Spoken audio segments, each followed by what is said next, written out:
Good morning, beautiful people. This is Harry D from WWB, and we are throwing on our tournament for the AJ League. This is the AJ Championship, and we are definitely going to get underway here. We are going to have games. We have 8 participants, so the first set of brackets, there's 4 games going on. The bracket is posted in the Discord. If you're not in the Discord and you're in here, definitely go join the Ward Trading Card Game Discord. We are all happy and excited to throw on this event. Winner will be taking home $200 and also a box of Gen 3 World of Orcs. So we are going to get that going.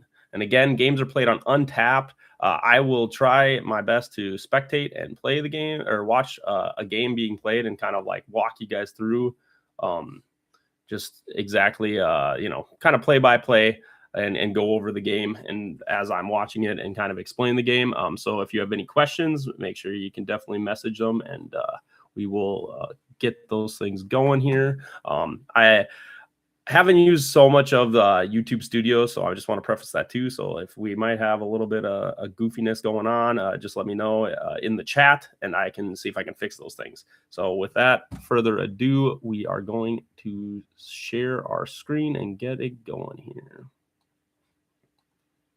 All right, beautiful. We need an update. All right.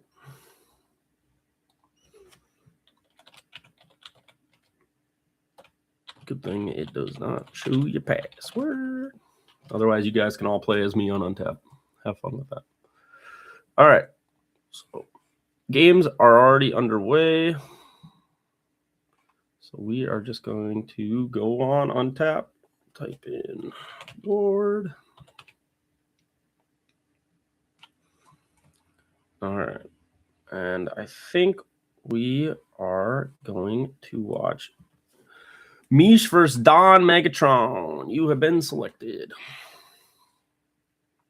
All right. I am also reffing, so I will be jumping in between. So I might be making calls to the players and things. So we got a lot going on. I cover a lot of things. So bear with me as we do that. But like I said, message in the comments and let me know. That would be great. And like I said, I can talk in the chat. We will definitely get all that figured out. If there's any problems, you guys let me know.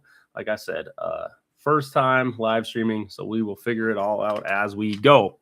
Beautiful. You guys all ready to go? Yep, we're all going. All right, perfect. I will start your time. Thank you. Sorry. Are you guys all ready to go? I'm started? Yeah, Rick. All right. I will start the time and we'll get ready to go. Perfect. Thank you. Yep. You guys all ready? You guys all ready to go? Yep, we're ready. All right. I will be starting the 45-minute timer. Good luck. You guys all ready to go here? So 7 damage. Okay. Sounds like you're started. I will start a 45-minute timer. Good luck. Okay, thank you.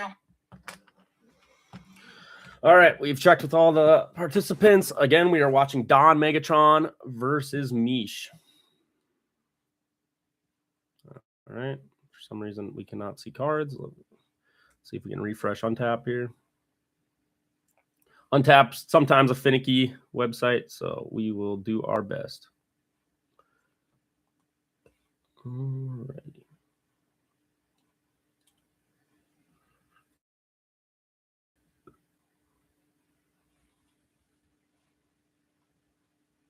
Looks like they are rolling off. So if people aren't aware of how Ward works on Untapped, when you start, you are able to roll off and basically see who goes first. Lower number actually gets to decide the player. So whoever rolls the lower number, they get to decide if they are going first or second, and they will either draw their 5 cards or let their opponent draw their 5 cards. In Ward, the way it works is your first turn, if you are going first, you get to draw your 5 cards, and there's no resources, nothing like that. So you can play all your cards if you want it on your first turn. So the power of going first is really good. You do have to summon a creature on your first turn. So if you do not have a creature in hand, you have to mulligan your hand. You have to reveal it to your opponent and then mulligan until you get a playable hand. You do get 1 free mulligan when you are playing. So if you have a playable hand, let's say an AL 6 or lower creature, and you don't want to play it at that time, you are able to free mulligan and then get which your opponent does not get to see the free mulligan, which is actually a kind of a cool rule, so that you're not giving any knowledge of your deck away. But then you get to do a free mulligan and then maybe find a more beneficial hand. You have a card deck size of 30 cards. And so definitely able, like I said, to play with those cards. And like I said, summon a creature out. Then you will pass to your opponent. They'll draw their 5 cards, summon their creature out. You can't do any damage to creatures during the turn. So you have that going. All right. For some reason, why am I not able to see? Hold on. They might be messaging me. Oh, no one's messaging. Okay. Well, why are we not getting to see this? All right. Well, their game is being buggy. Yeah. No, we're not spectating theirs. So let's see if we can spectate this.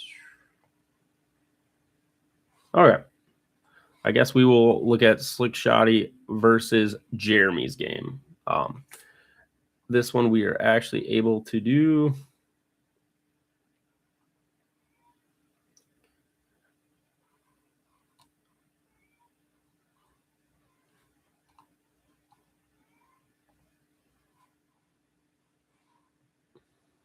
All right.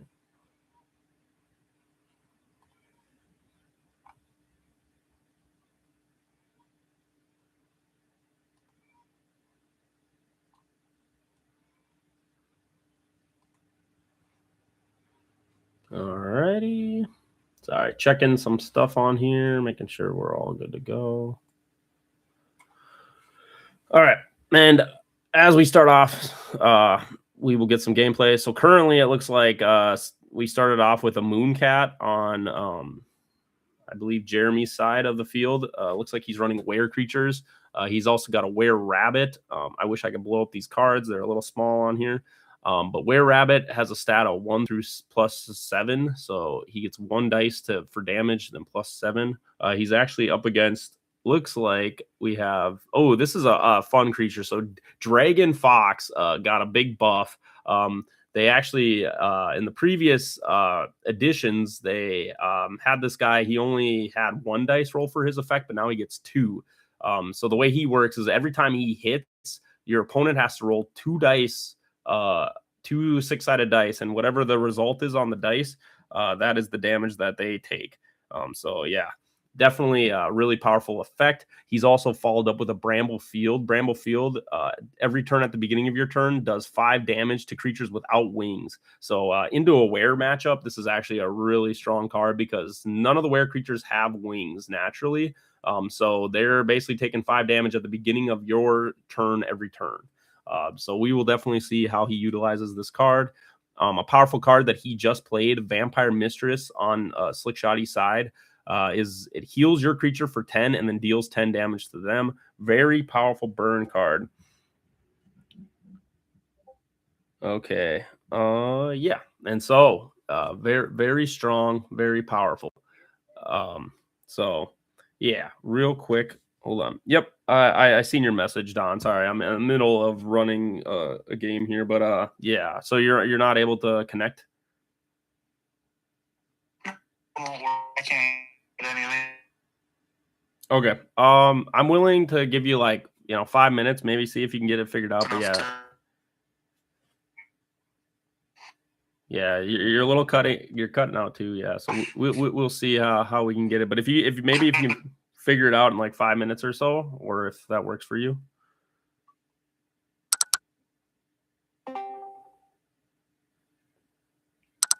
Yeah. Hello. Hi. Hi, Michelle. I'm gonna give James just like 5 minutes if he can see if he can figure it out or get it working. But I just, like I said, you guys got a little extra time. So if we want to try to get it to work. Yeah, that's what I told him too. I said, why don't you try, he said his phone's not working. Gotcha. So I told him, I was like, try to restart it. He's like, I'll just forfeit. And I'm like, no, we still have time. Yeah, no, definitely. Yeah. If you guys just want to sit in there, like I said, I'm not too worried, especially game 1, we can easily make up the time. So if he just wants to figure out if they can get some better service, definitely down for that. So, but yeah, like I said, 5-10 minutes, just let me know if he can't connect. And then, yeah, we'll just call a forfeit though for him. Okay. Okay. I'm going to go come to another arena. Yep. Thank you. Bye. All right, get back to the game. Looks like Slick Shotty also hit a crit hit. I mean, he is firing off great. The one thing about critical hits, so 2 6s is a critical hit. 2 1s on your hit dice roll is a critical miss. There are cards that add more hit dice to your creatures. So in those cases, you'd have to get those number of dice. So let's say I had 3 dice, you'd have to get all those 6s to do a crit hit, which does double damage.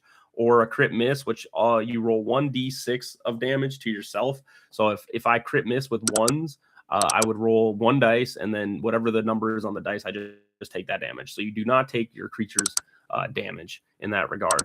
But a crit hit is always nice, even if you only have 2 dice plus 2 or whatever. That's 4. That's still 8 damage, which is pretty solid even with a small creature. But obviously the crits get better and better the bigger numbers you're doing. So if you have like a 6/6, I mean, you're going to be doing a good chunk of damage. So yeah, no, this is a well fought game here so far. I mean, the Were creature, like I said, he ran Future Warrior, which Future Warrior is a card. It's a protection card. You basically can equip it to your creature so it stays on him for the whole time, which I think is really nice. And you can negate 1 attack damage. So if someone does get a crit, Future Warrior is a great way to counter that hit.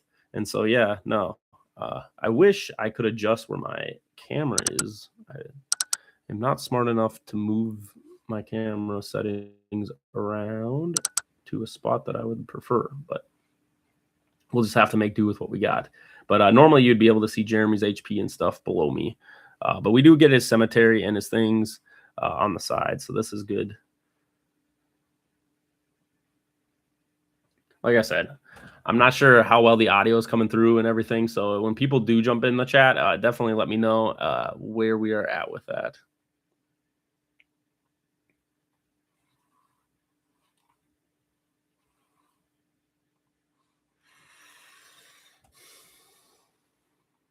So right here, I mean, both players are holding 5 cards. AJ, it's very common that, yeah, you'll start to have hands with more cards just because there's less powerful cards. Creatures take a little longer to die or get killed in combat or by a burn and things. So definitely kind of a big thing with AJ is that you are able to get a bigger hand size, whereas in like regular competitive play, usually you tend to kind of sit around that like 3 to 4 cards.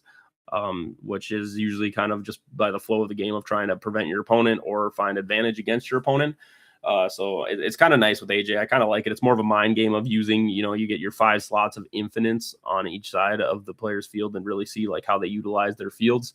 Right now, usually Were creatures, their number 1 goal, they have a really powerful field spell called Full Moon that they're trying to get out. Full Moon gives them more AL. Usually makes them really hard to hit, gives them an extra hit dice as we were talking. So instead of rolling 1 hit dice, they roll, instead of rolling 2 hit dice, they'll roll 3 hit dice. And then they also get another attack dice added on. So on top of like with Were Rabbit, it's a 1/7, it would make it a 2/7. So then you're doing, another extra D6 of damage, which, can always make the difference. Plus the armor can make it really hard to hit. Right now, Slick Shotty, he's played a Repair Bear. Repair Bear, it gives you plus 15 to HP. I've seen a lot of healing is very common in AJ. There's a lot of good common and uncommon cards. If you guys aren't aware of AJ is common and uncommon cards only.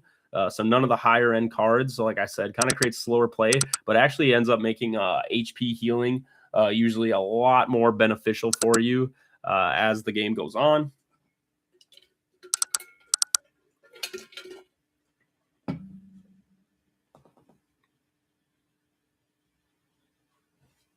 Real quick, we're just going to check to make sure everyone else is doing good. Seems like matches are going on well. Like I said, we're going to continue with the action. Yeah, so one thing, again, the Bramble Field was destroyed. I kind of missed that a little bit ago. Negative is a new common card in Gen 3, which was really needed in the meta. What it does is you discard a card to destroy a card on the field. Before that, all we had on common, uncommon was Hive Lord and Kendo Tiger. I was blanking for a second. So Hive Lord and Kendo Tiger are two creatures on uncommon that are both, one's 40 HP to bring out, and one is 50 HP that both can pop a card on the field. Those cards were basically the only destruction that they had until Gen 3. And so Gen 3 now with negative, again, negative lets you discard a card to pop a card, is like a very cool addition now, because now Magic cards that are on the field, you have negative to pop. So makes obviously just more utility in the game, makes it easier for more play styles to form. Kind of before that, like I said, field spells really took over because it was hard to clear them without, putting those creatures in your deck. But now decks have more flexibility. They don't have to run the Kendo Tiger. They don't have to run the Hive Lord in order to pop cards. So I think definitely makes more exciting play. And like I said, as Jeremy, he fired off with his Wear deck to kind of slow down that Bramble Field damage to give him more of an edge. Just now, a really powerful card, Time Melt, has been played. So a lot of decks that don't want to run flash cards, if you don't know, Time Melt shuts down flash cards. Really strong card in AJ. Like I said, there are so many times where you want to negate damage with potential flash cards. Play Mind Sap. Mind Sap shuts off creature effects. Time Melt is great into Mind Sap. Great way to stop that stuff. So there you go. Definitely a powerful card. He's looking to not have his creature effects taken away, which again, creatures like Dragon Fox love that, because that's kind of where the bulk of their damage comes through is his creature effect. So right now, Slick Shoddy has a very strong board established. Very awesome to see just like the setup that he's got going on. Like I said, with the timeout plus the Dragon, Dragon Fox up against this Wear deck. Like I said, Jeremy is kind of just stalling. He's already onto his third creature, so he's already gone through. It just shows you how devastating the Dragon Fox can be, though, into some of these matchups. Like I said, the Wear decks, a lot of these Wear creatures are sitting at like 50 HP. So Shelby has already gone through, 100 HP of creatures. He's already onto his third Wear creature. They only have 300 HP to work with. So right now, Jeremy, like I said, he's got time to find his cards. He's got time to figure out what he's going to do and make the plays. Real quick. Untap. Okay, there we go. If people don't know, this is the field spell. So again, this takes up one of your infinite slots with the infinite symbol. But this is Full Moon. This is that card I was talking about. It basically buffs up his creature to have higher AL, which Dragon Fox only has a 2 modifier. So when he's rolling his hit dice, this creature right now is at 11 because it gives 5 AL increase with Full Moon to Wear creatures. So Wear Rabbit is now really hard to hit and also gets extra hit dice and does an extra attack dice damage. So this is now what we are talking about. This is where the Wear deck definitely performs quite heavily. It's going to go crazy. And so, yeah, like I said, that's something that Shelby is definitely going to have to figure out how to deal with for sure. Like I said, once this Wear or the Full Moon is on the field, these Wear creatures are really hard to hit. But it looks like, again, he's already through 150. So Jeremy is on to his 4th creature now. Like I said, he has 3 creatures in the cemetery. Shelby has been putting in work. Another really powerful card, Metallic Bone. This card currently sits at 3. What it does is your creature cannot take damage on your opponent's turn. They have to roll a 1 through 3 to destroy the card. It's kind of built into its own effect. It destroys itself. But if they don't roll a 1 through 3, this card just stays on the field permanently until it's removed. And so you just cannot take damage. Jeremy, luckily, he rolled a 3, so that instantly pops it, though. So again, it's a 50-50. People always debate about how powerful those like rolling effects are. Irresistible Love, another very strong card we'll probably see at this tournament. Again, Irresistible Love makes it so you cannot take damage. Your opponent can also your opponent cannot cause damage, and they also cannot play magic cards. So it just shuts your opponent down completely besides creature effects and creature cards. This is where cards like Hive Lord, cards like Kendo Tiger, you need to pop that. Otherwise, again, it has Irresistible Love has its own destruction effect where you can basically do 1 through, or if you roll a 1 through 3, it pops it again. But if you roll a 5 or a 4 through 6, it stays on the field until removed or until you get that destruction effect. And with that card, you can't play negative or anything to destroy it, so it makes it even stronger than Metallic Bone. That is why Irresistible Love in the normal meta has been limited. It's the only limited card down to 1 of the uncommon rarity because of how powerful it was to be played.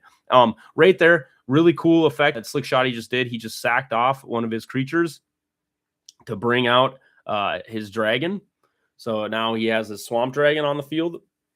So this creature is a really powerful AL 8. So not the greatest. AL definitely need a little more to make it to 12. So you kind of have to buff up its armor. But the thing about it is it takes no burn damage. It can only be dealt damage by attack damage. So you have to attack into it. And right now you can see he's following up. He's throwing on his Frog Bards to give him even more dice. So what Frog Bard does, he's a creature, but he's a really cool creature that came from Gen 3 that we really haven't seen much of.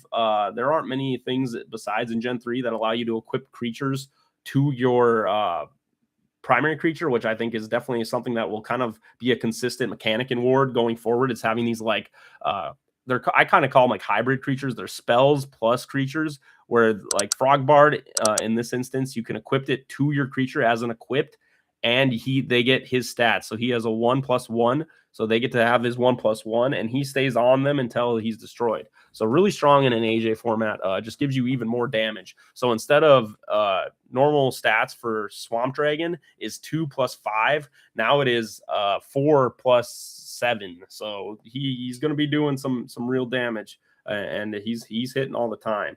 This Ring of Extremes is put onto, I believe, Jeremy's creature. Ring of Extremes, a really powerful card, especially if you get to roll 3 dice. What it does is if you roll a 1 through 8, you do a crit miss. And if you roll 9 through 12, you do a crit hit. And then if you roll 13 or anything higher than that, than 12, it just does normal damage. And so what you try to do, the best way to play this Ring of Extremes is if you're playing it on your creature, you have cards that buff up your hit dice like Full Moon, which gives him 3 hit dice, which puts you at a better chance mathematically rolling to hit a crit hit with 3 dice rather than a crit miss. And then, obviously you also have potential to go over and do just normal damage. So you're basically using Ring of Extremes as a way to do double damage consistently. If you also crit while rolling this, if you roll a crit, if you roll 3 6s, you would get to do, normally if you roll 2 6s, you would get to do 4 times damage. So crit applies on to the double damage as well, even if you're having Ring of Extremes. A big change that they made when they buffed and gave some changes as they went into what I consider standard Ward, where they've done the remastered buffs. Some of the cards before they had were a little weaker.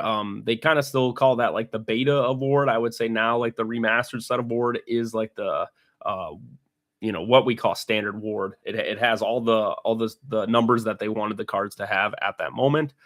So great time to get into Ward. Great time to shout out my buddy Kong. If you don't know him in the Discord, he runs the Jungle Discord as well. That is where he has his online shop. Shout out to Kong.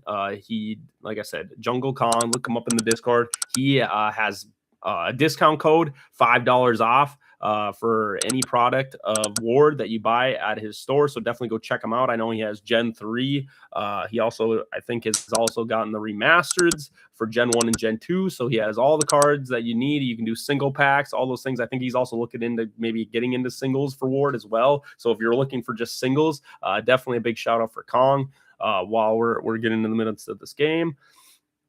Sorry, let's get back to the game though. Here we go. We got Green Dragon.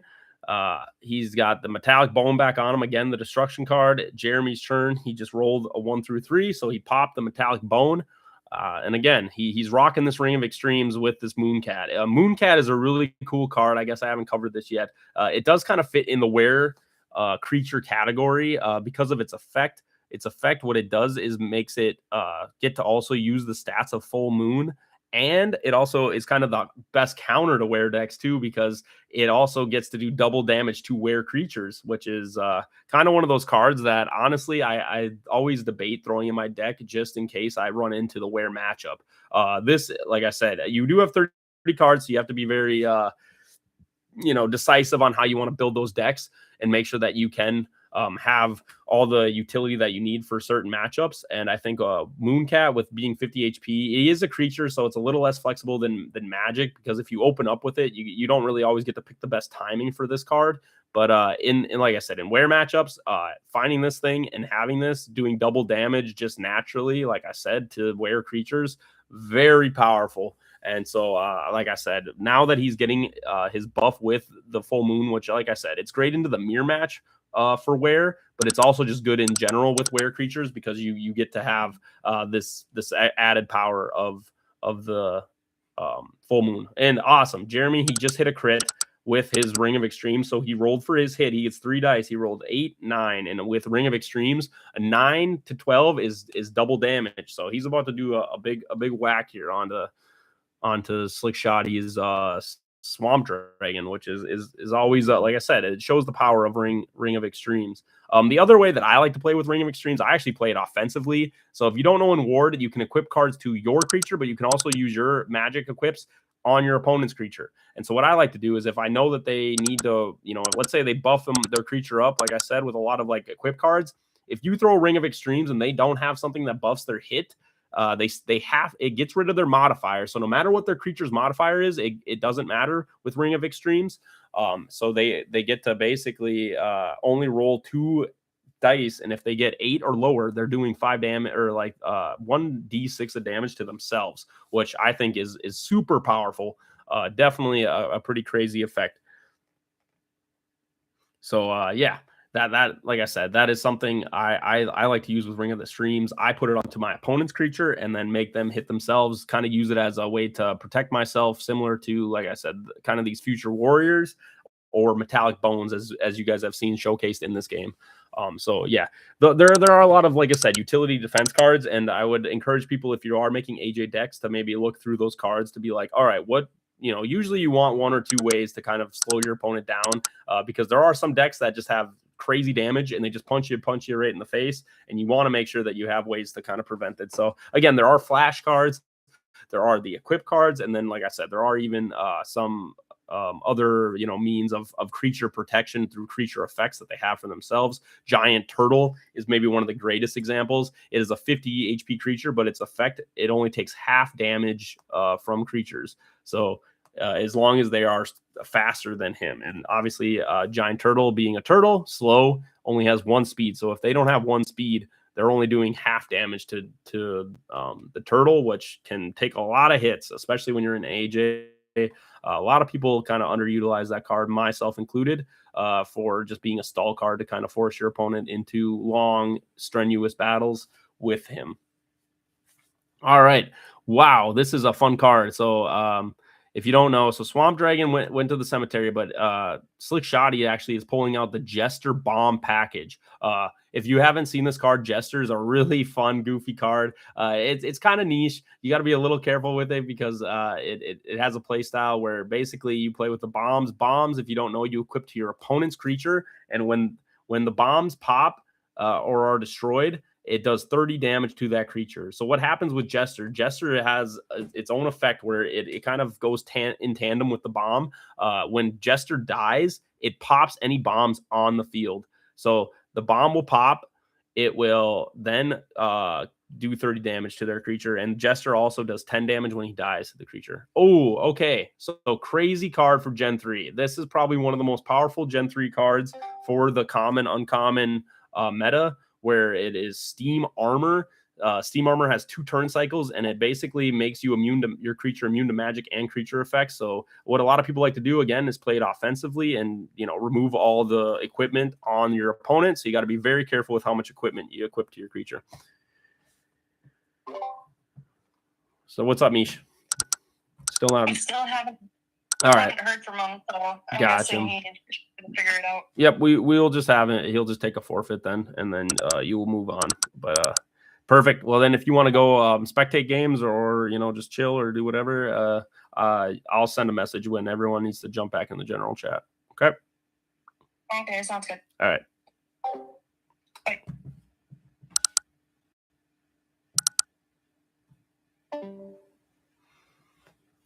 Sorry, just making sure that we're getting everybody situated. Like I said, I also have to ref games, so I might be jumping in and out of the game. I apologize to ref the game. But again, if you are in the chat, you have any questions, make sure to like and subscribe. If you subscribe, then you're able to chat and send me messages. But again, we're following Slick Shoddy versus Jeremy right now. Jeremy is running Were decks. Slick Shoddy, he had a mixture of like Swamp Dragon as a big creature. He had Frog Bards to buff up his creatures as equip cards. He also was running Dragon Fox, which I think is a really fun addition that I think people need to gravitate more towards with Bramble Field. But right now, he also is running a Jester package, which Jester plus Bomb goes pretty well. If people don't know, Bomb, again, is an equip card. It does 30 damage to the creature it is equipped to when it is popped. The cool effect to Jester is when he dies, he pops bombs. So basically, you're using Jester as a suicide to kill a creature. He also does 10 damage, burn damage to creatures as well when he dies. So he's kind of like a big fun creature that your opponent has to play around that can kind of nuke a lot of their creatures, especially when you get the bombs equipped. He's running a Time Melt on his field to basically stop any flash cards being played. So Time Melt stops all flash cards, which is really strong. Again, on the Were creature side, we have Full Moon. If you don't know, all Were creatures get buffs from Full Moon. They get AL increases, they get a hit dice increase, and an attack dice. So very powerful card for Were creatures. Honestly makes them one of the probably top tier staple decks in AJ format, since most Were creatures are all at common, uncommon level. And then there's the Full Moon also at common level. Very powerful field spell for them. And then right now, Jeremy, as you can see, he killed the Jester pop bomb, and then took out his creature. Jeremy has already went through a good chunk of creatures. I think he's at 200 HP. Sorry, my camera, if you're watching the stream, is covering up his spot. But anyway, he should be at about 200. This will be 250. Shelby is at 210, or Slick Shoddy. And so he's on to another Jester. So again, the Jester with the bomb package, popping, killing the creatures. This card right here is Steam Armor that Jeremy just put in his cemetery. Steam Armor is a really powerful Gen 3 card. He basically it basically attaches to your opponent. You play it offensively. You can also play defensively to basically make your creature immune to all magic, all creature effects. But it also, like I said, you can play it on your opponent to make them immune to all creature effects and all magic. So if they have any equipment on them, it falls right off. Very powerful card. You got to be very careful with that card. Like I said, it definitely running 3 of in an AJ format. Let's see if I want to make sure my microphone is reading. Can everybody hear? Okay, it says it's working here. So that's good. YouTube should be pumping it out. I just want to make sure it is all good, because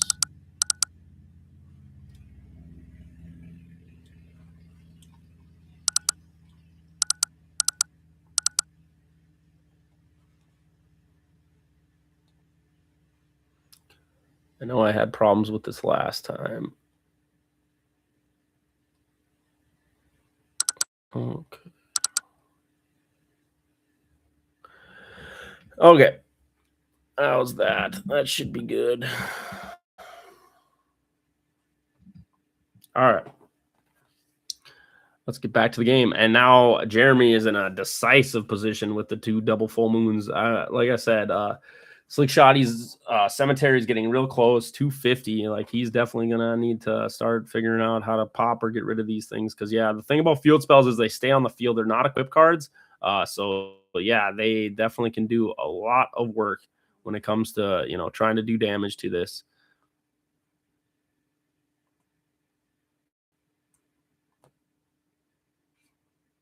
All right.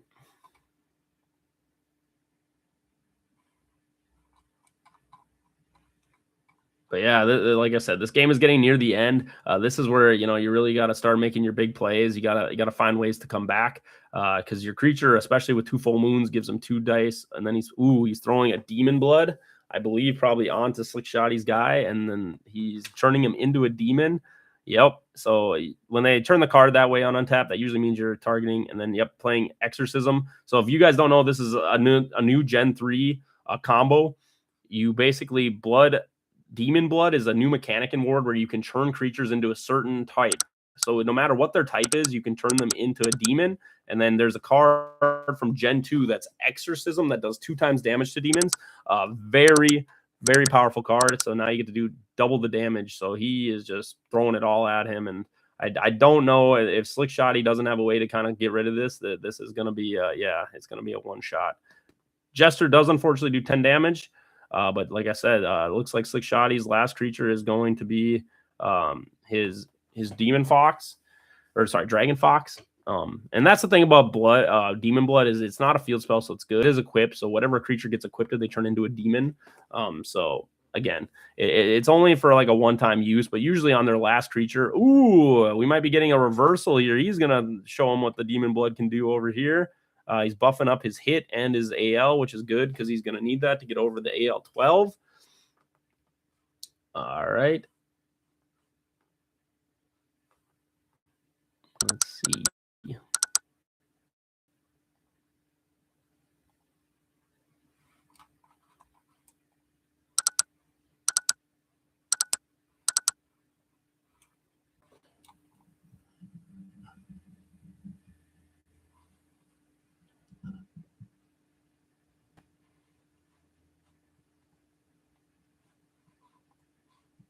Sorry, we should be reconnecting. My apologies. I want to make sure that my audio is working properly and everything's going well here. Seems like we are reconnected now. And like I said, we're sitting here. So Demon Blood, he's actually, which is really cool. Slick Shotty is using the Exorcism to get the double damage with the Demon Blood onto his creature now, so that he can potentially topple him. Oh, and then now Jeremy's firing off with another Demon Blood onto Slick Shotty's guy. Oh my goodness. Just Demon Bloods all over the field. Yeah, it is getting messy over here, which, like I said, this is what you want. This is a big climax end of Ward. You're both using the double damage from Exorcism by equipping Demon Bloods. So even if Slick Shotty's able to topple over this creature, Jeremy's only at 200 HP. He's got one more creature probably to go through, and he's only sitting at 30 HP with his health.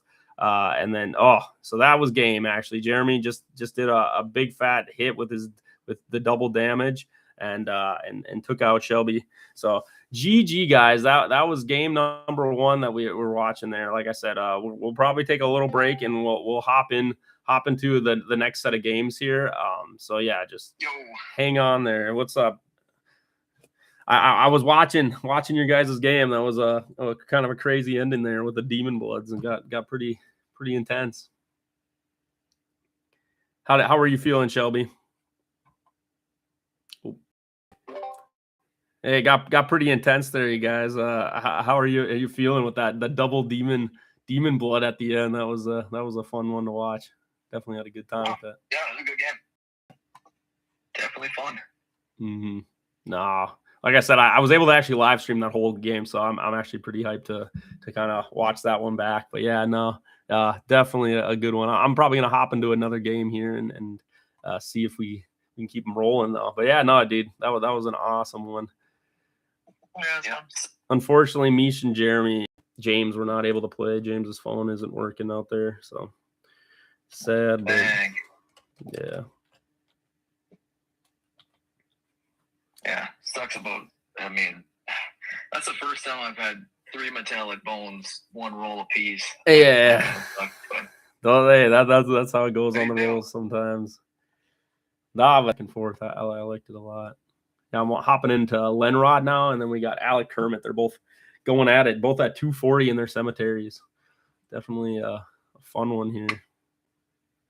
I'm gonna mute myself here. Yep. Hop in, see if anything's happened or whatever, but if you need me, just shoot me a text. Yep, I'll be messaging everybody to hop back in the general chat once all the games are concluded. Gotcha. Well, perfect. Thanks, guys.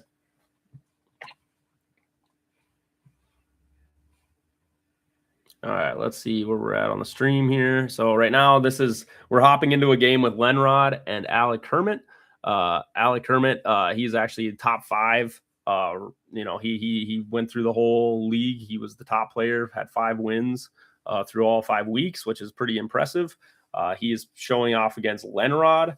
Lenrod, he had a little bit of rougher time. He went 3-2, which is still really good record in the league. Like I said, playing those games, he's looks like he's running a demon package, Karis Demon. Karis Demon is actually one of the demons that I think has the most like utility flexibility in most decks. He's only a 40 HP creature, which I think makes him very easy to kind of put into a lot of decks. He's also got a really powerful effect where he can put you to sleep. For 2 turn cycles, he puts the opponent's creature to sleep, and then he's able to pop the sleep and then destroy a magic card on the field. So another cool creature destruction card that was added in Gen 3 makes him, like I said, very versatile. This is another common card played for Gen 3 is the Good Boy. The Good Boy gives you 1 AL, 1 attack damage, 1 speed, basically one of all of your stats. But it's a field spell, so you don't have to equip it, and it only goes onto your primary creature. But again, just having an extra stat on it in every category can really make the difference in a lot of matchups, and definitely overpower some creatures to a point where they become, kind of like a boss creature, even if they aren't like AL 12 or higher. But right now we're just watching the end. A lot of people, when they play on tap, they like to show off the cards that they have or we're looking for or playing. And so Alec Kerman, he's just kind of showing off some cards over here to Lenrod. But anyway, that game is wrapping up.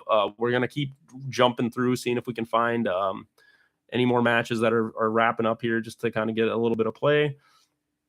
But again, like I said, I'm going to try to showcase one match every round. And then also on top of that, just jump in and see where everybody else is at as they're all winding down. So let's see. Mama Bear. Looks like their game might be wrapped up too. All right. Well, with that, then we will wait for the next round. I'm going to get all the players together here.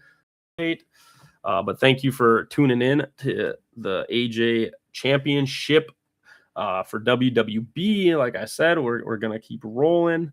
Looks like they're still playing. I don't know what they're... Okay, let's see if we can find them. I don't know why. Sometimes you have to get untapped. Oh, there. Seth, perfect. I seen it there before I reset it. All right, let's hop into their game and let's see how they're doing. But yeah, a lot of good action going on here. It looks like we've been seeing some demons. I like the demons that are being showcased. We got a little bit of flying creatures, which I think is really powerful. Were decks. They have always been kind of the AJ staple so far, like I said. And as we jump into this game with we have Seth and then we have Amy are playing, and it looks like again we got another full moon package. This is actually my version of full moon that I really like because of limited summons. I'm a big limited summon guy. Orc Hunter, plus you get out the were creature, so you can get out the were rabbit. Really powerful. I really like that combo because then you're getting all the were benefits on a limited summon, which limited summons have no HP. Even though the card has HP, limited summons come in, they can't take damage, can't be attacked. All those things, unless there are some exceptions of like Hagen that has been added in Gen 3, but very like I said, niche card for Hagen. Most times that isn't the case. And so, okay, it looks like the game just concluded. They were just showing off their cards. But again, I really want to showcase the Orc Hunter plus the double full moon. Definitely something that I'm a big fan of. And so, but with that game concluded. So we will be jumping into the next round of games here. And so let's talk to our competitors. How are we doing, guys? I just watched that game conclude. It seemed like a pretty fun one, a little back and forth. But once those full moons come, yeah, once those were creatures get online, dude, they are a menace. They can be, yes. All right. So what we're going to do, everybody's getting in here. I will send out a message to everybody else if they want to jump back in. Unfortunately, Don Megatron, it sounded like he was having some connection errors. His game gets had to forfeit because he wasn't able to connect to Untap. So a little unfortunate, but yeah, whoever will be getting him on in the next rounds will, like I said, he'll probably just have to forfeit out that one, sadly. But it is what it is. Like I said, sometimes these things happen. Yeah, that was I was going to try to get Parker set up on Untapped, and I knew him trying to do it on his phone, it would be ugly. So. And I just want to make sure, Amy, for your guys' game, Seth over you, or correct. He okay. won. I just want to make sure we get it all submitted right. All right. Just getting the next bracket set up here.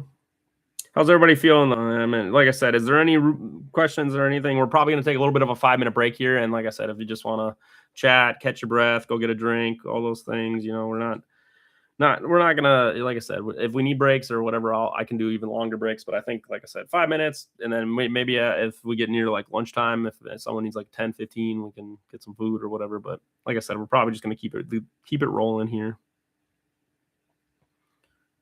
Think no, that's good. That's why Seth and I started early, because we paused for a family photo. So it was you're good. No, perfect. Alec and Lenrod, are they in here? Are they still in the other chat? In the other one. Here, does someone want to jump in there and just tell them to hop in the general chat, please? Thank you. They're both still playing, I think. No, I watched them. They were wrapping up their game. I think they were just looking at each other's decks and stuff. I don't think they're in the game anymore. Oh.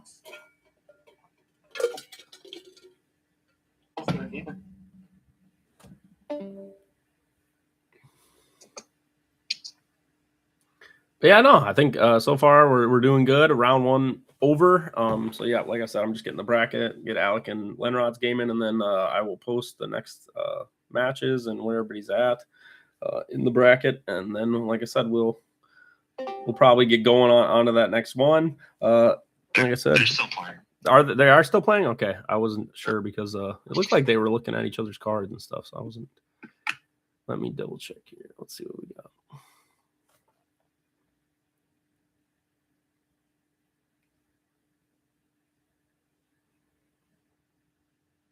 What might have been happening was Alec was like revealing his cards. I don't know if he knows how to do the reveal function on there. Or if it wasn't, or if the reveal function wasn't working for him or what. But, okay. Well, we'll let that finish up.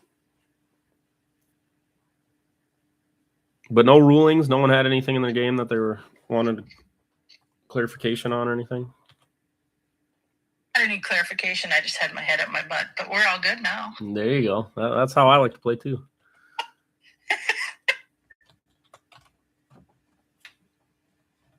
And Orc Hunter Necromancer. That's good. Hey. If anyone in here though, real quick, could hop on the stream, I just want to make sure if the audio and everything is working right. That'd be cool. Just make sure. I'm on it now. I was kind of watching Jeremy's game as I was watching another game. Okay. It's a little bit lagging as far as us talking, but okay, it's still working. Footage is all good. Okay, perfect. Cool. Yeah. Thank you so much, and glad that you're joining us. All right, let's share the footage. Just in case. Especially when I have extra full bones and whatnot. All right. So right here we got Karis Demon still on the field, 280 to 280. Wow, really tight. Last creature's out. 2 demons. We got the Into Madness on one side of the field. Woo! With the Time Melt. So no flash cards available for either player. Time Melt affects both sides of the field. And then we also have the Good Boy on Lenrod's side, which, like I said, these Good Boys are a fun addition from Gen 3. Again, 1 hit, 1 speed, and 1 attack damage. So just all around, all those little buffs from those. And they are field spells, so they only affect your primary creature, but they stay on the field, so they're not equipment, which can sometimes make a lot of difference when you have certain cards in the meta that remove equipment. Ooh, and looks like Lenrod's throwing it all out there. He put Metallic Bone for defense. He's got Frog Bard. Again, a really cool hybrid card, a creature that can be equipped as a magic in one of your magic slots to give you his attack and modifier, attack dice. And he also, whenever the creature leaves the field, he gets to go back to the hand. So you can keep replaying on all of your creatures. It looks like he woke up the Shadow Demon, popped the Into Madness. Doesn't want to give Alec those buffs, even though he is removing his own buffs. Into spell that affects all demon and undead creatures, gives them 1 attack dice and 1 hit dice. But now it's time to see if Alec can break out of that pesky Metallic Bone. That is always an annoying one to deal with. Even with Metallic Bone, though, as you can see, Alec, he rolled to see if he hit himself. You still can crit miss and do damage to yourself. So you have to still roll, even if you can't do damage to their creature. And it looks like Alec started his turn off, fired off a negative, discarding a card to pop a card. So he wasn't able to roll out of the bone. So he wanted to pop the bone to get rid of it. And now he's fired off with his own Metallic Bone. Again, if you don't know how Metallic Bone works, you can't. Your creature doesn't receive damage, the equipped creature, and then also during your opponent's turn, then they have to roll a 1 die, 1 through 3, to destroy the card. So you basically get a free turn of not taking any damage. A lot of people like to, like I said, use this card when they're trying to secure their plays, just to make sure that their creature doesn't get killed by something crazy in the middle of combat. And then he's also playing double hit, so he's going to see if he can do 2 hits onto this demon this turn. It creates another second round of combat. So, and the opponent's creature can only respond to 1. This is the one thing, I don't know about you guys, but I like the back and forth with AJ. It's kind of nice. You kind of, like I said, there's these moments where each player kind of takes a spot on their board and gets to try to throw everything that they have at their opponent. I really like the back and forth in the AJ League specifically.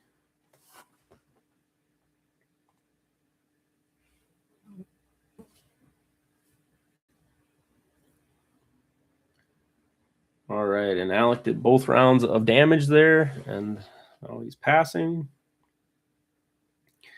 Lenrod did not roll out a Metallic Bone, so it forces him to have to use negative to discard a card and pop it. There is still the timeout on the field, so if anyone has flash cards, they are not able to be played. Ooh, Ball Demon. Now, this is a fun addition from Gen 3 that they've added. I really like this card a lot. It's an uncommon card. What you do is you equip it to your creature. It only adds 2 attack damage, which doesn't always seem very meaningful, but its effect, I think, is what goes a long way. It does 2 burn damage at the end of your turn, which honestly I think is a really cool effect, especially with Chaos Demon's effect, because it's any damage to wake them up and pop a card. So you can play Ball Demon on Chaos Demon. You don't even need to attack, and then you can just pass, and they take 2 burn damage, and then you can pop a card, which I think is always a really powerful effect. But anyway, when you get to these late game scenarios, just doing 2 damage to that creature over time definitely starts to add up. So definitely a fun addition into AJ. Ooh, Alec is throwing another double hit. He's trying his best to kill off this last Chaos Demon and solidify the win. So double hit, definitely a very powerful card when it comes to AJ. Like I said, getting to do 2 combats never hurts. Unfortunately, on my stream, my camera, I've tried to move it. I couldn't figure out how to move it. So it unfortunately is over one of the HPs, so you're not able to see. But it looks like Alec is at 26 HP left on his last creature. Like I said, he's got 280 in the cemetery. So very close game here. Oop, Alec gets his second attack. Ooh, he's looking big. 3 5s. Wow, that is probably going to seal the deal. That is a crazy hit with 3 dice. He got 3 5s, 15, 16 damage. Puts Lenrod down to 2. Yeah, Lenrod he's in a rough spot. He still has 26 HP to go through. He might need like a Vampire Mistress or some kind of burn card. Maybe gives him the ability to one-shot Alec's creature, because Alec's creature, I think, is a little bit slower because of these good boys. So he would get to attack first, which, again, can make all the difference. The double hit should leave the field here, but that's okay. Sometimes they don't. Oh, and then so Lenrod didn't have an answer, had to pass. Oh, Alec had the Vampire Mistress, though. So Vampire Mistress does 10 damage to a creature and then also heals his creature for 10. Ooh, and I think Lenrod takes the defeat, showing his cards. He had the negative in hand, and then he also had a magic sword. So yeah, if he would have equipped the magic sword, he would have healed his creature 10.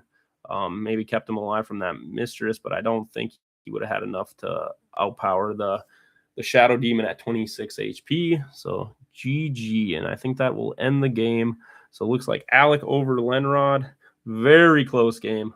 Can't wait to talk to those guys and see how they're feeling after that one.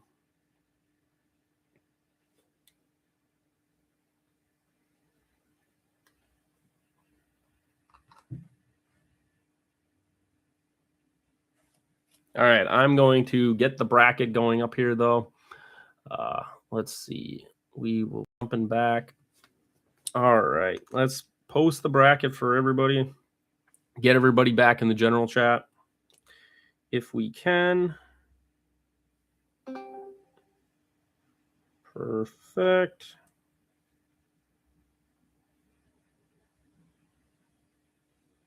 All right. Let me know if everybody's in the general chat. We got everybody in here.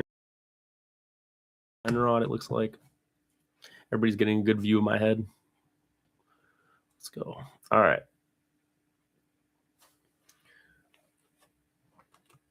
Great round one, guys. Really loving the games. Glad that we can get the footage on it too. Like I said, if you guys also, competitors, if you want to record, if you have any means of recording on your end to record footage and post it, that would be awesome. If you don't have anywhere to post it, you can definitely send just a video file to me too, and then I can post that on my channel as well. That would be awesome. As much footage as we can get of Ward, I think the better, and I always appreciate it. All right, still waiting for them to hop out and join the general chat. I will get the new bracket posted.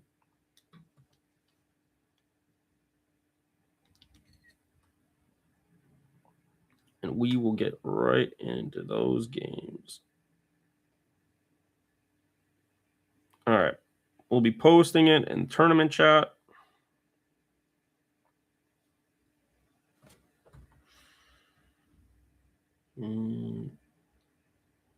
All right.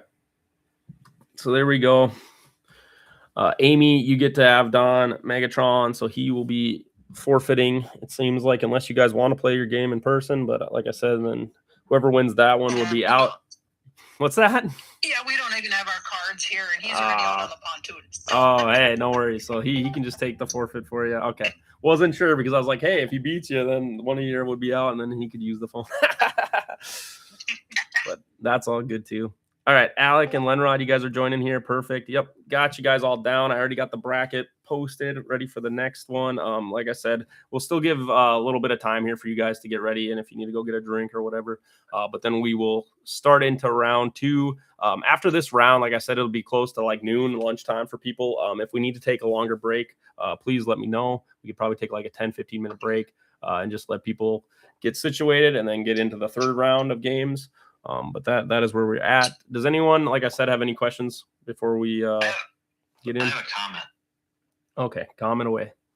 I guess it's a question. For whatever reason, there was at one point I had to mulligan, and like the little 3-line sandwich button that usually lets you mulligan your hand and stuff. It's just not there on my untap. I don't know if anyone else came across that problem today. It seemed like most people did. Did anyone have problem revealing their hand for mulligans? I didn't have that problem, but last night when I played Shelby for a different game, my turn thing wasn't in the middle. Like where you click to pass turn and stuff, that wasn't in there. Gotcha. But it's there today. So I don't know if you can close out and come back in, if it will just reload it or what. But. Yeah, I find myself refreshing on tap a lot and seeing if it fixes it. But yeah, unfortunately, like you said, it looks like you did a workaround, Alec, and you were just pulling your cards and showing him and then remulliganing. Yeah. So you have a way around it, but yeah, that is frustrating. So hopefully going forward, it may be just a bug for that game. It just bugged out on that one time. So perfect. Well, here's the thing. I just started a game by myself and Drew, and once again, the button is not there. So like, I have no way to mulligan or reveal right now. Gotcha. It's very low. The latest update has bugged you. Damn it. I revert somehow. I don't know if you can play on it if you revert though. Yeah, I don't know if you can use like reverted ones and play against people who are on like the new one. But no one else is having that issue because everyone should be updated onto the newest version. Well, if anyone figures out, like, because I'm looking at the hotkeys and I don't see a hotkey for it. Yeah, for the menu option.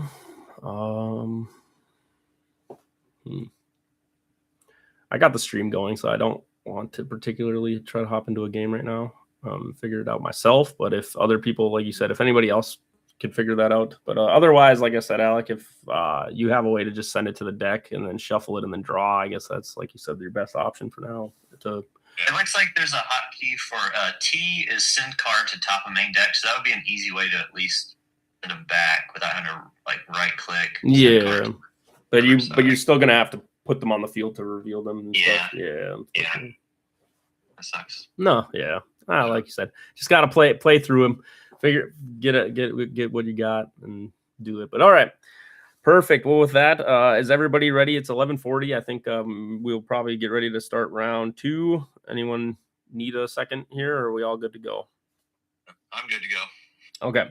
Ready, steady. So with that, I've already posted the bracket, but I'll just go through it. So Alec versus Jeremy, you guys can just join in room 1 again, or go to room 1. Mish versus Seth, you guys will be room 2. And then we have Lenrod versus Slick Shoddy. You guys will be 3. And then Don and Mama Bear, you'll be 4. But obviously, James wasn't able to connect, so he's going to forfeit that one. So we'll just put that one there for you, Mama Bear. And then with that, we will start the 45-minute timers. Once you guys get in, get all settled, get everything set up. Okay. Let's go. If you guys want to hop into your rooms, let's get it going. Awesome.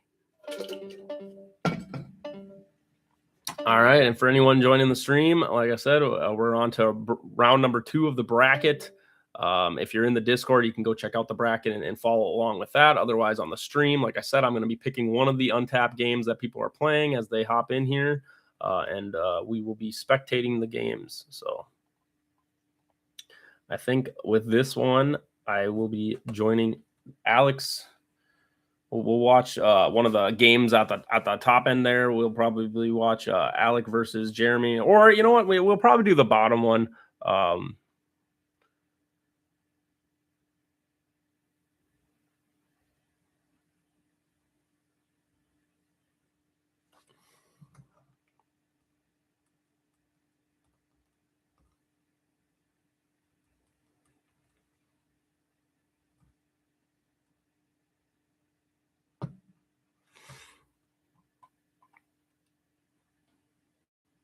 All righty. Just waiting for people to get the matches. Might have to refresh on tap. Always a good time. We can get some footage on these games. Like I said, this is definitely, honestly, when I started playing Ward, this was kind of the spot that I wanted to get to, where I could stream tournaments and have people's games showcased on here. Let's see. Can we still see Alex's game? Okay. We have Seth versus Mish. We could also watch that one. Yeah, why not? I think we'll watch Seth versus Mish. That'll be a fun one. All righty. Let's screen share that. Hop into that game. All right, starting off. So Seth is running again. We kind of seen a little bit of it on the last one, but he's got the full moon package. So he's starting off with the moon cat. He's also, like I said, he's looking for those full moons. Oh, okay. And Mish is also starting off with a moon cat as well. Might actually be running a moon cat or a full moon variant wear decks. I guess I didn't know. Not sure. I haven't seen much of Mish's deck yet, so that's kind of why I wanted to watch this match. See what Seth is also bringing. Like I said, I know he has the Orc Hunter, which allows you to limit summon common, uncommon beast creatures. So again, very meta, very fun deck, where if you're into limited summons, you can get a lot of action with the limited summons. Looks like they are starting to roll off.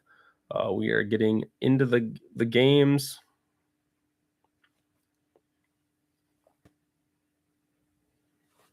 I just need to hop in and make sure everybody's good.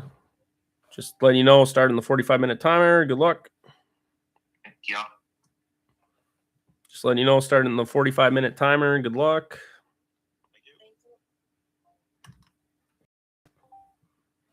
Got the 45-minute timer started. Good luck, guys. Perfect. All right.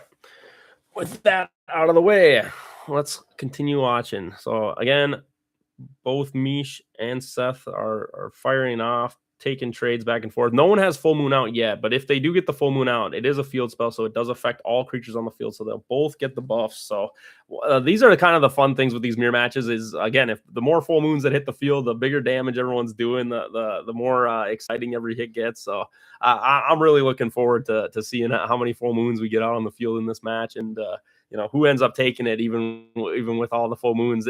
This is where some of those extra cards, you have your 30-card deck.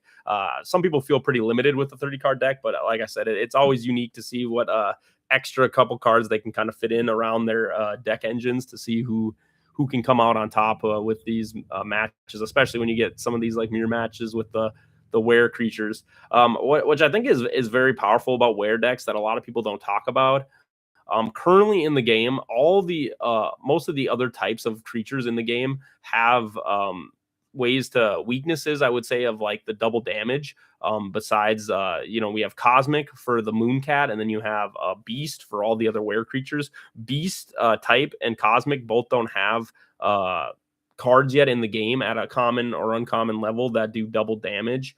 Just by having them as a field spell on the field. We've seen Exorcism showcased against demons. Exorcism really strong against demons. There's a card for humanoids, which is in Gen 3, which is Orcs versus Apes, which does double damage to humanoid creatures. Then you also have Dragon's Bane from Gen 1 that does double damage to dragon creatures on the field. So utilizing these wear creatures, I think a lot of our top players have understood that having beast creatures, it's actually a really strong immunity against a lot of those double damage. And I think that's why people kind of opt more into the wear decks. And again, another reason why wear decks are probably at the higher tier for AJ play in general. And so definitely something as AJ goes forward, being showcased to kind of see. All right, we see Exorcism. Oh, all right, we've seen this combo too. But just to restate, Gen 3, they came out with Demon Blood. Demon Blood is an equip card that you can equip to your two opponent's creature that makes them turn into a demon, but it also gives them a couple attack damage. But the big play is then you get to play Exorcism to the field, and it makes all demon creatures take double damage. So now let's see, Seth's Mooncat is going to be taking double damage. The full moon was also played to the field. So we already got full moon number 1. I'm keeping tally, but let's see if we can get 6 full moons. You're able to put 3 copies of each card in your deck. So most wear decks always run 3 copies of full moon. So let's see if we can get all 6 out on the field at once. I think that'd be really cool. But again, Mish is utilizing this early pressure with her Mooncat, getting the full moon effect, plus the Demon Blood, plus the Exorcism to do double damage to Seth's Mooncat to try to get rid of it real fast and get it off the field. But again, Seth's Mooncat is also getting the effect of full moon, so he will also be able to still throw some damage back at Mish. And like I said, having the full moons on the field, if it is where creatures into each other, definitely just makes the damage all that more. And like I said, the hits all more exciting. Looks like Mish just had a huge attack. Wow. Went with 8 plus 6, plus 3. That was a big hit. But Seth, luckily, he played Minotaur Bodyguard. Flash cards we haven't really talked about much, but flash cards can be played at any time during the game. All other Magic can only be played during the Magic phases, but flash cards, a lot of trading card games have these cards. They basically can be played at any time as long as they meet the requirements. Minotaur Bodyguard, really a good common damage negation flash card that Seth led off with. Oh, he's also throwing out Steam Armor. I feel like he's probably playing that on himself to get rid of the blood, demonic blood or demon blood off. Yep. So he played it onto his own creature. Unfortunately, we'll see if Mish catches this. But so Steam Armor, even though it's on his creature, is really nice for protection. He actually loses all the benefits from the full moon. So this is, again, why I think Steam Armor is probably one of the strongest utility cards in Common Uncommon. It's an uncommon card from Gen 3. And like I said, what it does is it basically makes you immune to all magic cards and immune to all creature effects. So other creature effects can affect you. all magic cards can't affect you either. So unfortunately, though, in some cases, it can be kind of negative to you, where he wants this buff from full moon to give him his armor and all those things, but he doesn't get that because of steam armor for 2 turn cycles it's on him. So very powerful, very good card.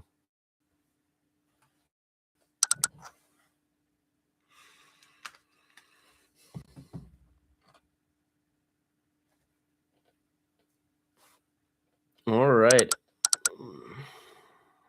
And with that, okay, they're duking it back and forth. So Mish, like I said, she still gets the 3 dice, and then she gets to do the damage. Back. Ooh, he rolled a couple 5s there, so he still hit, which is really nice. Yeah, 2 5s plus his 3 that's 13. So that is a big chunk. Big chunk. I think she should be at 9. That's okay. You got to count your damages. And yeah, it looks like Seth realizes that the full moon doesn't affect him, so he can only roll 2 hit dice. Full moon does give were creatures and Mooncat with its effect an extra dice, but since he has the steam armor, he does not get it. So that's good. At least, like I said, high level players they do know how the cards function around their cards. So really fun start to this game. Like I said, we got 1 full moon, and let's see if we can get any more full moons on the field here.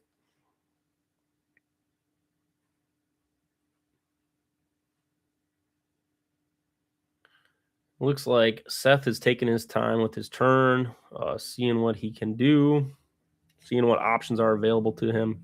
And it seems like he just passes, understands that he's waiting for his steam armor to fall off so that he gets the value of full moon back. Once it comes off, since it's a field spell, it reapplies all the effects once steam armor falls off, which is always nice.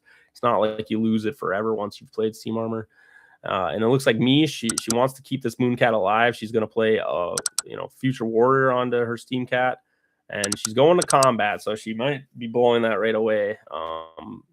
We'll see if Seth rolls enough to get over her. So they have to speed off because they're same speed creatures.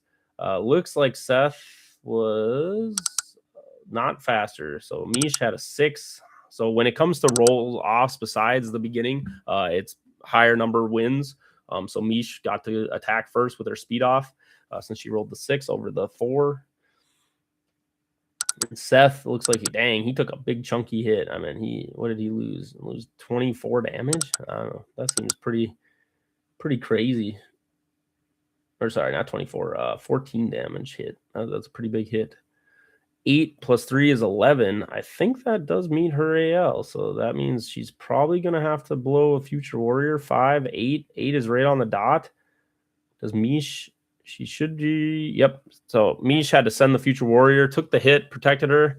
But I think she was hoping that Seth is going to miss, like I said, because right now she's trying to utilize that he put that steam armor and get some damage in before he is able to get it back. But now with his turn passed, he gets to play. Wow, he starts off right with the Vampire Mistress, does 10 damage to Mish, so that's going to take care of her Mooncat and heals his Mooncat for 10. Mish says, you know what? We'll send another kitty out there. The cats are running wild. We got a whole family of cats going on here with the Mooncats. So definitely fun to see. Like I said, very powerful card with the 12 speed and being cosmic. Very cool card that was in Gen 2. All right. Let's see if we can't. Oh, okay. Ooh, a Mind Sap. So Mind Sap, we haven't covered this card. Another lightning card that shuts down all the equipped. It's a flash equipped, which is a really unique card that can be equipped to a creature, and then it also shuts off their effect. So Seth is shutting off Mish's effect, so she doesn't get the ability from Full Moon, because the only way that she gets the ability is the Mooncat's effect being in place, giving it the power with the Full Moon. So that is a really cool combo. Really like that a lot.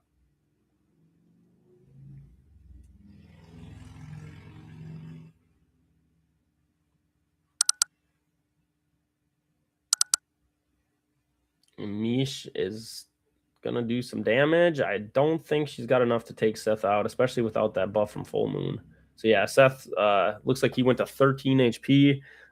Sitting there, he's still utilizing his first creature though. So I mean, if he's able to chunk out Mish with this, you know, using that Full Moon to his advantage on her side of the field, I think definitely a very powerful spot to be in. Like I said, denying her access to that Full Moon is something that, you know, you're always looking for. So Mind Sap, honestly, in the mirror match is a very powerful thing into the Moon Cats. It is just a very, very powerful card in general.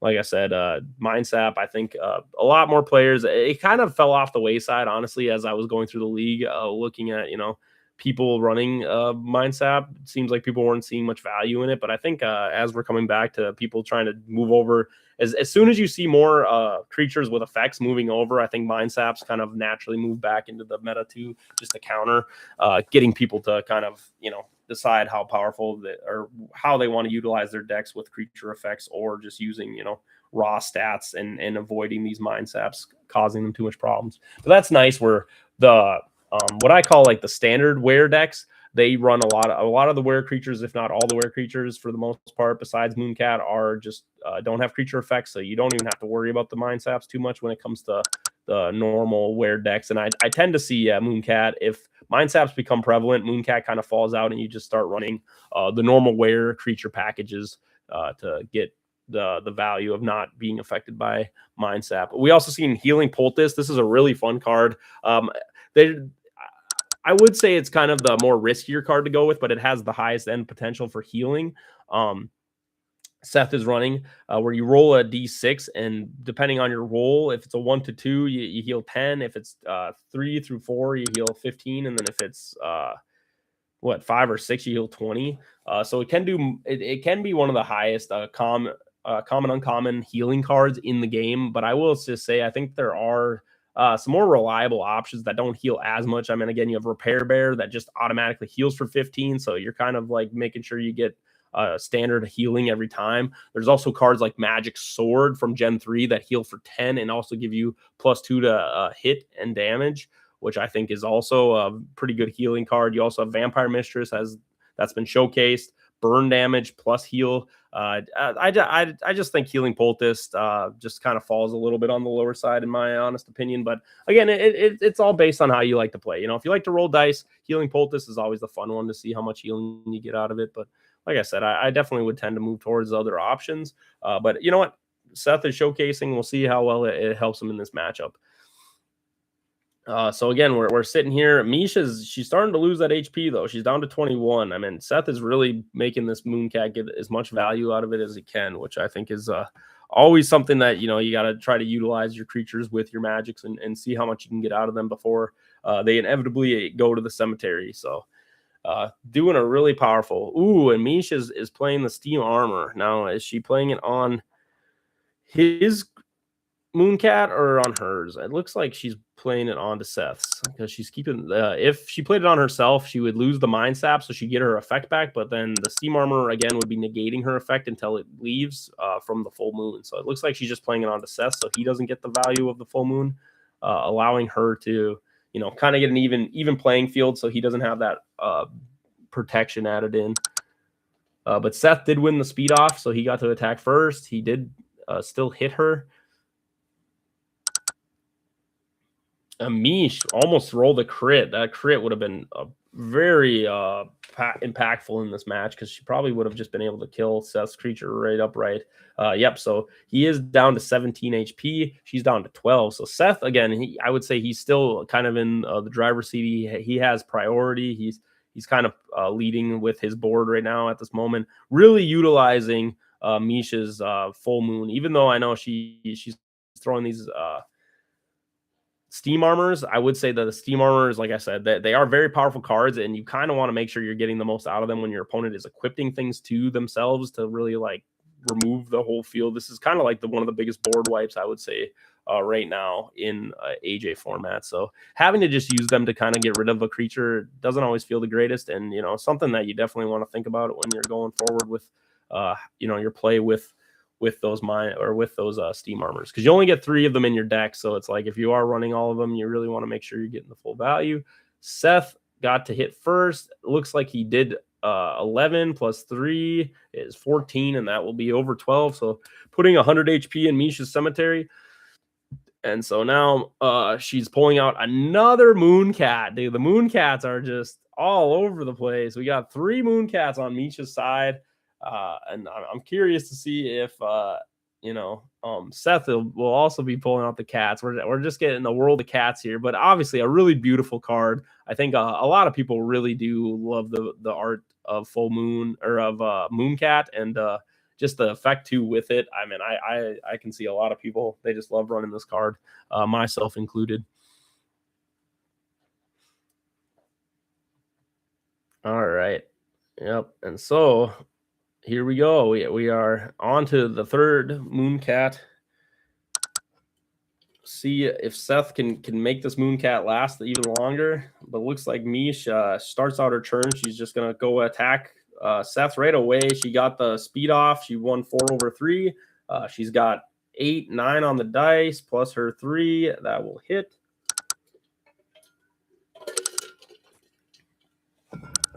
The attack.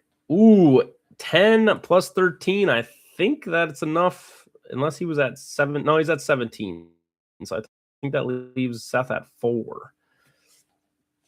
Yep. So Seth's still hanging in there, and he still doesn't get the value of the full moon. So he's gonna end up missing, I believe, because she's at 9. So 5 plus 3 is 8. Oh. Okay. He's rolling 1 dice. Not sure. Technically, with the steam armor on him, he shouldn't have been able. Yep, but then she passes, so he did take the miss. There we go. And that's the thing about Ward. If you don't catch those misplays, technically your opponent, you guys have to come to the agreements on how things get played on the board. So even if you do a misplay, if you both agree to it, then it is viable. So you got to be a little careful with those misplays. But no, it looks like Mish caught it. He doesn't get to have the benefit of full moon. But now that the steam armor fell off, now he gets the value. So now they're both back. Oh, and Mish rolling. Oof, that is a lot.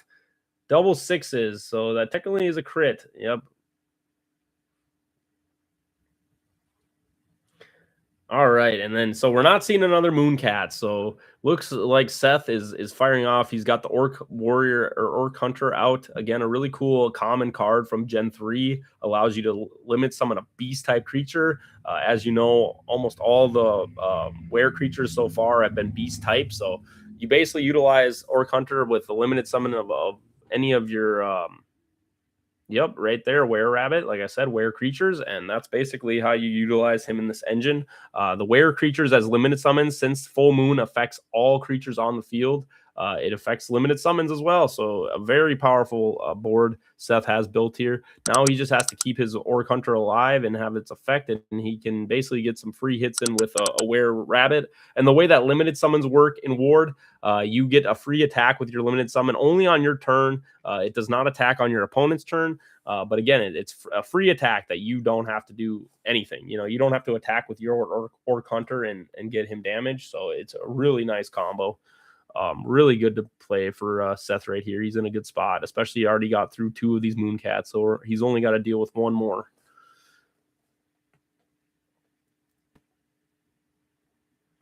And the nice thing too, like I said, if his effect gets negated at all for Orc Hunter, then your Were creatures go back to your hand. So it's nice that you're not having to worry about them going sent to the cemetery or anything. So it's a pretty safe play too, like I said, having this limited summon aspect to it.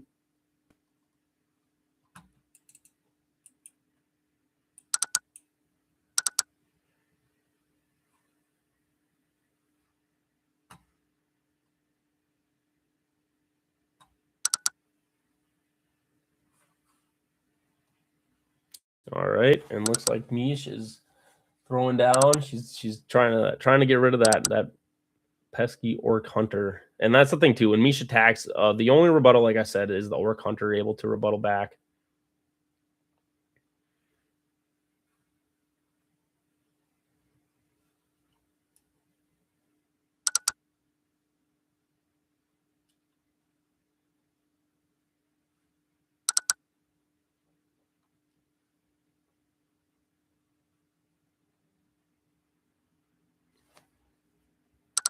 Ooh, and like I said, Mish, yep, she's got the double hit now. She's trying to get, do the double damage, just chunk out this Orc Hunter as fast as she can. She's getting, okay, that 6 really saved her. I mean, Orc Hunter, pretty easy to hit. He doesn't have a lot of armor, so you should almost hit every time, but just making sure that you're getting that damage in. So not big damage. 9 plus 3 is 12, so not a bad hit, but also probably could have been a little better. I'm sure Mish was looking for a little bit more damage there, just trying to get rid of this Orc Hunter as fast as she can so that he's not getting the value with that limited summon. Ooh, but Seth, he's making it real hard. Bulwark, another uncommon card from Gen 3. A lot of Gen 3 being showcased. Honestly, like I said, with the addition to Gen 3, I just need a tangent. A lot of great, powerful AJ cards at the common, uncommon level. Bulwark, instantly for 3 turn cycles makes your AL 12. So really utilizing, like I said, the defense around his Orc Hunter, as I would kind of suspect. Like I said, you're using Orc Hunter as a means to keep your creatures on the field, so that they're able to do their work while he kind of sits there and just protects himself. So really powerful card, Bulwark. And as you can see, he's firing off another healing poultice. He got a 5, so he's getting a big old heal right there.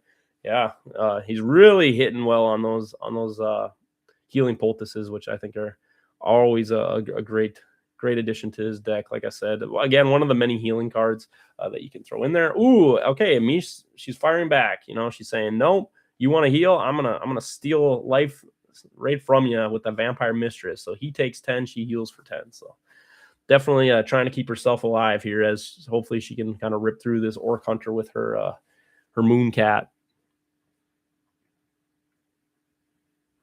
And passing over to Seth. 5 cards in hand on both sides. Like I said, with the AJ format, ooh, we got another full moon, and that's a 2 count. 2 count on the full moon. Awesome. Very great. I like to see it. Like I said, maybe we can get to the six full moon. That's our bingo for this game. See if we can hit it. For sure. Looks like Seth starting off. He's got the extra dice. I mean, heck, with the 7 modifier on the Were-Rabbit, just that is a big hit. I mean, you're looking at 7 plus 9 is 16 damage. That is an ouch. You do not want to feel that as the Moon Cat.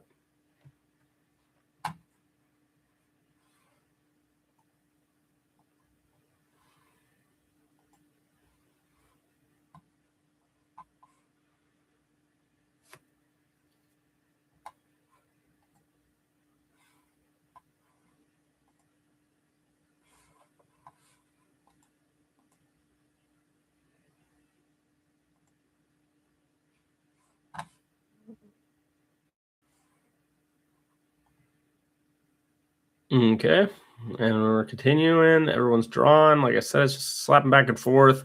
Mish is really, like I said, trying to find an answer to deal with this Orc Ward or Orc Hunter. This is where, again, having those Mind Saps, having ways to negate creature effects is always very powerful in Ward. And you really have to think about, in your 30-card deck, is that something I need to look forward to or look to get it? To kind of give myself that advantage. And right now, I think Mish is really wishing she had some creature negation to deal with those limited summons. Because once you shut off his effect, then that is what allows his creatures to get to the field, those limited summons. So it really reduces his power quite a bit if you're able to, shut off his effect. But like you said, you got to find ways to do that. Mish says, you know what? Instead of doing that, how about I give you Demon Blood and I do another double hit with, like I said, the Moon Cat's gone, but now she's got the Were-Rabbit. So this is going to be a big chunk with the double full moon onto his Orc Hunter. I don't think his Orc Hunter, as long as she doesn't crit miss, he probably isn't going to survive this round. And like I said, that just shows you the power of this Exorcism plus the Demon Blood. Again, another really good Gen 3 edition of cards that have come in to really spice up just the way that people can utilize these cards to get an advantage on their opponent.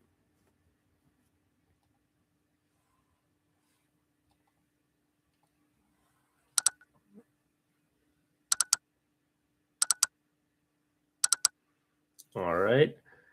Looks like Seth tried to hit, was unsuccessful because of the full moons, making Were Rabbit at AL 12. So not easy for that guy to hit. And then plus now that she's getting the double the full moons, and yep, just like that, there goes the Orc Hunter.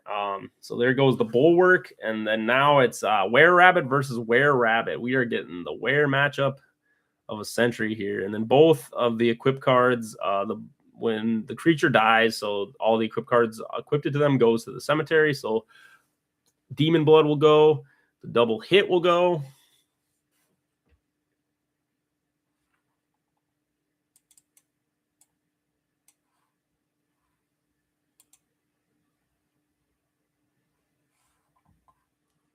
There we go.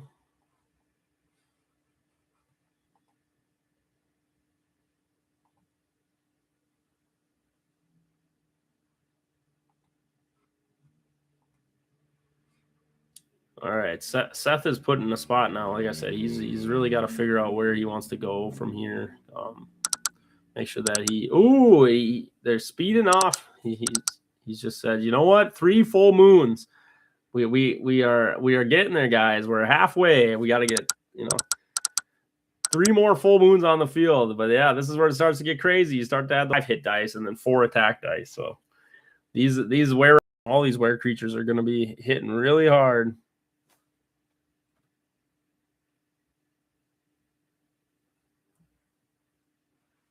Yeah.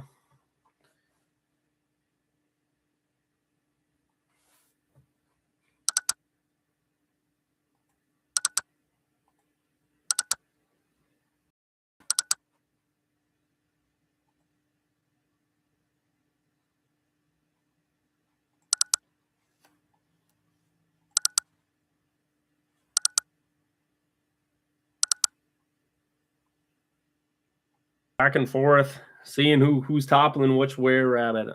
Getting, like I said, these Were.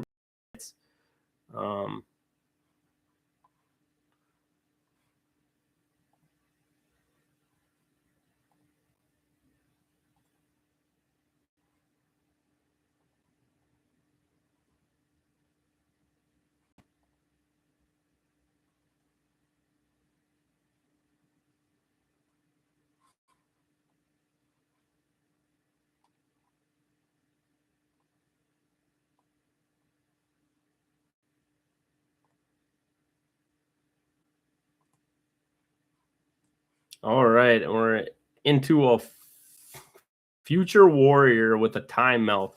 So no more negations with our damage negations. Allow ash cards. No mind saps are here anymore. As long as that time melt is on the field. This is a very strong board for Mish. Oop, but Seth says, you know what? Here we go. We're going to play negative. And he's going to send a Bulwark. What's he looking to pop? Looks like he is popping the Future Warrior. He does not want her to have that protection. But I still think this might come down to roll-offs. She's at 20. Oof. Seth rolling low. Oh, my goodness. That is a low hit, but you know what? With the 7 modifier, it's going to clear. So she's going to get those 4 attack dice. This could be some big damage. 6, 11, 14. 14 plus 7 is going to be 21 damage. Seth is still hanging in there. Not too bad. And Seth is going to fire away with his hit dice. 5 hit dice. Crazy amount of hit dice. Just shows you the value of these full moons. Like I said, they are very powerful. 9, 15 plus 7 is, 23, and that is enough to clear. Another Were Rabbit. The Were creatures are coming out full. I think Mish is at 200 in her cemetery. Again, your opponent has to track their cemetery, so you don't have to show them how much is in the cemetery. Seth looks like he's at 110 right now in here. He has the full moon or the moon cat in there, and then he has the Orc Hunter in there cemetery as well. We got the Were Rabbits beaten off. These are kind of how these mirror matches go. Like I said, you get the full moons out, you just see who's gonna smack who over, who's gonna do the damage. Looks like Seth won the speed off, so he is going to go. Ooh, not the greatest damage, but again, that's 12 plus 7 should be what, 19 damage. Still can hurt a lot of damage.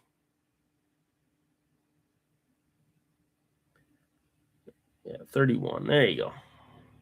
She's got the damage on there. Now Mish gets to do her attack. Oh my goodness, that is going to hit no matter what. That is 12. That is 14, 15, 16 on the hit. And she gets 4 dice plus the modifier. 17. Oof. What we got there? We got 14 plus 7. It's going to be 21 damage, and that will take care of Seth's Were Rabbit. Wow, last card in hand, the Mooncat. So Mooncat gets to have the double damage against Were creatures. So Seth's Mooncats, the fact that he's already gotten through all of Misha's Mooncats, this puts him in a really good spot, even with no cards in hand, because his Were creature is doing double damage to hers unless she can shut off his effect. So Mish, again, hopefully she has Mind Sap. She's looking for a Mind Sap or a way to kind of shut down the Werecat so that it doesn't have its effect. Otherwise, it's getting the effect of all the full moons and doing double damage to her, which I think can be very scary. Definitely accelerates his damage quite a bit. And with the natural speed of 12 too on the Mooncat, it's attacking over all the Were creatures because none of them have AL 12 or speed of 12. So unless they speed increase the buff. Oh, and Seth fires out with the 4th full moon. We're getting there, guys. That's 4 full moons. We're 2 away from having all the full moons on the field. This is where it gets good. Look at that. 6 hit dice. Yeah, this damage is going to be crazy because that's what? 6 dice he gets plus the double damage plus the modifier at 3. Okay, that's 12. That's 16, 17, 18 plus 3 is 21 times 2 is 42 damage. Woo! Yeah, that Were Rabbit is not gonna last. Oh, yep, there you go. She realized that it was double damage. Ouch. That is rough. Ooh, a negative and another exorcism in hand. And unfortunately, yeah, the negative could pop a full moon, but like I said, we don't want that. As viewers, we want to see, we want to see the full moons in those hands. Let's go. That is where we are at.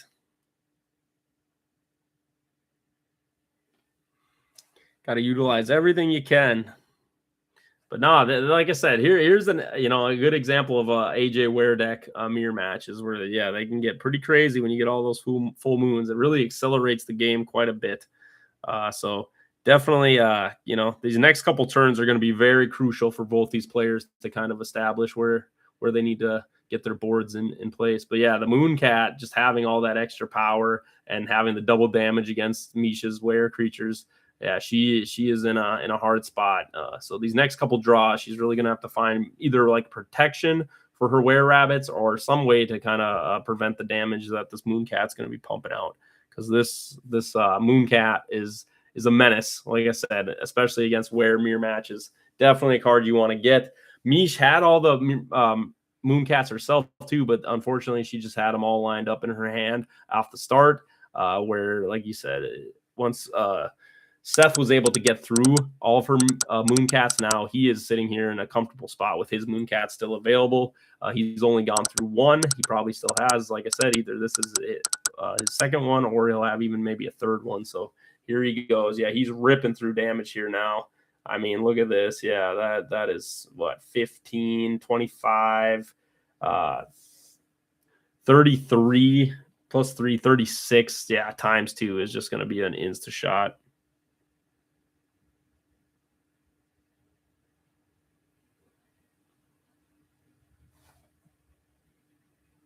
And so, yeah.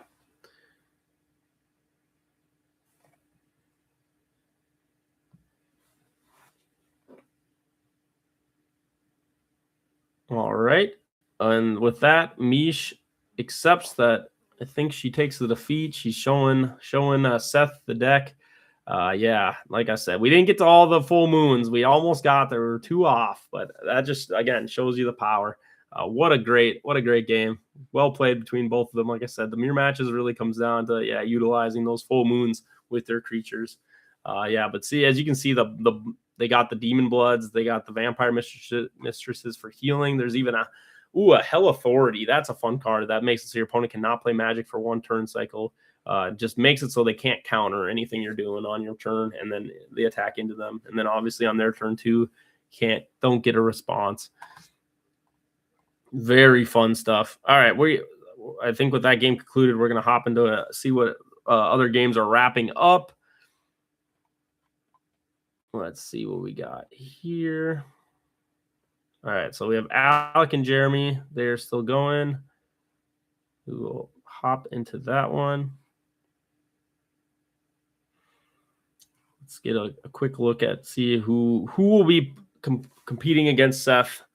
As we hop into this game, we have again another wear deck as Jeremy running with the Ring of Extremes. He's got the Future Warrior against Alec. He is currently running the Demon, Shadow Demon, and then he's also running his Bramble Field. If people don't know, Alec is actually someone who they have deck idea or card ideas in the Discord, and he was someone who posted a lot of card ideas, and Bramble Field is actually one of the card ideas that Alec posted that the Ward staff liked so much and allowed them to make the cards. So Alec is showcasing his own cards that he has had influence on in the Game of Ward, which I think is always some cool lore for everybody.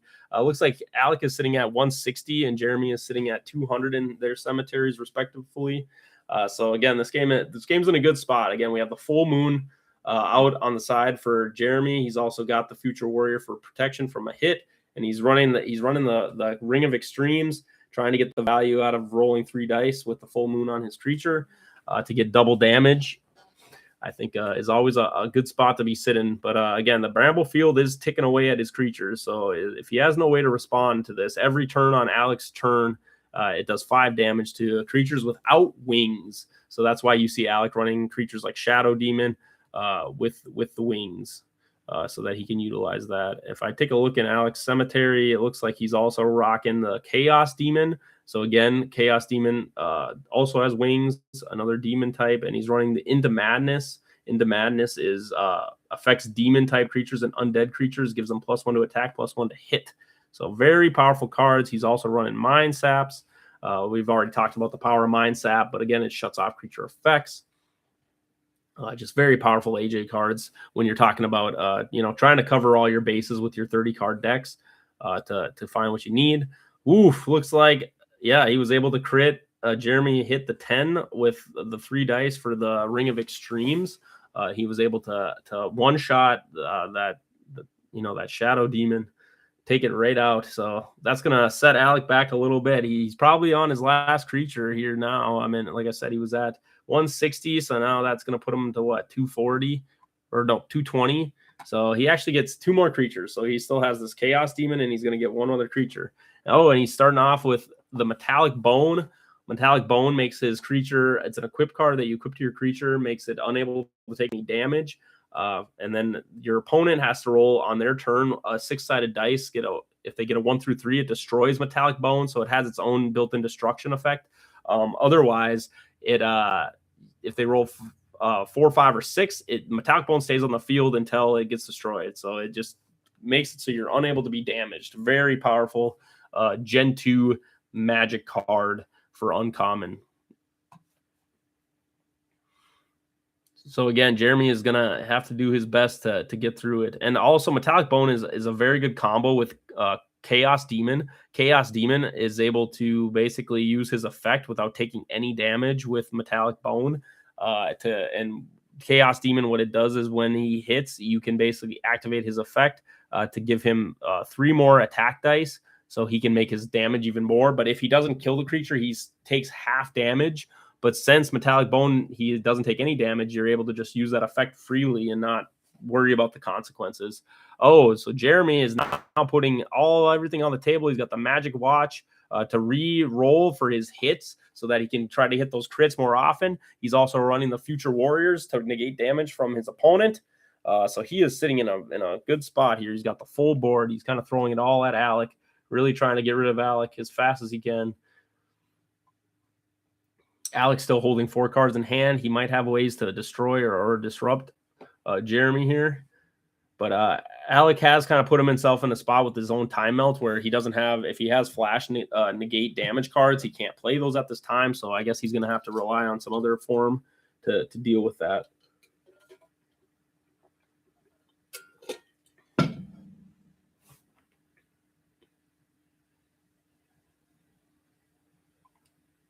And yeah, it looks like Jeremy did another crit hit on Alec and took off 30 HP. So Alec is sitting at, he's only got 30 health on his Chaos Demon.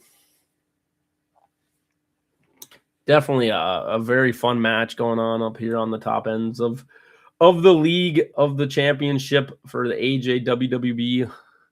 Like I said, we're going to crown a WWB AJ champion. They will be the champion of our WWB AJ League, which I think is really fun.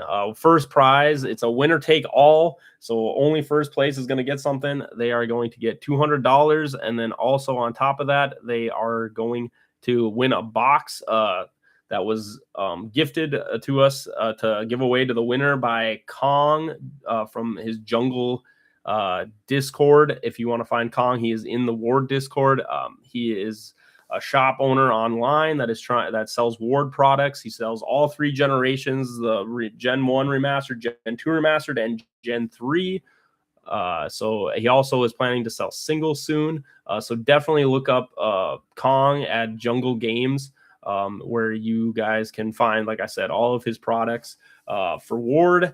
And I think if you go there too and you use the $5 off code, I believe it is just Ward is the $5 off code, and then you're able to get $5 off your purchase for first time, which is really generous of him. And so definitely check him out. And he, like I said, he's trying to become a big online store shop for Ward and the Ward community. Back to the game. We still have Jeremy. He's got that magic ring. Magic ring again lets him re-roll his hit rolls. So with the ring of extremes plus the full moon, he's really trying to maximize those crit hits. And he's got 2 future warriors. Alec is stacking up on his side of the field the Bramble Fields. Stacking these is awesome. If you get 3 on the field, it's 15 damage every turn to their creature. So burn damage, Alec is just trying to play the burn damage, play around a Future Warrior. Future Warrior only prevents attack damage. So he's basically just trying to burn him out to get rid of this creature with all his equips on it with the full moon. So Jeremy is definitely kind of on a clock. So he needs to start attacking and chunking away at Alec as soon as he can here. He got an 11 on his dice. So that's another crit. So this is probably, 11, 19. Or 18. Yeah, that is going to take out the Chaos Demon. And he falls. All right, Alec's last Chaos Demon, last creature that he has out, since his cemetery is at 280. So this will be the last one to go. He just got to hopefully burn through all these were creatures. Like I said, these Bramble Fields are really going to do work, though, because were creatures don't have anyone who naturally has wings.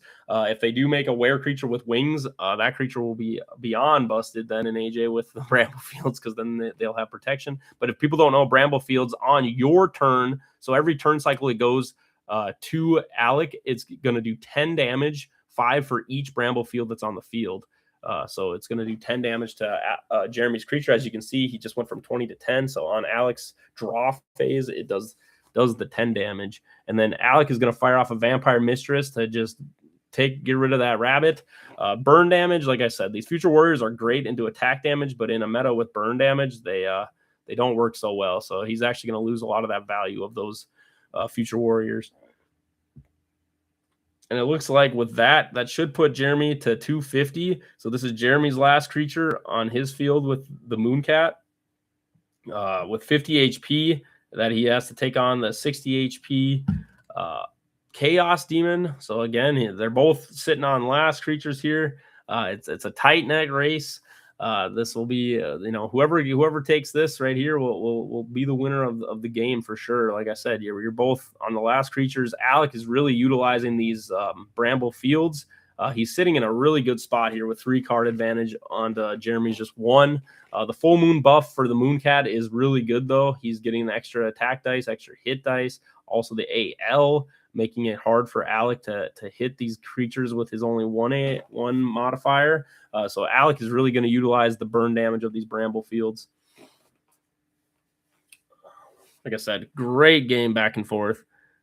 Looks like Lenrod and Slick Shotty's game just ended. Lenrod is over him in the losers bracket, so he'll be moving on along with Mama Bear over Don Megatron. So that will be the loser brackets, and then the 2 losers from these games. So we just had Mish versus Seth. Mish will be going down to the losers bracket. Seth took the win over that, and then the loser of this game will also be going into the losers bracket, the lower bracket. Again, it's a double elimination tournament, so they will be able to play off there to see who gets to play the winner of either the winner of this match versus the winner of the last match. Seth will be the 2 moving on to basically to see who will be in the finals, the semifinal game right there. Well, I shouldn't say semifinal. That'll be the last match of the winner's bracket or the upper bracket that will be sitting at the finals. That will have 2 lives to play whoever comes through the lower bracket.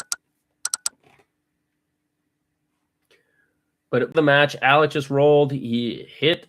Did a lot of damage, has a career Buccaneer. He also, I think he's going to utilize his ability here. Maybe not. Maybe he just took the base. Okay, yep. He doesn't want to sacrifice his health because if Alec doesn't kill the creature with his effect, he would take the damage. He would take half that damage, which I don't think he wanted to do. But he does have double hits, so now he gets a second attack with the career Buccaneer. So it looks like he rolled another. Okay, they're calculating damage out here.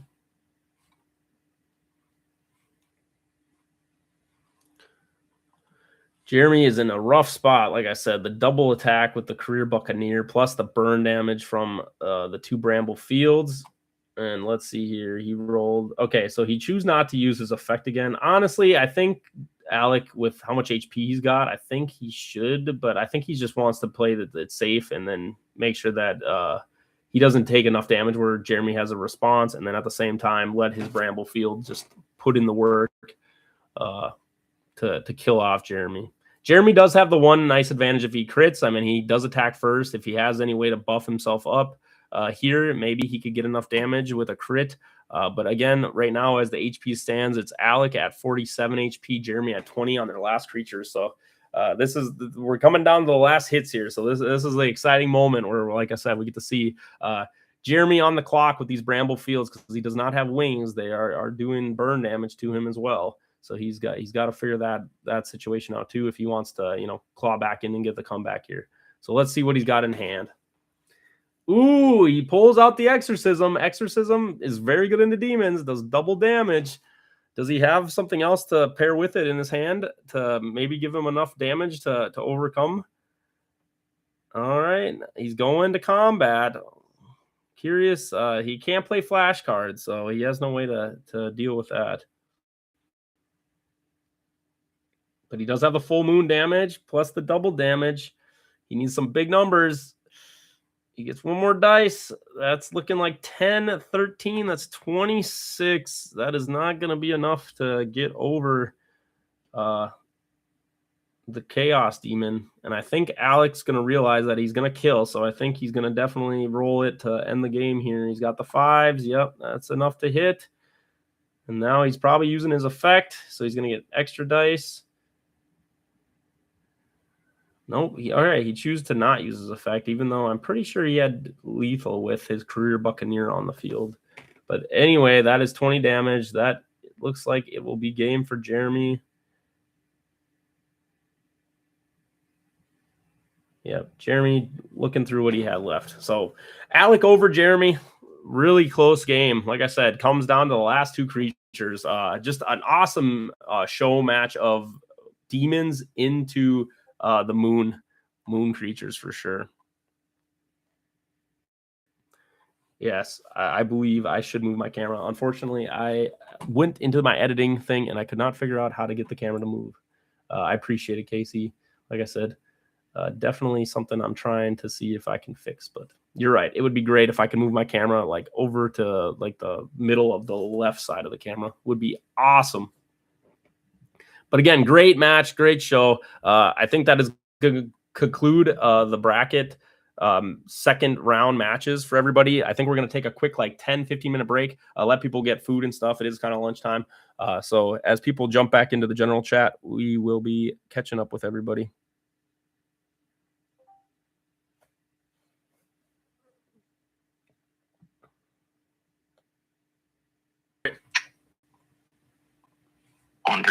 Wonder if I try to look at it on my phone.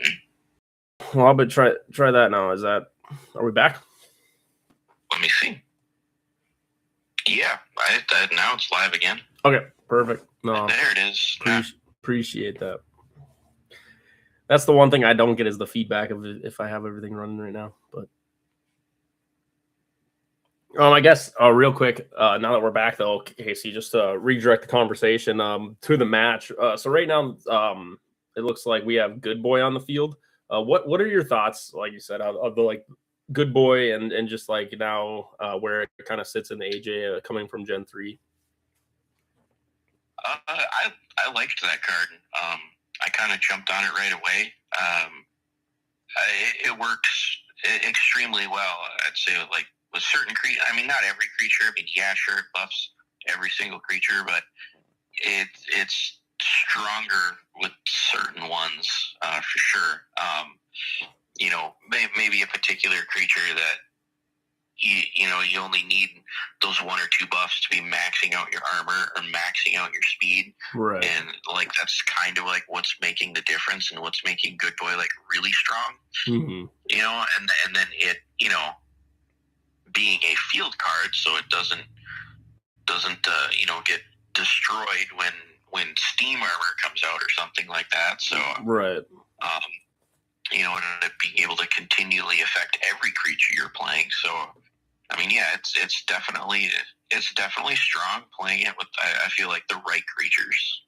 Mm-hmm. No, for sure. And I think you make a really good point too. It's like a lot of those creatures that sit at like 10 AL, even like 8, 9 AL, just giving those a couple extra armor, like really can kind of turn those into just like the AL 12 juggernauts that you see right at the top end of it, right? Where it's like, those are the big boss creatures. And you can almost turn a lot of those creatures into a big boss creature by just having one of these Good Boys on the field. And so it's like, and I really like the point that you made about it not being equipped. So again, it's a lot harder to deal with, I will say, like when you're talking about just having counters to that card. And I've lost matches against you. I know very well, like you said, when you were testing out Good Boy and just seeing how much the difference of a couple AL, a couple damage, all those things. It's like you said, when you were talking about your games coming down to those last couple hits, having a card like that to win you the game is all you need, right? To just kind of get you over the finish line. So yeah, no, I really do like it. It kind of sits on like my like A tier though. I don't think it's like an S tier AJ League card. If I was to like, put it out there, I think there are still things, a lot of stuff that I think I'd put in my deck before that card. But I definitely think, like you said, in a certain kind of deck, I think it thrives really well. I remember I made a tarantula deck with like 3 tarantulas, and that's all I kind of had in like one other creature. And I wanted to put it in that deck because, like I said, at AL 10, it's like I think I could make my creature basically like super strong on its own. But at least that's my opinion, where I kind of put that card as like an A tier kind of card, not too overpowered. Yeah, it certainly doesn't belong. Like you said, I'd put it at A tier rather than an S tier too, because it doesn't belong in every single deck that's made. So, but like case in point, like we were just stating, what Mishwa just played out a Bestial Champion. I mean, there's a perfect example of Good Boys maxing out this guy's armor. Yep. So. Yep, and that's and then. Oh, sorry. Having 3 of them out there, really guaranteeing that hit the hit buff that you're getting to really, make sure you're going to connect with those 3 dice. So No, exactly. And like you said, I think you're making a great point. And I think also just to like state the power of the good boy, even just in a crack pack format, if people are aware of crack packs where you crack 3 boosters and you make a deck, having this card in that crack pack, it, like you said, it can just make all the difference. Like, I think this card, like the good boy, back to like tiering, S tier crack pack card. Like, if I'm hitting a common, I want to hit this common every time. It just goes good in every deck. Has no, no flaws to it. Like, it just, all it is just extra stats. So it's like, just give me more stats. So it's like, oh my goodness. Like I said, there are times where this card, it does hit those marks for me, for sure. Yeah, I think the next crack pack tournament that I play, I'm actually thinking about going 3 packs of Gen 3, just going all Gen 3, giving it a shot, and I hope I rip a good boy in every pack.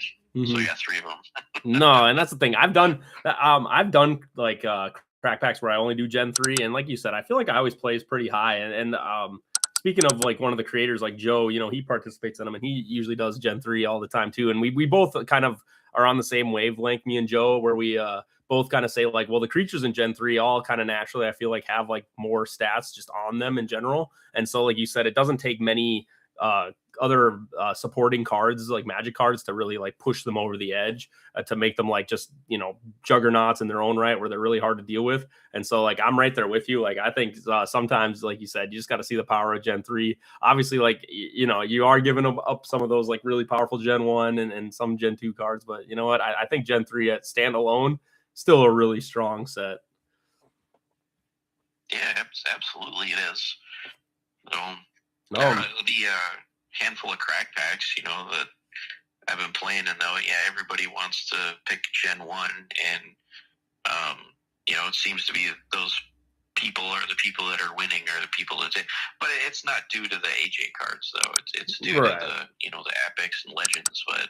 Well, I look at Gen 1, and I think it's more of just, again, back to like the high risk, high reward, right? There are really powerful cards in Gen 1, but then there are a lot of, I'll call them kind of stinker cards in Gen 1 too, though, where you're kind of getting like that mix of like, you might hit gold, and you might just like luck out and get like, I might call it a free win, but you know what I mean? Like, but you also can get those packs where you're like, wow, I got nothing. Cause I've also picked a lot of Gen 1s, and sometimes you just don't get the creatures you're looking for. And you're like, well, I guess if they have a T-Rex, if they have there's so many things where you're just like, if they have this, I guess I probably just lose, right? So I'm right there with you for sure. I always look at it like the up and down, right? It's like a high risk, high reward. Gen 1 is always the route to go. Yeah. Yeah, pretty much. But back to the match. What's your thought with Demon Blood Exorcism? I mean, like, that's something that I really think about AJ that could really, adjust. Like I said, it always kind of, what the cards that I feel like changed AJ meta the most is, again, these 2 times damage cards, and especially like Exorcism now having this card that turns every creature into a demon type to like piggyback with it to always give you that good value. How do you feel like these like 2 times damage? You have Orcs versus Apes, you have Dragon's Bane, you have Exorcism, you have Holy Water, like what? How do you feel about these cards? Do you think these cards are like a great addition to AJ and just the common and uncommon levels, or like what's your thoughts on these cards? Yeah, I think they're good at the common uncommon level. Pretty much all of them. It's when Exorcism is the exception because of Demon Blood, since you can literally force your opponent to have a demon and do double damage to it. Mm-hmm. It's the one exception to like all of them. Like the rest of them, like if you want to run those in your deck, you're taking a gamble on, is your opponent playing those creature types? Like, if you're doing that, I mean, you could just straight up have dead cards in your deck that do nothing, and that's extremely hurtful. So Exorcism's the exception in being able to force your opponent to have a demon with Demon Blood. So I do think they're good cards. I don't play with them because I don't want to take that gamble of having dead cards in my deck that do nothing.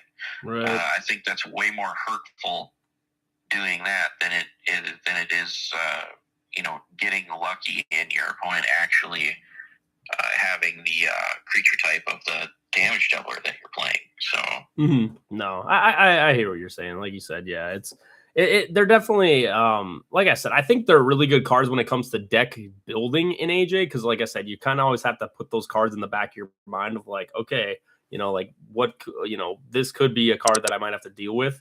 But I also like what you're saying, where it's like they're not too problematic, where it's like, oh, every deck is just like, put all these in my deck, right? And that makes them the best. You're definitely giving up a lot of power by putting extra copies of those cards in your deck. So that's where I think, right, with just the fact of how useful Demon Blood is with, like I said, Exorcism specifically, I think that makes it obviously a little better and a little easier to just put that in your deck and not commit to all those other deck types, right? Unless a certain deck, and again, it kind of deck checks all the decks, right? Because it's like dragon decks. It's like if dragons ever get a powerful, card for common, uncommon, it's like you have Dragon's Bane, right? You always have like these cards that it's like if anything does become too OP, then it's like you can always balance out or like checks and balances, right? And have something to kind of answer those cards in those decks. Yeah, and if Ward gets to a state where a sideboard becomes an option, they're like fantastic cards for a sideboard. Probably like one of the number one things you'd want to be playing. No, for sure, right? Those are like insta sideboard cards, 100%, right? Because they're so match dependent, as you were saying. Like that's all those cards are. It's like, okay, I want to do more damage to this type of creature, and that is right. And so I totally agree with you there. On top of it, what are your thoughts? Do you think Ward should the Ward staff should put in more cards like Demon Blood for all the other types to turn creatures into those those different types? What are your thoughts on that? Yeah, I hope going forward in the future, there's, they get a lot of that stuff. It's extremely similar to Magic. My 30 years of Magic is, Magic has 5 different colors. They've made a gazillion cards that, hate on colors, right. To help you do stuff. So, cards in this game that hate on creature types, basically the same thing, or those cards that do something to particular cards that have something in their background, like with Evolved Dino, like triple damage to things with stars on their back, So yeah, I hope they continue to make more things like that. It's just, it could lead you to, once this game grows and gets bigger and, allow you to make your decks a little bit more thematic. Right. And on top of that, if let's say you're building a certain style of deck and you just kind of know that, hey, maybe all the cards I'm running are generally weak to cosmic creatures, you could slide in that one card that lets you double damage or triple damage or take half damage from like cosmic type stuff or whatever. So yeah, really. I hope they keep making these kind of cards because the wild mix and match when there's more and more and more of them will be a lot of fun. No, 100%. Like you said, a really cool avenue for Ward to kind of take is, like you said, I think it is kind of a unique thing for Ward that they, with the way that they utilize their pictures and and things on their cards to give those kind of cool different like stats with cards, I think is always something that they can definitely utilize.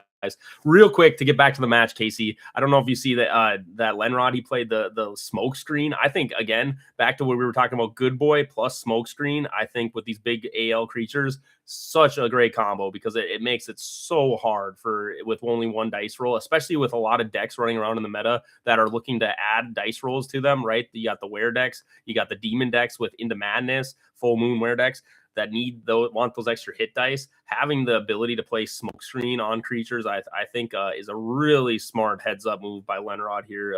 Honestly, like I said, he must have been expecting a lot of those decks to be running around, but I would say for like a dark horse, this counter right here, these good boys with the smokescreen is like his perfect setup to go up against these matchups.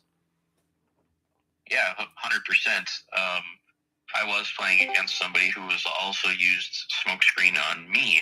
And yeah, it hurt me. It put me in a position where you're literally not able to hit your opponent. Right. I I did come across a scenario where it got countered by playing Steam Armor. So then I was looking a little further at things, and I actually decided to run Dark Moon in my deck instead of Smokescreen. Yeah. It only lasts for one turn cycle, but if they happen to have some limited summon, it applies to their creature and it can't be knocked off by Steam Armor. So yeah, we're missing it here too. But sorry, Mish is doing a huge play right now. She has double Exorcism. If people don't know, all these multiple damage cards, they all stack. So she's going to be doing 4 times damage, and she threw down a double hit. So she's just looking just to topple over that Bestial Warrior right now, or Champion. Sorry, Bestial Champion, not Warrior. Which is this is crazy, man. This is a big play right here. She really needs to make sure all these hits connect, even with that 1 dice. And yeah, like I said, with the Demon Blood and everything on there, I'm assuming he's not going to survive a second hit. Oh, it looks like he did. It looks like he somehow managed through him. She must have missed. I gotta look back. Did she miss her first attack on him? No, she rolled 9. Yeah, she should have hit. Or no, she rolled what, a 3? Or no, 4. So that would have been 11. No, yeah, she missed her first attack because she rolled an 11 with only 1 dice. Oh no, no! That's so harsh. That is a rough feeling to have when you try to get those double hits. Oh, that's like me. Every time I do double hit, I swear I get one that's a crit miss and then one that's a crit. You know, you got to balance it out. The ward knows how to balance them out real well. But yeah, we're winding down to the end of this match. Like I said, you got me. She's got 200 in her cemetery. If I look over, Lenrod, I think he's going to be at 290 after the Bestial champion goes to the cemetery. So we're looking at the last couple creatures here. It's looking kind of crazy on both sides. Uh-oh. Is he stacking off for another one? I missed what she hit him with. She must have just got another hit with the 4 times damage. But yeah, like I said, watching these things stack up, dude. Double Exorcism on demon creatures is just brutal. Especially now. I mean, Lenrod looks like his Karis demon is going to be his final creature. So, oh boy, he's not liking that those exorcisms are on the field. Oof, yeah, well, that's brutal.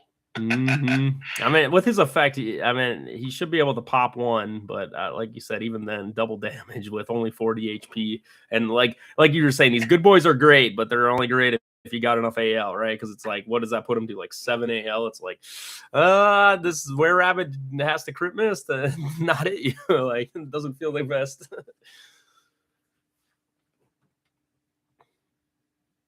So we'll see what. He'll get 1 turn to draw an extra card. Just let him sleep for that 1 turn. Right, but like you said, I mean, damage that's a lot to get out of. Gotta really see what he can do to come back here.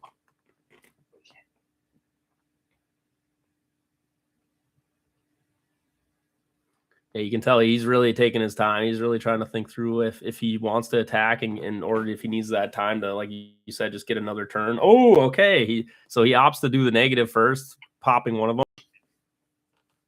Gives up a Steam Armor, though. Wow.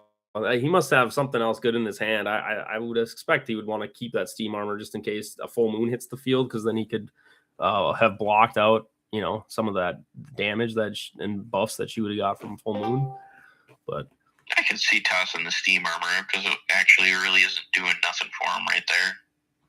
Okay, that's fair. Yeah, well, like you said, I mean, if he plays it on her offensively, right, it's like Exorcism is no longer affecting her, and then so would all the full moons. So I don't know. Like, I really look at like Steam Armor as a really good late game card because it kind of just ensures that they don't have a whole heck of a lot they can do. Can't play like protective equipments on. They can't, there's a whole heck of a lot they can't do.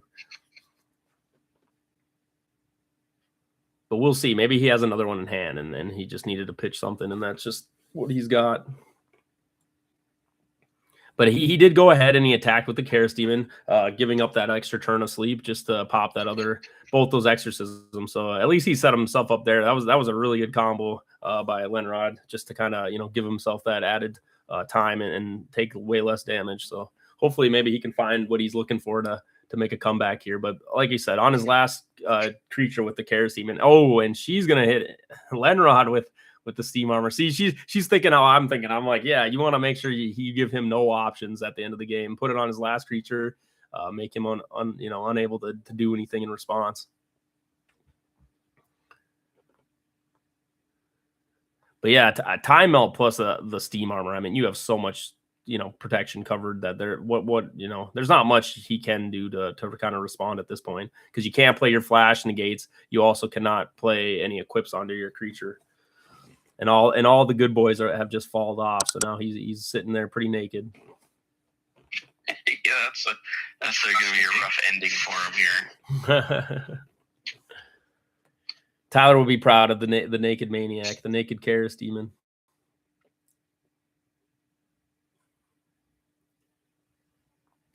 Misha's still taking her time, though. I feel like, maybe she's just trying to think about what else he might still have to be able to do. But like I said, I think she's got him pretty well sealed up, where it's kind of just like, all right, let's just get him out, get rid of this Karis Demon as fast as you can before he gets time to come back after the Steam Armor falls off. I need Time Melt in my deck, because that Eagle Knight has absolutely destroyed me in a few games, which was crippling to me. 2 of the games that I lost in this tournament weeks ago, I lost due to Eagle Knight, and I forget who my opponent was, but I'm playing 3 double hits, and I played all 3. All 3 of them were answered with an Eagle Knight. I mean, just it is shutting off six combats, and I still drug the game out to like the very last creature. Mm-hmm. I mean, if any one of my double hits would have gotten through, I would have won the match. So, right, yeah, it's an Eagle Knight, and it ruined my life. Yeah, it's actually such a good card. I mean, you do bring it up, like I said. Oh, and then he rolled 1s on the damage. That is not what you want to see by Lenrod. That's hard. Sorry. Yeah, but yeah, no, the Eagle Knights, like you said, it actually, as you were speaking on what could you have to counter? Like, if there isn't a timeout on the field, Eagle Knights just prevents, like you said, any extra damage from more combats. Like, it is a pretty strong card. I have also had, very close calls in my games because of Eagle Knight. And like I said, it's so hard to know, like, how to, like, decide how much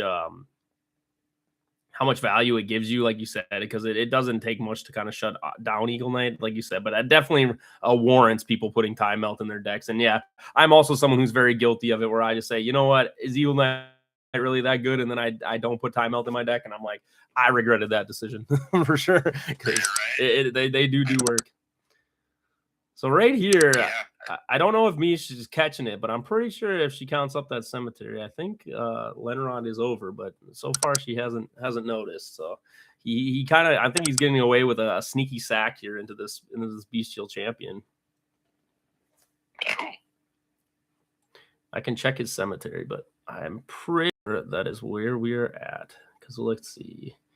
He has kendos for days. So that's what, 120, 150, 250, 240.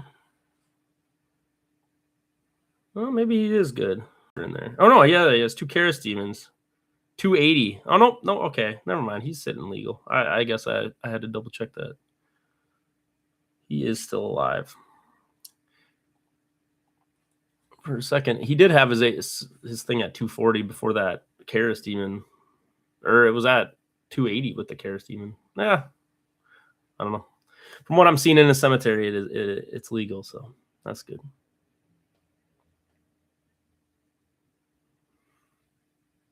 All right.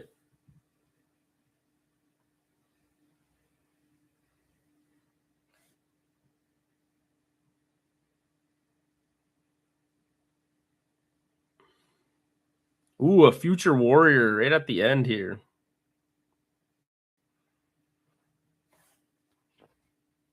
Ooh, almost a crit too. Misha's she's fighting back.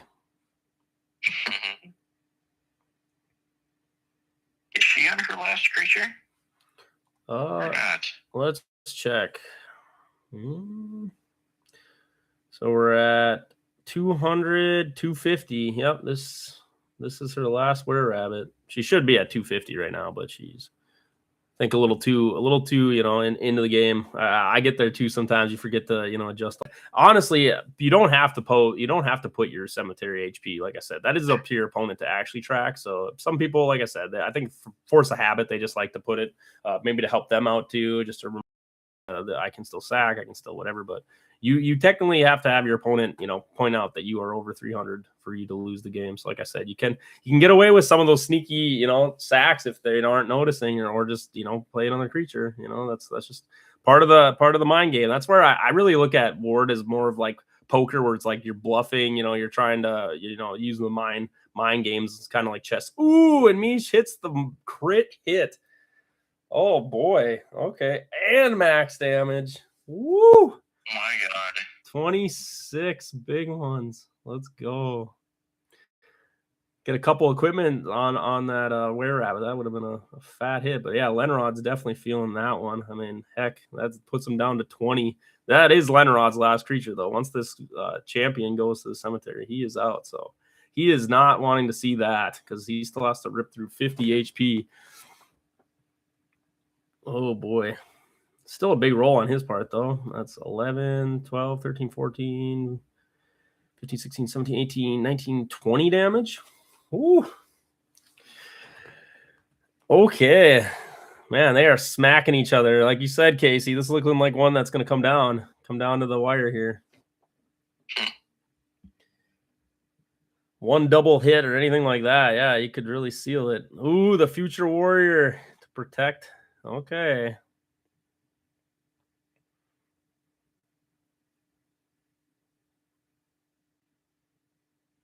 Yeah, 4 cards on both sides. I think if you're in Misha's spot, like you said, you just don't want him to open up with any more answers. He does have his board full of infinites, so he can't play any more infinites. So that's always a good feeling when you kind of, what you're up against on the field. But then, like you said, now it's just like those career Buccaneers or random cards that might, swing it in his favor. A double hit. That's the stuff I think she's kind of got to be cautious of. But hey, got him down to 9 HP. And that will hit. Let's see. He's going to roll damage. Okay. 7. Does she choose to block that? I think she might just take that. I think that's going to be like 15 damage. Oh, no. Okay. So she didn't want to take that. She said that's too much. I feel like when you roll 2, 3, that kind of damage, you're like, yeah, I got to question if I want to get rid of my Future Warrior or not.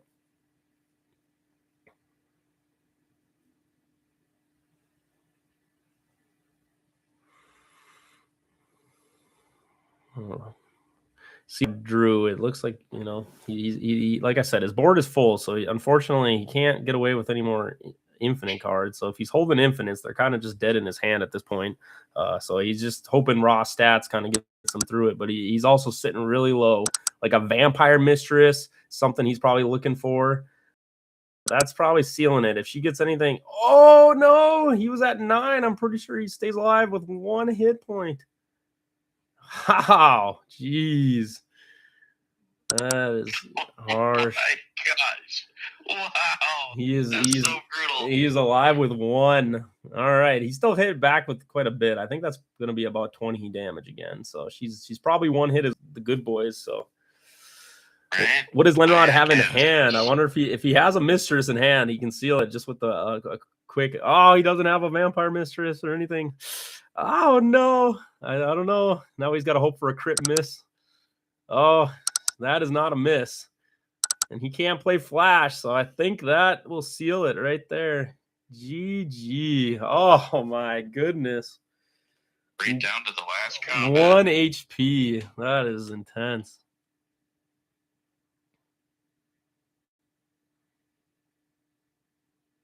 Yeah, I think if I was Lenrod, I would at some point, right, you might want to look back and be like, did I need to play both those magic swords right away? Because maybe I drew into a metallic bone or something else that might have been a little more beneficial at the end there. But I guess that for me, that's the one thought. She is holding the negative though, so even if he had a metallic bone, she would have got to it. She was holding a negative plus a time melt. So, but yeah, she was kind of running out of gas too, and another steam armor would have helped, get rid of a lot of that. Well played. Well, with that, Mish will take it. Will be moving on. And I think all of our other games have concluded as well. Let's hop back. Alrighty. How are we doing, guys? What some crazy games we had going on there. Maximum lucky damage hit. Oh my, yes. I was going to say, of course, the crit, and then you got down to 1. I was like, if he has anything, you got to play it now. I drew nothing. No, I got it. Yep. That was Barely. well played. That was that stupid lucky hit. The biggest possible attack just ended my game. All right, and then we had Seth over Alec. Seth finally gave Alec his first defeat in the whole league. Oh no! All right, so we have a couple matches here. So Seth is now waiting in the winner. He's in there looking to see who he's going to play in the finals. Alec is going to also be waiting. So Alec, you're going to have a bye, but it's just going to be Mish and Jeremy or the dynamic duo are going to have to face off here now to see who moves on to play Alec. So that is where we are at. We're getting to the final matches here of the AJ tournament. So here we go. So Mish, Jeremy, you guys want to start your match and go right into it? It'll be just a minute. Yep, nope, that works too. If you guys need a minute, that's all good, and we can all just talk it up, chat, discuss what our thoughts are. I'm just gonna sit here and lick my wounds from that lucky freaking bomb hit. That's just crazy good luck. I know. As soon as I seen it, I was like, he's in a pretty good elite. I even had to check your cemetery. I was like, oh yeah, last creature, and then right then it was just like, here's a crit hit, and I was like, oh, and then she rolls max damage. I was like, oh no, this feels bad to be on your side. Feed up purely to luck. Yeah. But then again, that's usually how my games end up going. Yeah, right. So you're like, how many times could? I've lost to luck so many times. That first game I played against Billy at the AJ tournament where I was winning that game until Metallic Bone didn't leave the field for 8 straight turns. See, I'll give you back. Yeah, in Gen 1, Gen 2, I think luck, you could chalk it up more. But I think now that there are more answers to those kind of cards, I don't know. I think, like you said, how many times, Lenrod, can you say it's luck before it's like, oh yeah, no, that's just my skill, my skill problems. No, but I love. That game was definitely luck though. That big hit was the game ender. No, we were talking about it. I was loving the good boys with those creatures, buff it up to 12, and then also have the smoke screen so that they miss their attacks. I think I really like that play style too. We were debating on Evil Moon over smoke screen or the debate on which one, just because one is the field spell and one's an equip card. So, but pretty fun. Loving the games, Alec. How about your defeat there? I'm curious. It just got away from you. Seth was just opened up with an amazing hand, or what? Here's what happened. So, two things. First, I drew all 3 of my my Chaos Demons. Mm. They were my first 3 cards. They never got to get set up, so he removed into Madness. So I just had 3 wasted Chaos Demons off the bat. He also has some pretty strong anti-demon stuff in there, so his deck's a fairly... Oh, he's giving my secrets away. Yeah. Oh, sorry. I checked for the demons because I figured they might be there. Yeah. And then, my draws just weren't coming. I never drew a Metallic Bone. I never drew a negate. I lost my 3 best creatures early, and then it was just trying to claw back and just never could. Didn't get the Bramble Fields on either. Yeah, no. I got a couple of those. Oh, he did. Oh, okay. 2 Bramble. Sorry, I'm only watching one game, so unless you call me in there, I don't usually check until the one game that I'm streaming is over. But no, dude, that all right. Hey, well, congratulations, Seth. Look at that. You toppled them. I really like seeing that. And you know what? You guys both still got a life left. Seth, like I said, you're sitting there waiting to see who's coming to you in the finals now. So I know you have some what do you call obligations going on. So hopefully we'll rattle through these games here and then get to you there. So hopefully you can play them out and before you gotta start doing what you got going on. But no, guys, I really appreciate everybody coming and joining, by the way. Always fun to throw on these events. And like I said, yeah, just any like footage and play of Ward is always what I'm trying to achieve here. So it's like it's always great to have you guys come out and give me your time in the day. So I appreciate it. With that being said, though, Mish, Jeremy, you guys ready?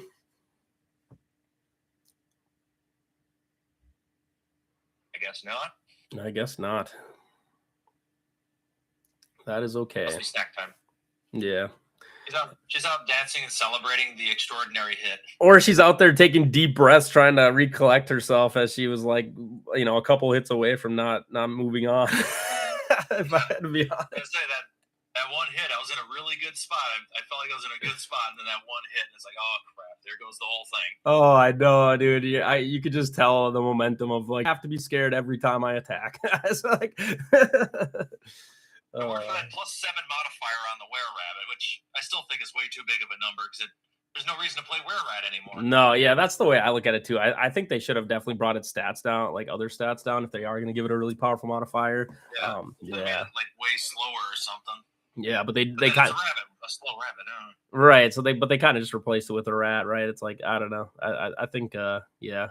One of those designs where you're like, I don't know how I feel about it. But I do think, and just in a general wear deck, having potentially you could play more 50 HP creatures. It's like you could put both in the deck rather than running.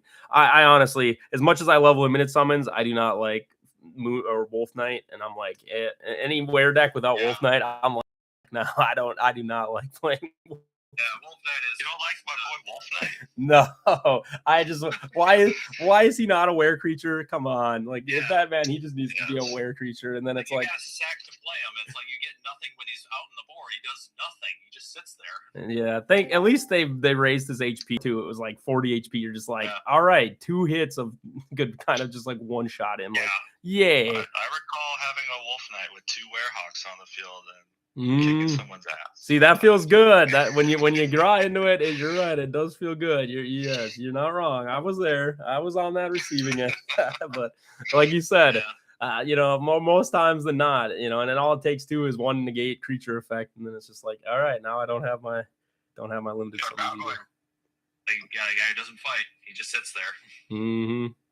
No, for sure. Mish, Jeremy, you guys ready? They're already in the channel. Are they? Oh my goodness. Yeah. They escaped me. All right, fine. They jump ship. Let's go. Let's find them. Let's see if we can find that match. So here we go. They're moving on. Oh, I don't think they have a game made yet, or I don't see it on here. Yep, it's up. It was up. There it is. Yeah, it's there. Okay. This is what we love about. Now it's gone. This is what we love about Untap. There we go. There, then it isn't. There we go.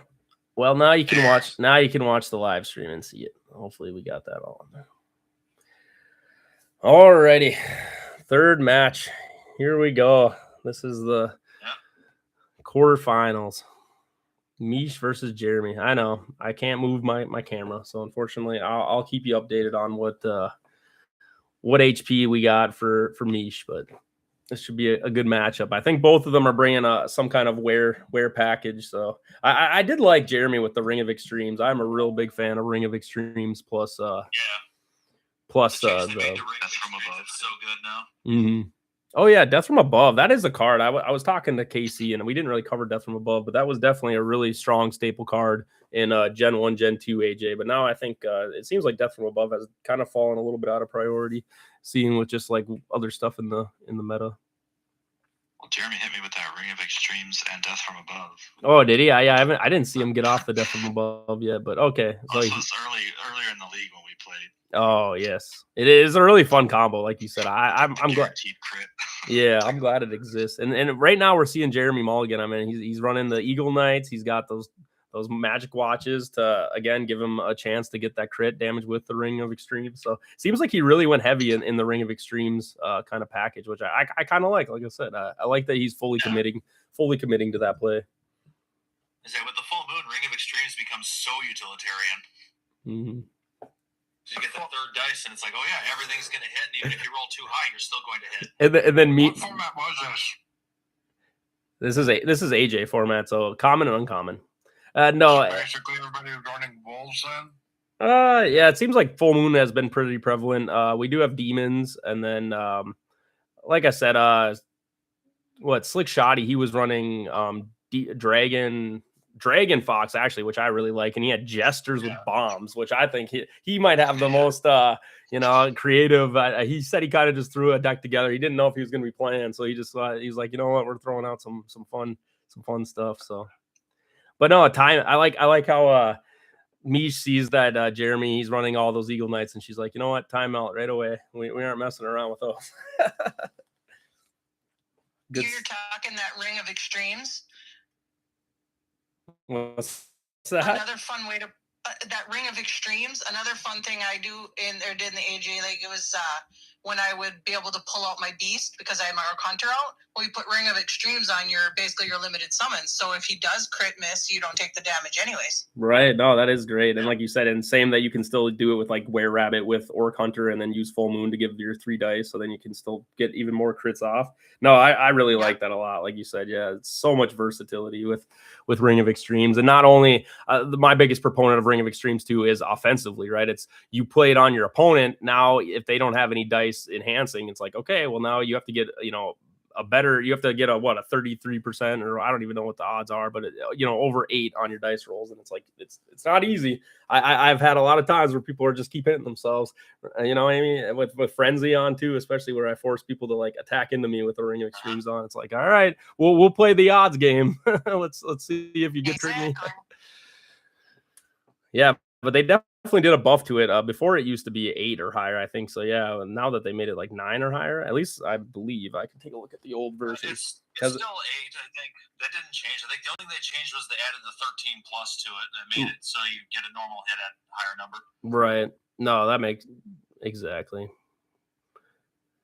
Which is really good. And right now we're seeing the Mooncat. We've seen this matchup a couple times, the mirror match with the Mooncats, and like you said, the full moon's coming out. It's definitely fun to see. But with these Were decks, it's like whoever kind of keeps their Mooncats alive definitely has the advantage over them. Because I think Seth had the same matchup, and he killed all of Misha's Mooncats before she was able to play them, and basically he had the Mooncat still while she was playing Were creatures, and definitely gave Seth quite the bit of an advantage there. So now we'll see whose Mooncats go first in the cemetery, because that could be a big indicator on who might be in a rough spot when we get to the end of the game here. Like one more double damager, that's a big thing. No, for sure. But like you said, they seem like they're being a little reserved. Everybody's kind of hanging on to their cards. No one's really played much yet. It looks like they're still searching for the full moons. This is the fun thing about the mirror match too with the Were decks. I try to see if we can get the bingo and get all 6 full moons out on the field. I think that's where these mirror matches become pretty fun. Watching to see how many dice people roll and how big of hits we can get with them. I think timeout is also kind of pushing his hand to not be playable, depending what's in his deck. No, 100%. Too, yeah.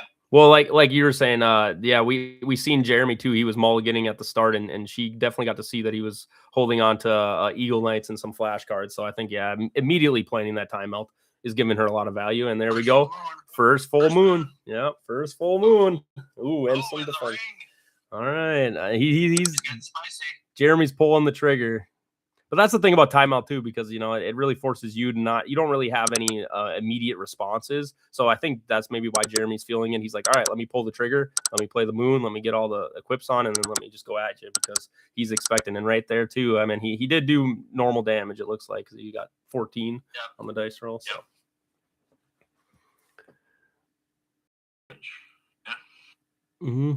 Yeah, big hit on Mish there.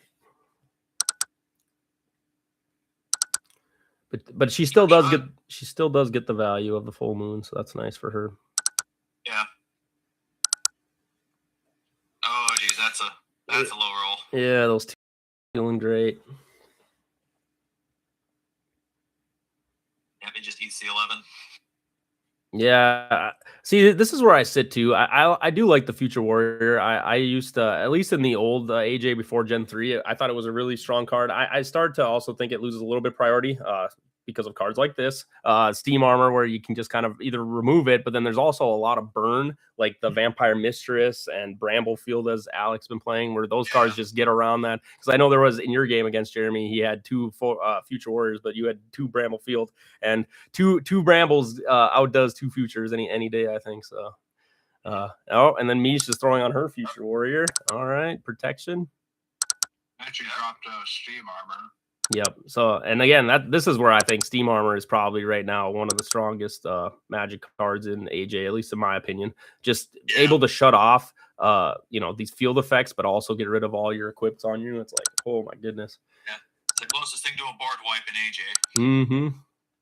Yeah, very, very strong card. The best thing. Honestly, one of those cards that, not that I think it's like super oppressive, but it could end up being one of those cards just with how annoying it is, where it's like maybe they look to limit that card just because, like, it does a lot, especially in AJ, where you require a lot of equipments, a lot of ways to deal with those things.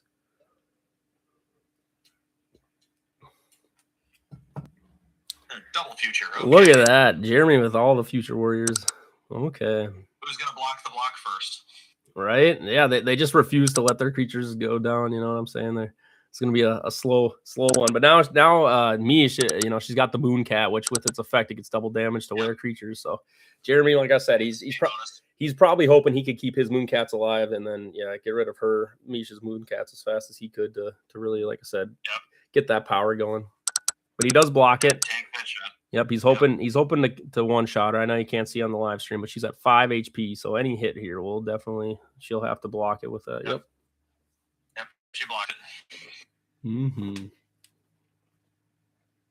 Oh, we're getting there. Oh boy. So in games like this, hold back on playing all the full moons in one go, or just one at a time?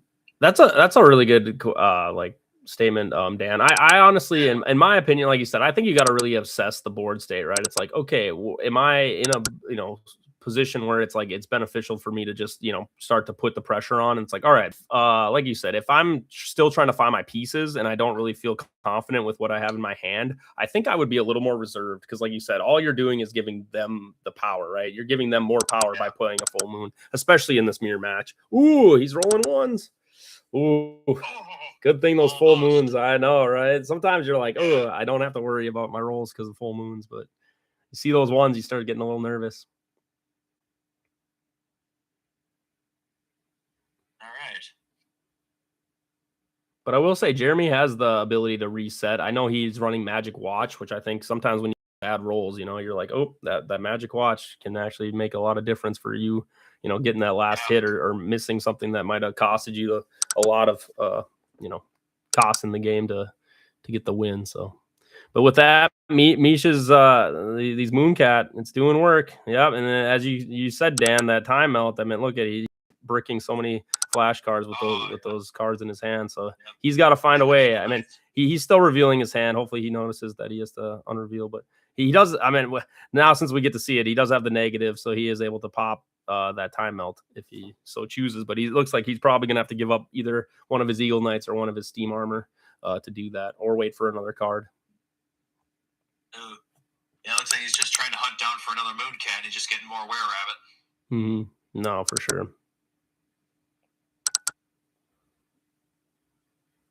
Ooh, big numbers from Mish. No. And then the damage is not there. That is a rough one. The 6 kind of fixes it, but yeah, that's 14. Not what you want to see. Still gets double damage though. Yeah. What, 28? It looks like, yeah.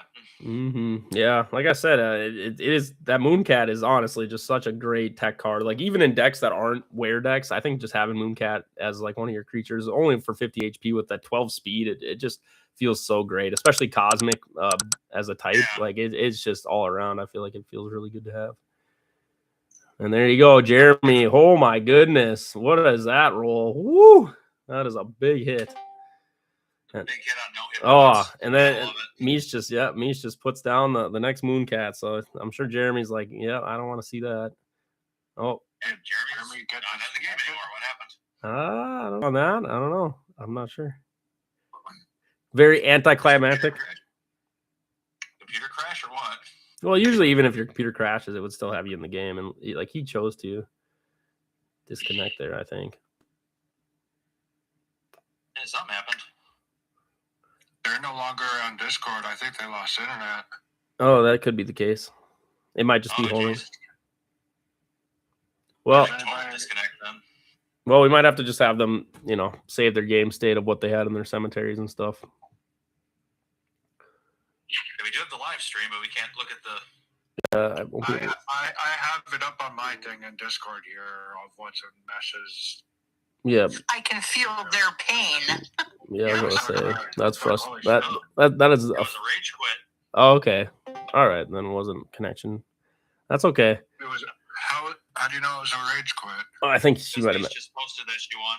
Okay, yeah. Well, I mean, hey, to be honest, I mean, maybe Jeremy just understood that it's like, okay, she's got the Mooncats, he doesn't, and he just, you know. But hey, I feel for him. You know what I mean? It's stressful. I had the game. I did.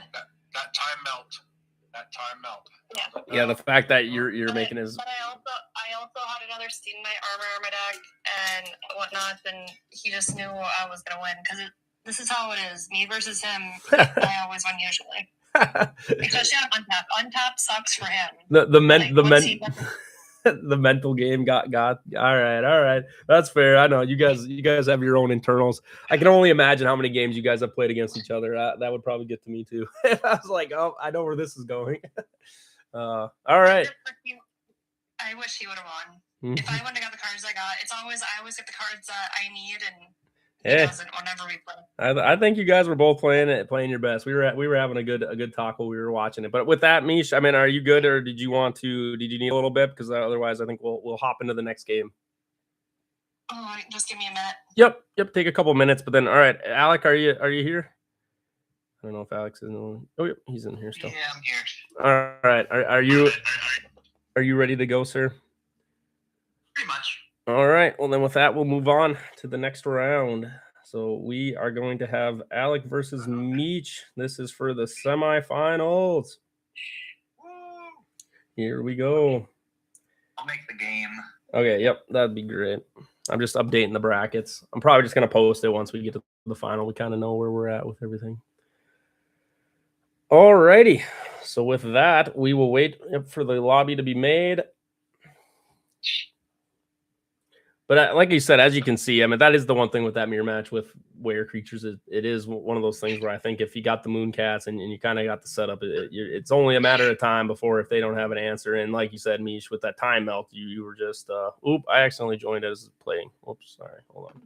Let me get out of here, Alec. I'm not playing against you. I don't want to do that.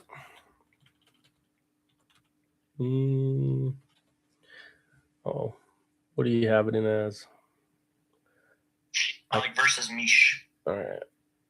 That's what I thought. I tried to type it, but of course, now that I joined it, it's probably going to be all finicky on my end. Refresh. Where are you streaming this at? I'm on YouTube. Just off YouTube Live. But there is a link in the link in the Discord if you want to watch on there. Why can I not see you? Where would it be at? It should in the tournament chat. If you go up a little bit, where it should have like the AJ picture with all the little guys. Yeah. WWB. It's hard to miss. I got it. Am I still waiting on another one? Yep. So it's Alec versus Mish right now, and then it'll be to the finals against you, Seth.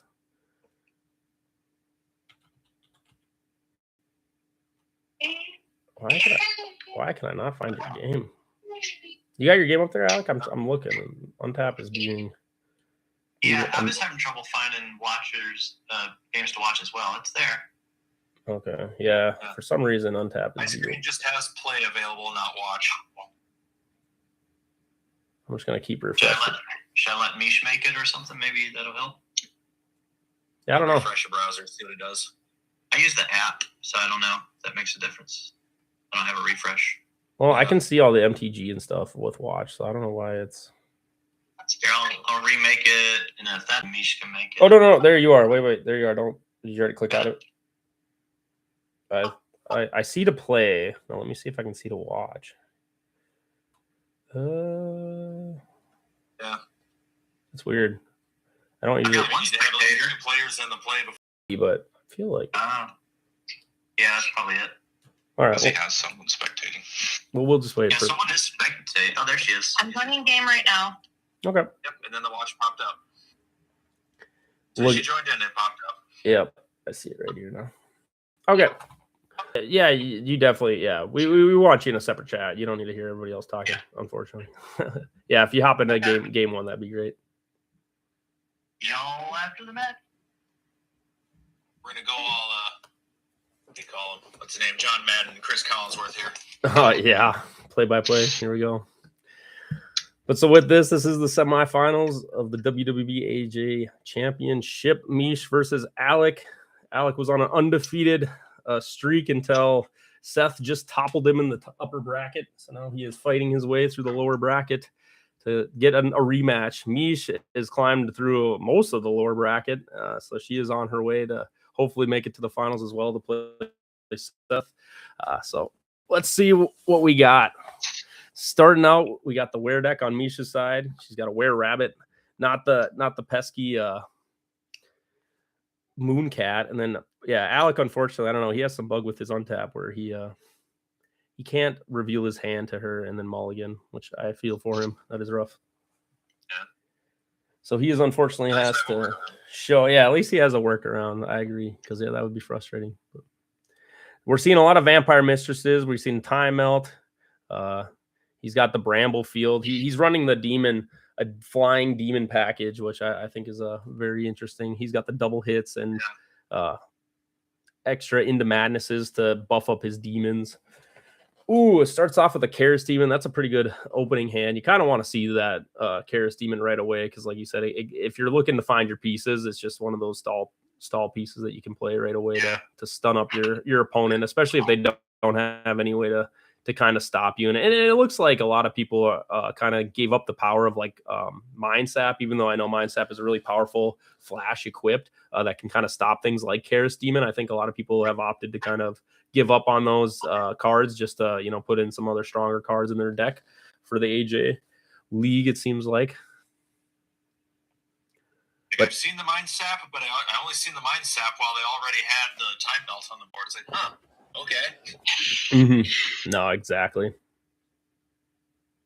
joke's on you. I'm not playing any Lightning Magic because I know everybody's playing Time Melt.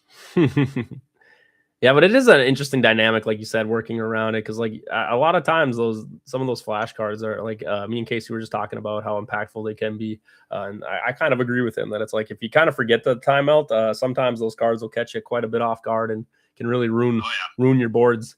So we'll see. But hey, right there, Alex says, "Yep, we're not playing with anything." Even though I think Mish is also kind of running that package. So in a mirror match, if I do have that information, I think I might just hold off on those cards and just like you said, if you have negatives or things to destroy cards, you're like, nah. Yeah, I think that's kind of a better play. But you know what? He doesn't fully know her deck, so I'm sure he's just kind of like, here, just in case you do have something, let's just not worry about it. And with that, he let both the sleep counters go through, pass back. Yep. So it's looking like I'm gonna have to go. Oh no! I know. Our finals, Seth. You're too good. We need you. I mean, you can ask everybody if they want. I could try and play from my phone, maybe at the store. Yeah, I'd be honest. I think Untap, if you even use the browser, it works so well, even on phone. Like the only thing that you can't really do is the chat, which I think is a little bit of a frustrating thing. I find that you can't put anything in the chat, but like I said, if you have your opponent do it, we would love. We kind of want to have you, man. Like I said, all you got to do is get the one win, and then or play 2 games if you need to, but. I would really love it if you could stay, because that would definitely take away a little bit from the end here. I understand. Yeah, let me get all ready to go and see what I can do. Yeah. I'll let you know here in a little bit. No, yeah, for sure, brother. Like I said, we'll see how fast this game wraps up too. Maybe you'll get a little bit of time and you can just get one in real fast. Yeah. Okay. But thank you. I appreciate you letting me know. Yeah, I'll be back in just a little bit. Here, someone if someone's in the live chat, yeah. Here, I could message him, but let Heffy know. He says, "What is the cards on Misha's side of the field?" So she has Were Rabbit. So Were Rabbit is a were creature that kind of fits under the full moon. Or what would you call it? The were deck, I guess, is the way we classify it. And so yeah, it's Gen 3 only. So you can only pull it out of the Gen 3 set.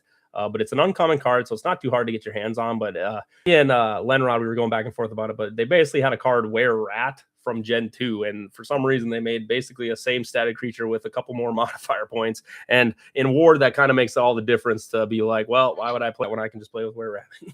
So it's a strictly better Were Rat. That's what it is. Yep. So very, very good were creature. Probably one of the staples. It'll be hard for them to find a better were creature if they don't, make like a boss were creature that isn't Wolf Knight.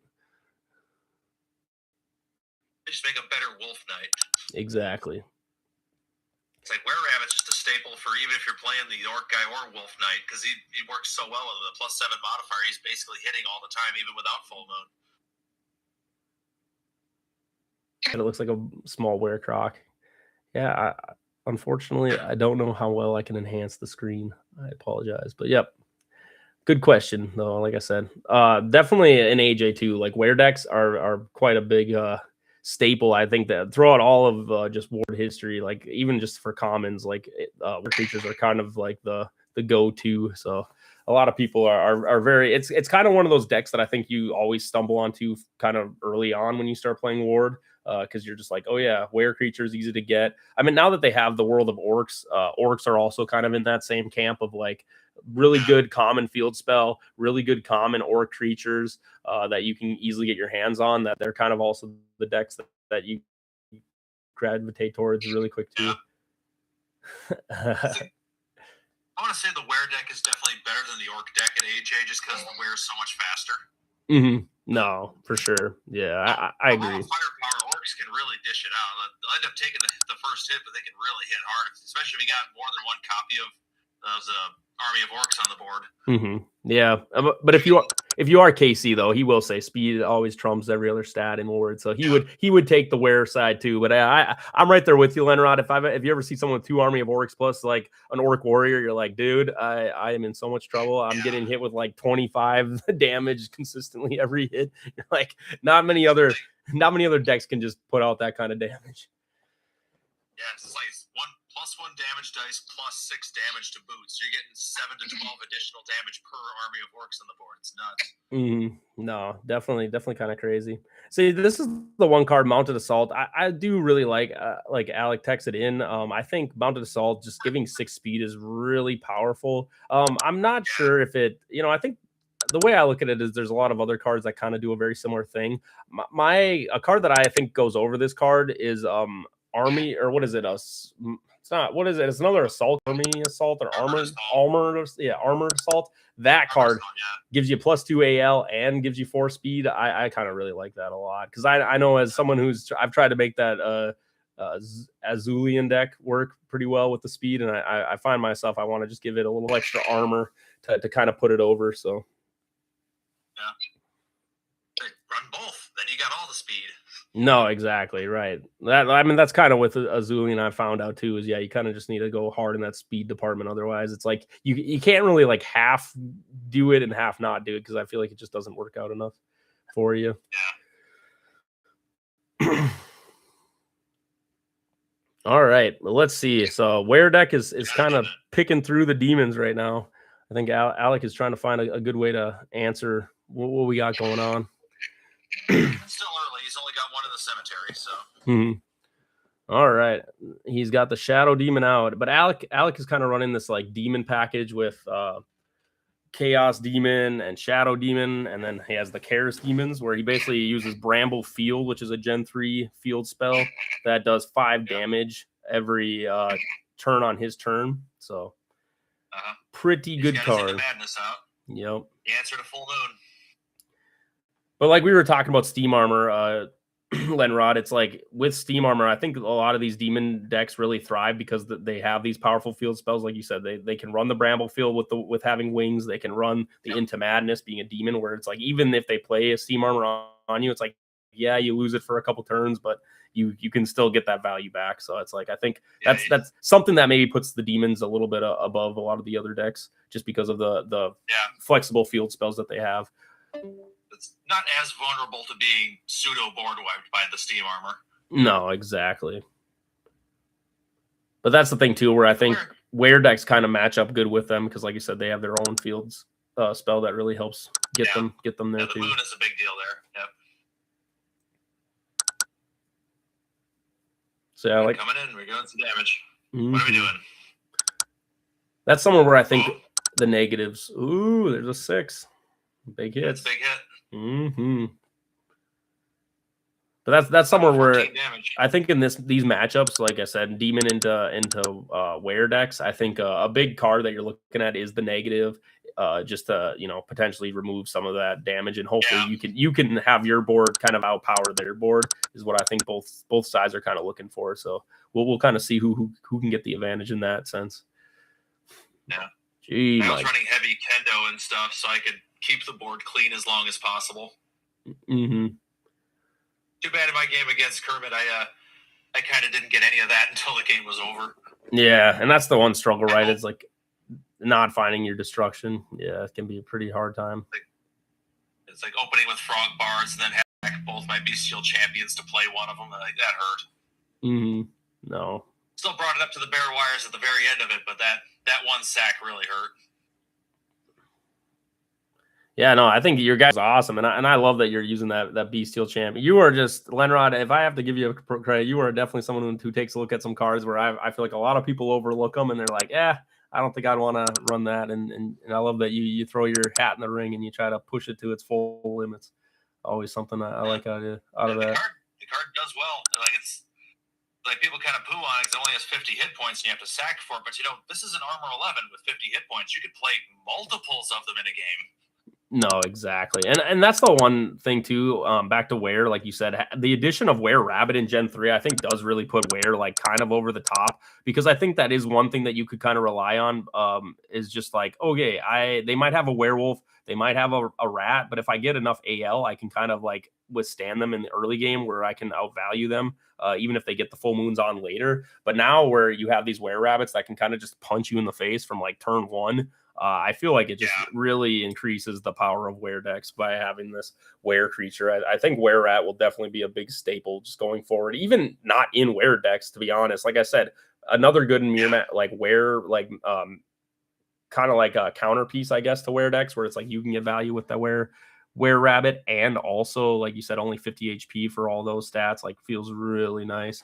So it's like I'm thinking in the future, if Ware kind of stays around, even with more generations of Ward, I think we'll definitely be seeing Were Rabbit in the meta a lot. Man, having two animals that are Were plus an R is messing up my brain. Were Rabbit. Say that 2 times fast. Were Rabbit. I don't know if that's possible. But anyway, we got a Steam Armor onto Alex's side of the field. Or it looks like she might have played it on herself. I don't know if Alec. Oh, no, she played it on him. So I guess I'm not sure why I seen the Vampire Mistress. I don't know. That might have been misplayed if she's just trying to keep her guy alive. Maybe. But I feel like you Maybe probably. She played it first. Oh. I kind of missed it. Maybe she played the Mistress first and just hasn't discarded it yet. Yeah, it seems like she did because Alec took he took some damage. Or no, she went to attack. Here, we'd have to look back in there. When did she played it, Mistress? She healed 10. Alec did take that. Okay, yep, you're right. She did. She layered it properly. Yep. Yeah. Just had to check it. Okay. All right. Let's see right now. So did you probably put the Steam Armor on the Shadow Demon? So it's a moment of, okay, yeah, he's Steam Armored, but he's only out of the effect for a few turns, and that's it. No, exactly, for sure. And like you said, definitely when it comes to these matches, it's like you really got to utilize these Steam Armors and really pick your windows of like, okay, this is the best time when I can get a lot of value out of it, and they lose a lot of value.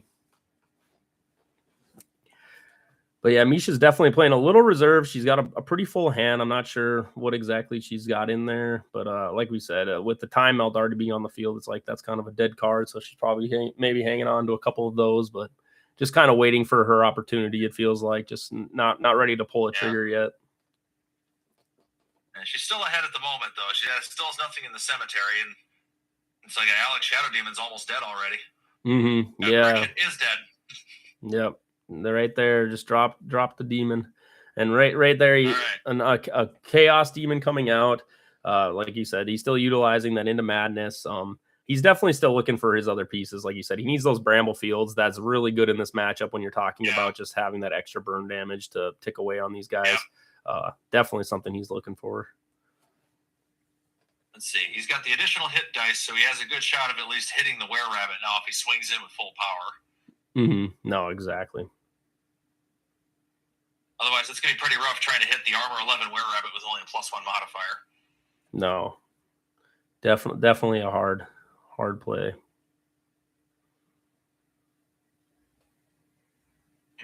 Now what's going to happen here? Let's see. Yeah, he's taking his time. I think he realizes that this is the point in the game where he really has to be careful with, when he decides also to make a play, because he doesn't want to give her too much ability to come and overpower him with her full moon. So right.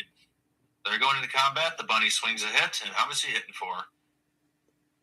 4, 6. Ooh, that's a nice fat hit. 17 damage. Alec doesn't want to see that, like you said. He wants to make sure that he can get her in a spot. I mean, he's probably looking to use his ability here. He knows he's going to get those extra dice. I think he can kind of calculate. And he missed. And he just upright missed, because unfortunately the Chaos Demon only has got that 1 modifier. So you definitely need to definitely got to be careful. Man.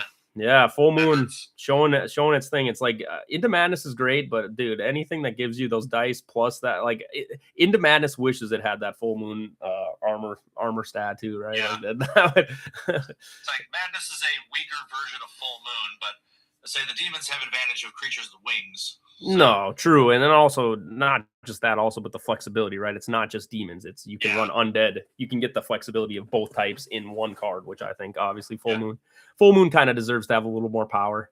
But it is very understated about how all of these common field spells and stuff and uncommon are just how much power they can really provide.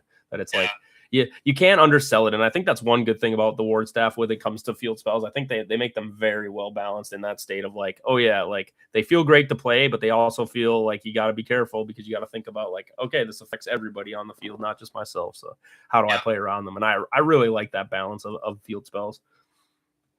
Yep. It's a tough one. Imagine if you could turn your creature into play an exorcism in the were deck. So, look, I'm playing the demon deck. Now I'm a demon too. And a were creature. Right. You get both double value. Yeah. Unfortunately, there isn't a card to make your demons into were creatures, so it only works one way right now. I know, right? I'm waiting. That card will be coming. The like were creature like transformation card. It's coming. It'll be here soon enough. It's like the wolf bite. You turn into a were creature. Yeah, no, exactly.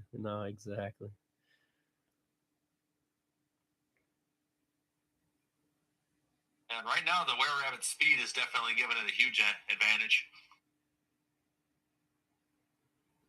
Like, he could swing in and try to hit it, but again, the bunny always swings first. No, for sure. Ooh, okay. I think that should connect. 10, 11. Oh, that is a hit. He just connects.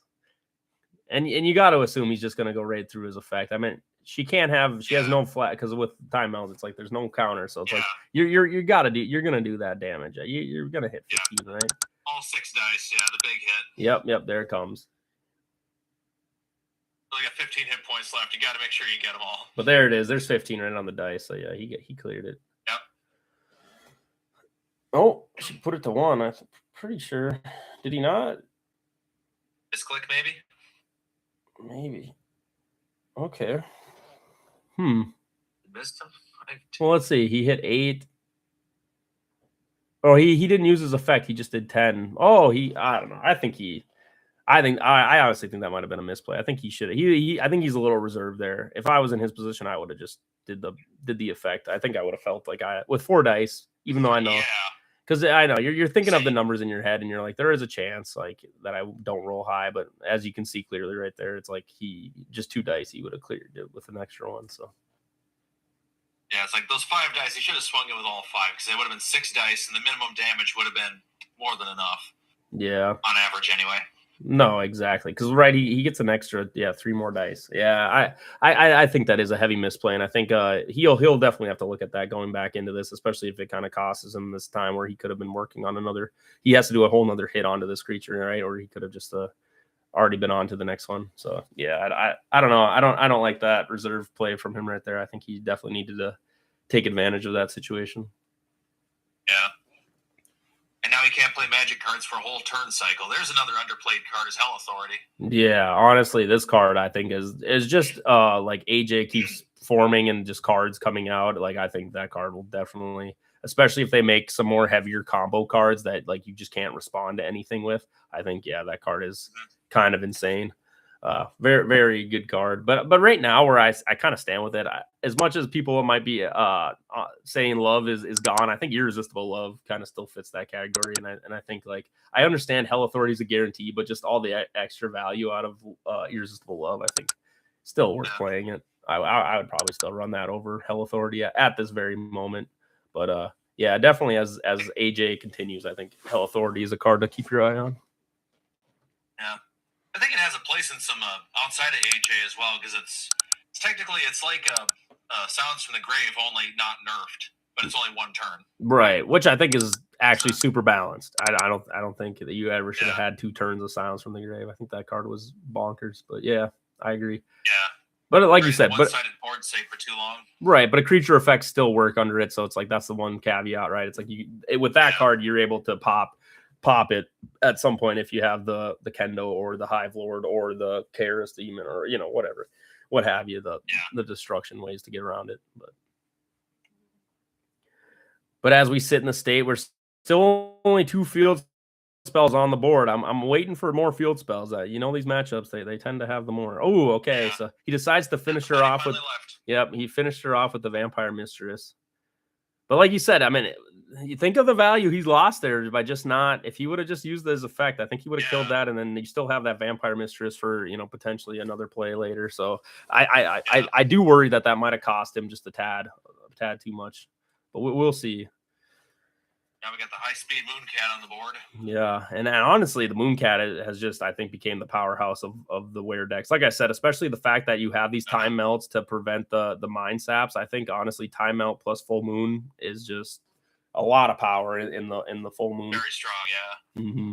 So definitely want to see where the full moon or the Mooncat kind of goes, because like I said, this is definitely a counter that I like to use is just the Mooncat. Like as much as I like to use the Were Rabbit, I think just the Mooncat having that double damage like can really just totally destroy. I mean, you just watch the mirror match with Jeremy and Mish is how powerful that Mooncat can get. And so it's like, I think this card, this is another one of those flexible cards that will probably be hanging around in AJ for a while until, like you said, the meta kind of shifts out of just Wear in general. Yeah. Actually considering splashing Mooncat in is just a one of in my deck. Just drop one of my Chaos Demons, run Mooncat. It's like, okay, well, if I'm going to take on Wear deck, I have a double damage Wear Kitty to fight him with. No. And in the end, I opted against it since I was running so much board control. It's like, oh, I'll just keep the full moons away, then I don't have to worry as much. I know it's pretty fresh to you, Lenrod, because you just had it used on you. But what do you think about running 2 Exorcism and with the double blood, demon blood? I think I'm someone who I think 2 Exorcism sometimes feels like overkill, but the 4 times damage like on a creature at the end of the game, I think it is pretty powerful. What are your thoughts? Just is it worth running 2 Exorcisms? AJ, I don't know if it's really worth it or not, but it did come in clutch for her to blow my guy up that 1 turn. Mm-hmm. Well, that's what I'm saying, right? It's but it is with the lack of general removal in the format, it's just one more card your opponent has to target. Mm-hmm. If it becomes basically a dead card later on because you ran out of demon blood, well, you just got them to waste their other removal on a card that isn't a threat anymore. Right. No, makes a lot of sense. Say 2 at the same time. I guess it's not bad. I guess it all depends on what you are running. Like, are you running like heavy equipments or something? That is occupying your equip slots. No, for sure. It's not bad though. It's definitely a lot of firepower. I mean, it's not like there aren't tiny creatures in AJ either. I mean, like Green Dragon's got 100 hit points. Lava Golem's got 100 hit points. That's a lot to beat your way through, you know?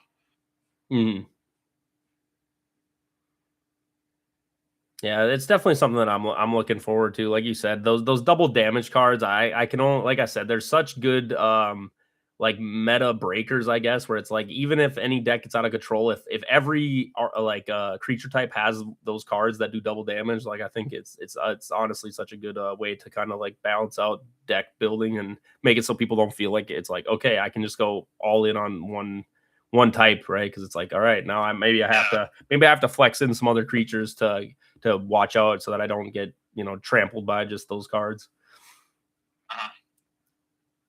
Yeah, it's just too bad that it's like if you're not playing that deck, they're kind of a dead draw. So do you feel like as these tournaments go on, I feel like people just get a little more reserved, like you're saying, just watching Alec with that one play, and then now it just feels like people are there. It seems like Mish and him, I don't know if they're just not finding their pieces, but it just feels like no one's really like pulling a consistent trigger to kind of like take over the game.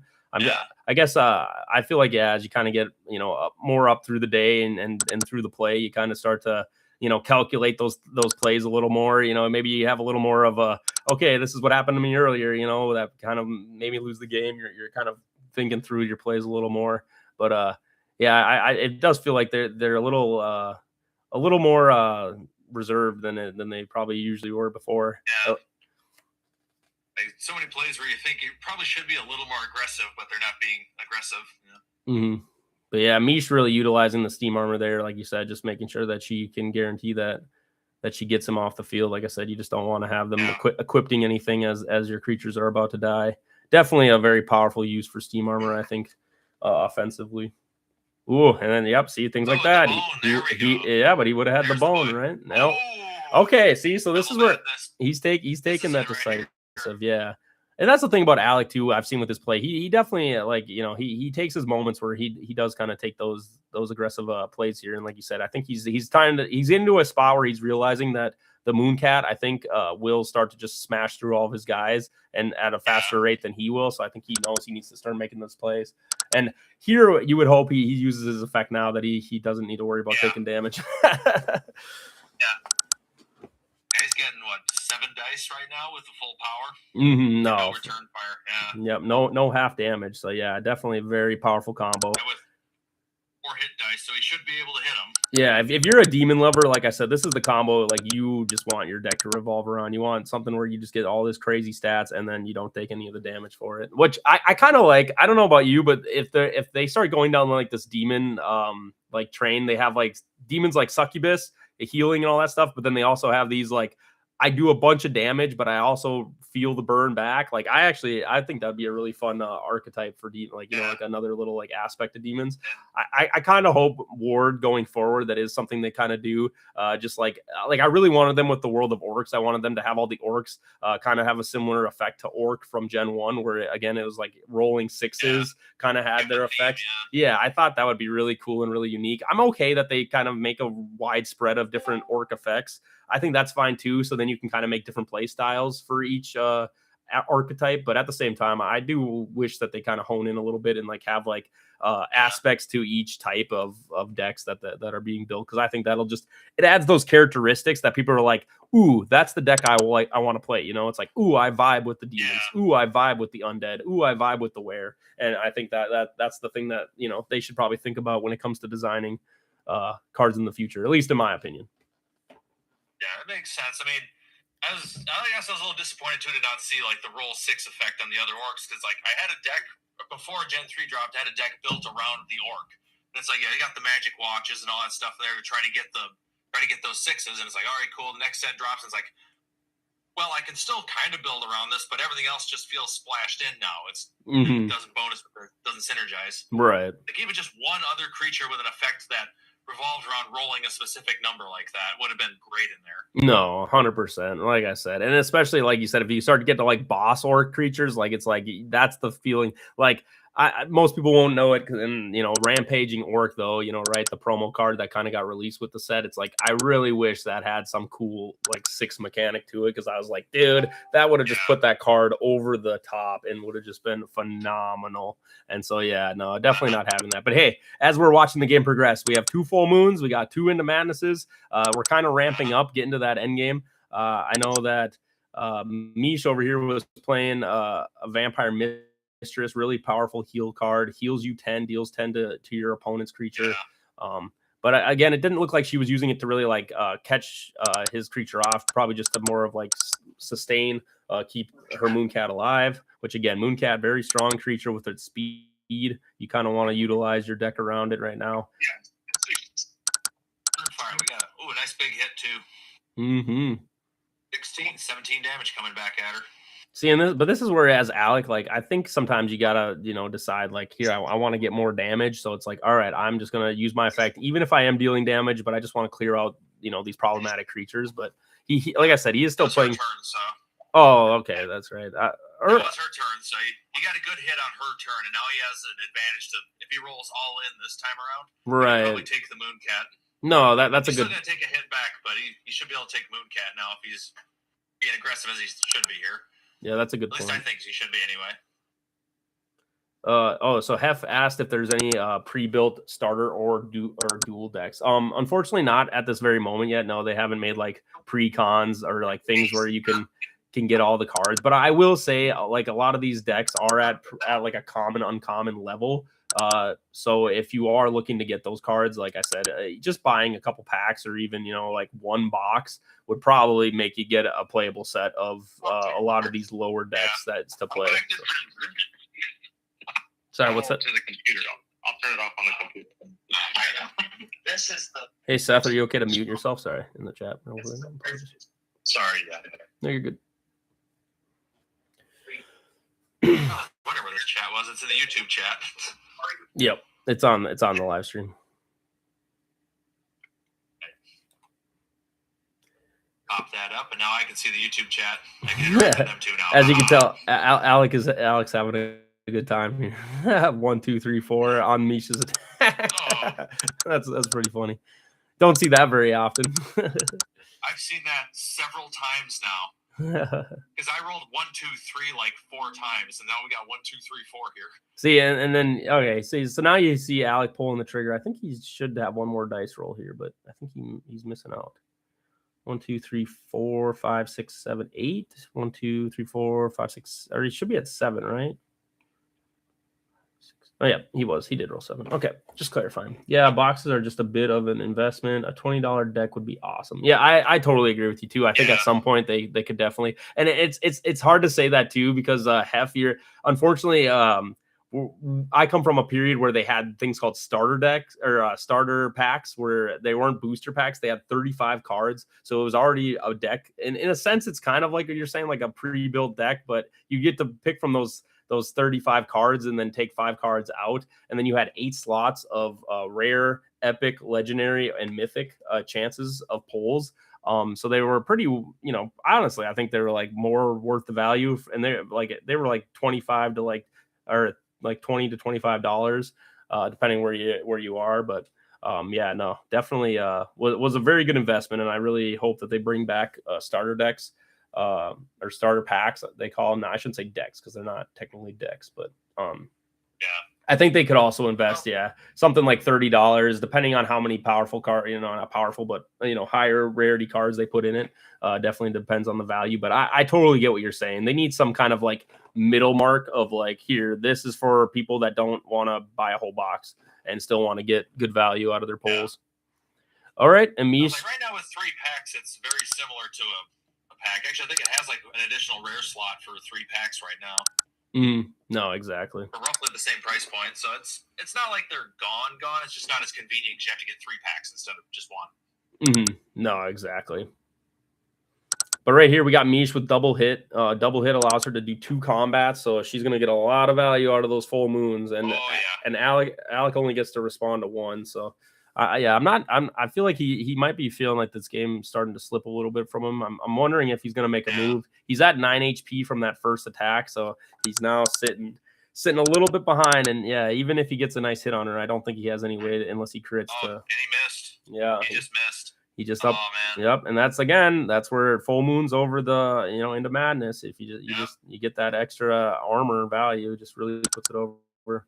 The hard part with 3 packs is that you have a super high chance of none of those cards working super well together. Yeah, and I agree that's true, that's the frustration of it for sure. But yeah, believe me, really in the original starter packs were also fairly random anyway, so you still had a good chance of not having stuff work well together in that too. No, and I think that's kind of the point, right? Like he's making Leonard. It's like, oh yeah, it's like you might not get the things. Like I know a lot of people were just like, I don't have a great, like, dude, some people are like, I don't have a great white, and you're just like, yeah, it feels bad when you're sitting there. Maybe you hit the perfect shark, but you still have not pulled a great white. You're just like, oh my gosh, like it's just brutal. But like just having like a reasonable, not necessarily a low level, but just like a good mid tier like theme deck.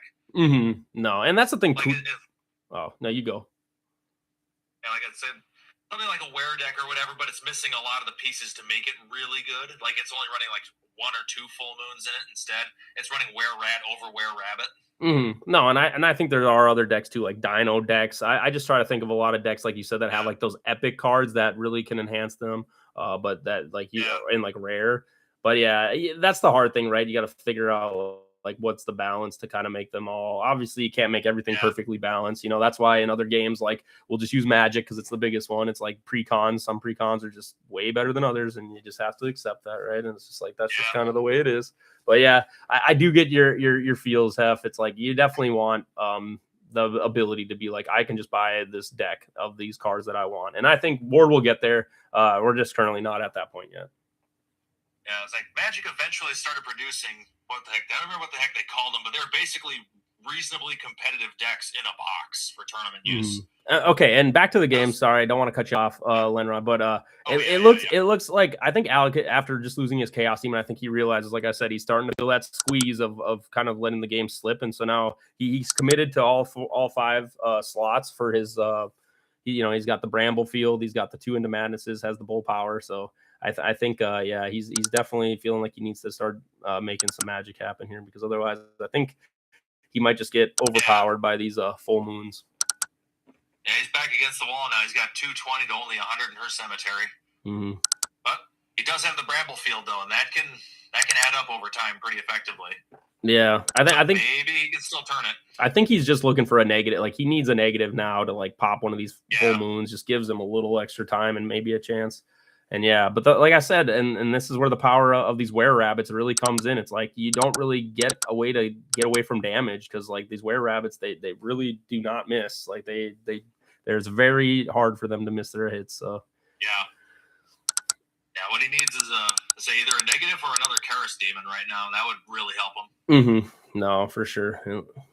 It's like opening with Chaos Demon was not an optimal opening. That's for sure. Like if he had opened with Shadow Demon instead, he would have an advantage, because then he would have one more removal guy available. No, right. Well, like you said, and just that added power, because that's the one thing Chaos Demon kind of lacks, right? It's like even if you get it into Madness, it's like he is a 3/1 at that point, so it's like not as powerful as some of your other creatures that you're probably wanting to just get on the board, start smacking around. So yeah, and that is always the debate, right? It's like, should I mulligan that hand with the Chaos Demon? There's the Exorcism. Yeah, that's gonna be, like I said, this is where I think Ware just kind of can ramp up. Like you said, they can play the Exorcism, they can play these cards that there is no beast counter yet to these decks, and then now she's got the protection. I'm sure, like I said, Alex hoping to just hit the Were Rabbit just enough to put it under 5 or at 5, and then have that Bramble Field take care of it. But this is a tough spot. Oh, that's a nice hit too. Wow, that was a real nice hit. Okay, he's liking that one. Like I said, that might just put her in that range. That's lethal. She'll have to use the future warrior. Dang.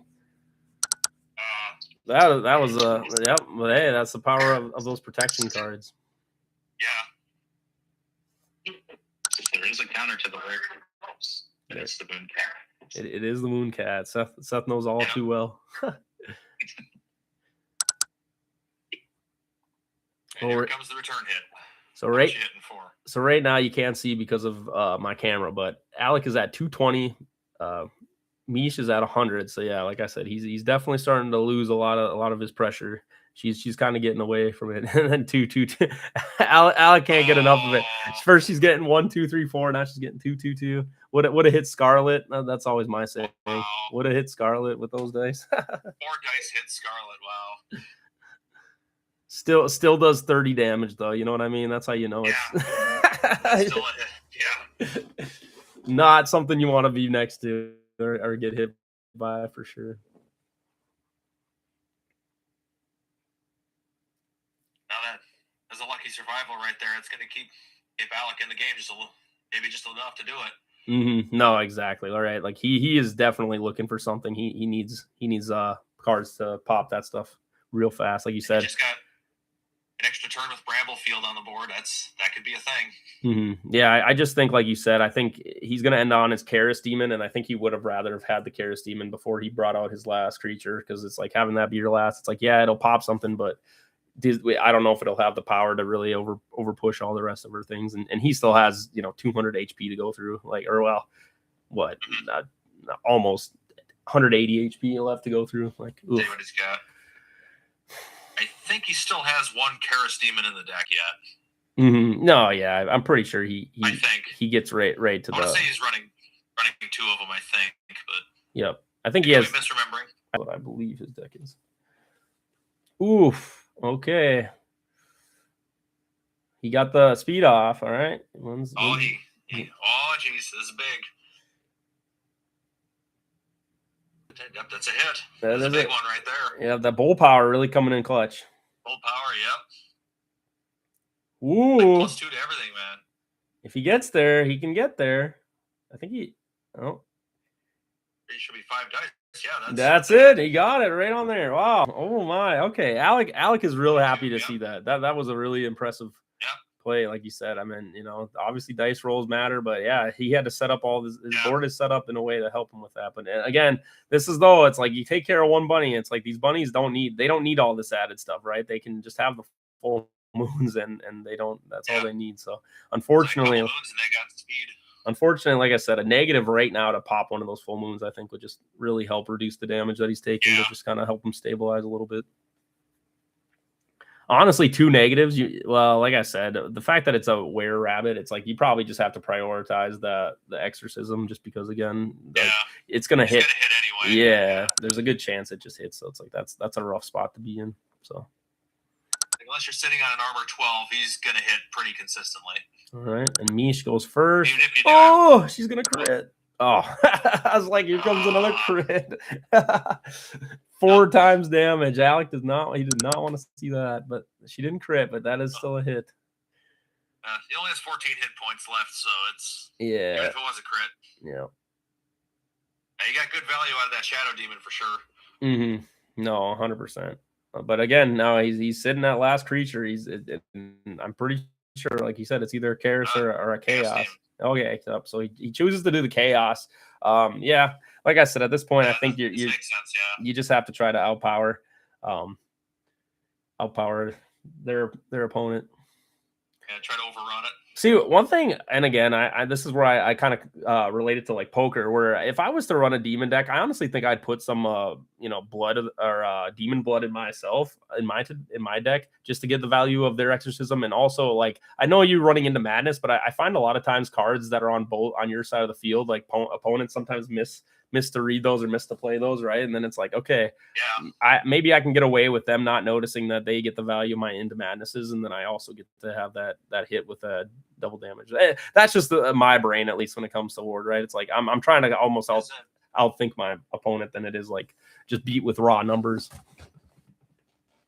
Yeah, definitely. I mean, I've forgotten I've had Demon's Blood on my guy a couple of times during the tournament. It's like, oh yeah, that's right. Crap, I got 3 more damage. Mm-hmm. Right. Let me roll my dice, please. Yeah. Oh, we got a double hit now. I know, right? The double hit is on the field. Like I said, Alec, he knows. He's like, we're back against the wall. Now we just gotta hope that the Ward gods are kind and give us what we need. I'm expecting him to use his ability. Like I said, I think he needs to throw everything at this. He needs to get like a creature that, I mean, that's the thing, is like you're either up against were rabbits or moon cats. It's like I don't know if there's really a good option here, but like I said, moon cats, at least you can kind of manipulate their roles, right, to a point where maybe you can survive more. But were rabbits are just hitting you every time, so we'll see. We'll see what he can do. The demons all have pretty low armor, so even the werecats are still, the moon cat is still going to probably hit the majority of the time. Yeah, wait till you get that hybrid, the were cat. That'll be you sack the moon cat and a were creature to bring out the AL12 were cat. Oh god, I don't want it. That sounds like it would be way cool. That does. That'd be a cool creature. Make it an L12, but you can only sack the moon cat to play it. You can't sack anything else. So you got to sack 2 moon cats to play it. Right. No, that's funny. No, that was a thought I was having too, is like, you know, with these addition to AL12, or I guess we don't really have AL12 creatures yet in like common, uncommon, but it's like if they ever do like exist, I know we have like Lava Golem, you know, AL11, I think is the biggest AL creature so far we have in AJ that I'm aware of. Yeah, it's like that and Bestial Champions, they're both armor 11. Yeah, so those are the 2 AL11. So it's like if we ever were to get an AL12, you know, just upright, it's like, okay, what would that look like? You know what I mean? They need a cat only archetype. That would be sick. Yeah, I think people really love cats. Yeah, that'd be cool. I agree with you. I think just a whole cat archetype would be a fun deck. And that'd be the cool thing if the cats all like have like aspects of other decks, kind of like Mooncat, where they all like, you know, they take a little bit from each like different other kind of like archetype and things, where they can like use it against them. And I don't know, it would be like a cool like countering deck of cats. I think that'd be kind of a fun aspect. There's a hit. Going for full power. He's got to use his effect, right? There's no way he doesn't use that Chaos Demon's effect. If people don't know, when you hit with Chaos Demon, you can add 3 attack dice to your attack, but then if you don't kill the creature, then you will take half that damage that you dealt. Yep. So it's kind of a double-edged sword, but yep, looks like he's going for it. I don't think he got there though. 27 on the nose. Wow, he did. Well, he got it. He got her. Yeah. All right. Like you said, he does the math. He's just calculated. So he needs to type that, right? That's calculated right in there. All right, we're at 200. He's still got a couple more, at least another creature after the moon cat. So let's see how it plays out here. But like you said, the Bramble Field might actually do a lot of that extra work. Like it just ticks away. It gets you in those ranges where maybe he can get his ability to go off.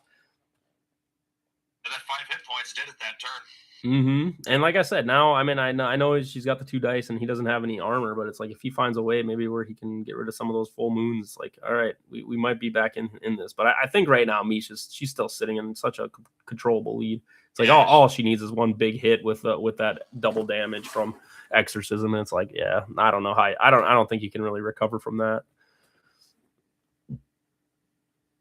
It needs like those 3 cards to all have been Vampire Queens or something to give him a little more time.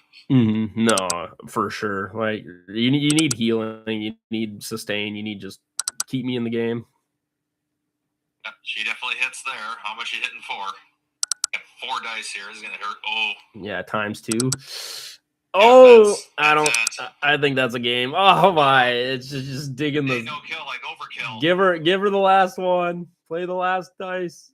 GG. All right, and with that, the semifinals are done. Mish takes it over. Alec, oh, he had a good run. What a game. All right. Well, you know what that means, Lenrod. That means we're gonna have a mirror match of some werewolves. Werewolves took the top so far. We didn't see a dragon deck. I mean, besides a Dragon Fox, but I think like a true dragon deck with Dragon Fox, especially with the buff, I was really hoping to see that come in. To be honest with you, like I was looking forward to. I really think dragons have quite a bit of a spot, especially with their Surge card for being at a common level with the Dragon Tamer. Dragon Tamer. And then just the addition of Tri-Dragon, like I think they have so many avenues that they can go down now. It's not just, Swamp Dragon. So Yep. There's Alex showing all of his healing, all of his protection, all the damage, all the destruction he didn't get to. Needed that was on the bottom of the deck. Yep. Even the mind sap. Look at, he even had one mind sap in his deck. Oh, that's a hard one. He's definitely, like I said, I really think if you do look back though, he definitely should look at that moment where he didn't decide to use his ability and just, you know, take out the creature on that turn, that were rabbit. Man, so I mean, correct me if I'm wrong. I don't think I could have played that better. It was just rolls were rough, and poor Harris was wasted at the start. That's fair. I guess criticism was tough. I guess for you, Alec, I don't know how you're feeling about having criticism right now. I'll have Demon where it was like I think you chose to not use the effect and you got like 10 on your hit, and you were. I feel like if you would have just used the extra hit dice, like you would have been able to clear it. That was the one moment where me and Lenrod we were kind of talking about where I was like, I think, and you might look back at that and be like, ooh, if I just use my effect, it was pretty secure. But we were pretty impressed when you had those ones where it felt like there was 2 times you used the ability and it was like the exact amount to get right over her. I was like, that was very impressive. So, but good, well played, both of you. Mish, that was a really well played. You guys, you picked your timings very well to utilize your field spells and your cards. But yeah, no, definitely a good game, guys. But with that, I think we're gonna see if Seth's ready, because I think we probably need to hop in there because I know he's on a little bit of a time crunch here. Yeah. So we will hop into the finals of AJ. But good job, Alec. Thank you for participating. Hey man, you crushed it in the league too. So I want to give you the props there. Your Bramble Field, I think you made a really good card, and I think the Word staff should definitely appreciate cards like that being added into their game, because it definitely enhances it a lot. Oh yeah, it saved me versus I think Jeremy, because he had a were-rabbit out with like multiple full moons and 2 future soldiers on it. Yep. The only thing that got me through that was the 2 Bramble Fields I had out. So it's crazy though, because you get those stacked. It's like, yep, that 10 damage, 15 damage on with 3. It's like, woof, that hurts. Burn damage is a real thing. Yeah, I think 2 is the sweet spot in a deck like that I use.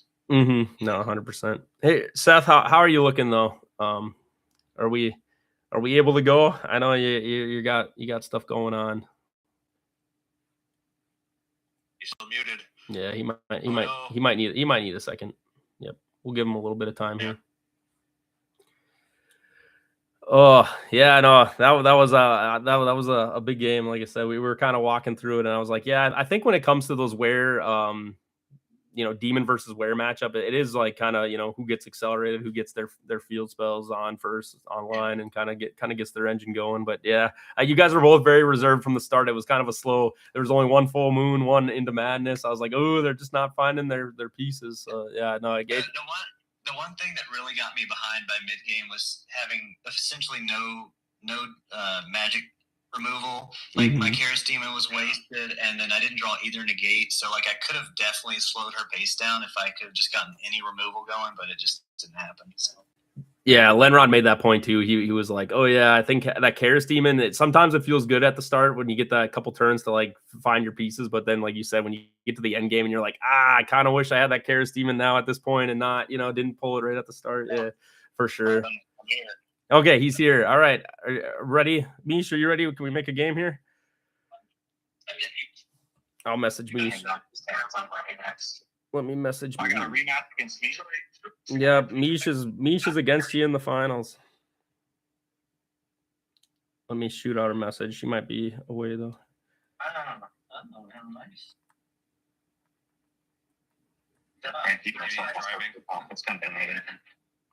Yeah, no, you're good. Like I said, if you're on your phone too, Seth, just make sure you let Mish know that she can like put in the chat to like separate your hit and attack and stuff, just so that we kind of have that all solid. I'm on my laptop. I've got my laptop. Oh, okay, perfect. Look at you go. Awesome.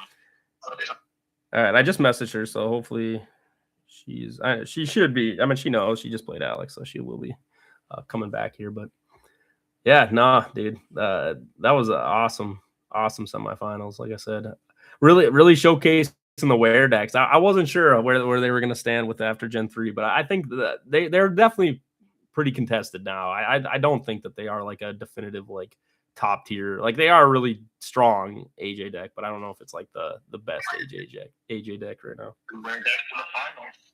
I know, 2 in the finals. I know. The statistics from this tournament, unfortunately, are going to kind of prove that they are really strong. I mean, what Jeremy also was running. I mean, there was just a lot of wear decks in general being played that people seem to gravitate towards. But yeah, there was a lot of top decks that were wear decks for sure. But I like Alec. You're showcasing the demons. I think demons are right up there too. They got a lot of field supports and cards that also work with them. Like I said, I think the one deck that I was a little sad that we didn't see much was the dragon deck. I mean, Shelby brought the Dragon Fox, which I actually really like Dragon Fox. I think people Dragon Fox is cool. People are really going to find ways to utilize Dragon Fox because I think that double dice against your opponent is a lot of damage just to have for 2 dice for a common. With I had a dragon deck I was testing, right? One of the third, it was like a pet for dragons too. Yeah. I'm back. Okay, I think we're gonna get a game going if you guys want to set it up here. On to the finals. Yep, you versus Seth. This is for the finals. So if you win, you're gonna have to play a second one, and we'll move on from there. But I'm gonna update the bracket, get that going. I haven't posted it, but